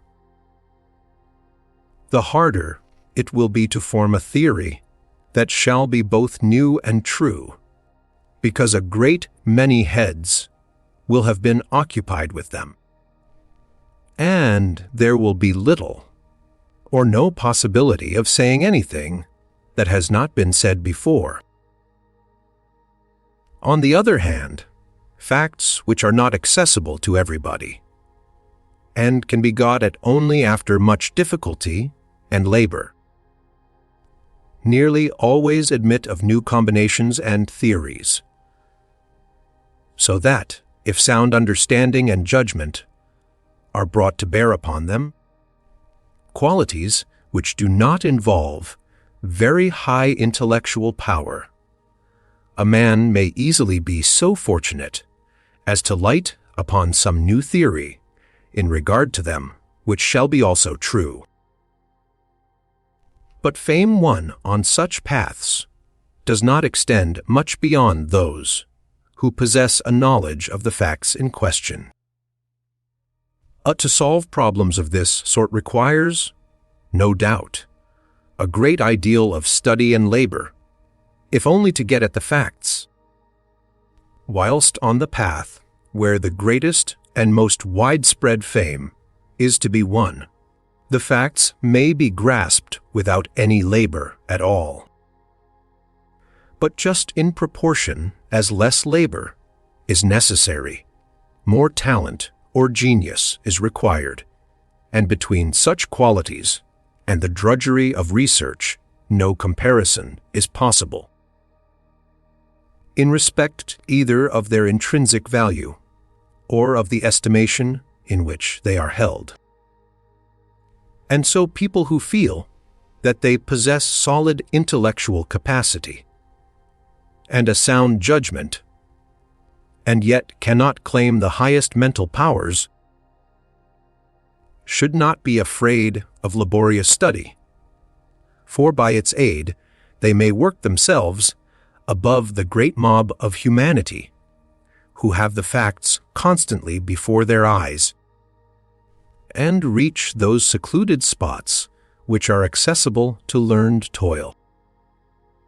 For this is a sphere where there are infinitely fewer rivals, and a man of only moderate capacity may soon find an opportunity of proclaiming a theory which shall be both new and true. Nay, the merit of his discovery will partly rest upon the difficulty of coming at the facts. But applause from one's fellow students, who are the only persons with a knowledge of the subject, sounds very faint to the far off multitude.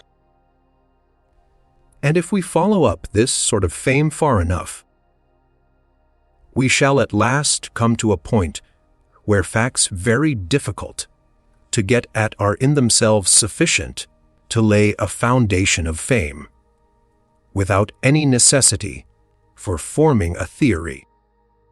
Travels, for instance, in remote and little-known countries, which make a man famous by what he has seen, not by what he has thought. The great advantage of this kind of fame is that to relate what one has seen is much easier than to impart one's thoughts.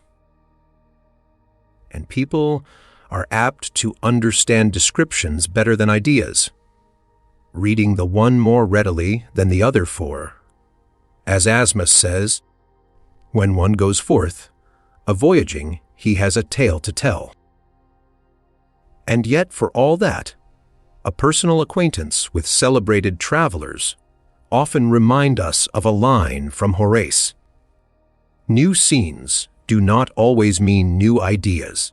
Caelum non animum mutant quae trans mer currunt da. But if a man finds himself in possession of great mental faculties, such as alone should venture on the solution of the hardest of all problems, those which concern nature as a whole and humanity in its widest range, he will do well to extend his view equally in all directions, without ever straying too far amid the intricacies of various by-paths or invading regions little known. In other words, without occupying himself with special branches of knowledge, to say nothing of their petty details.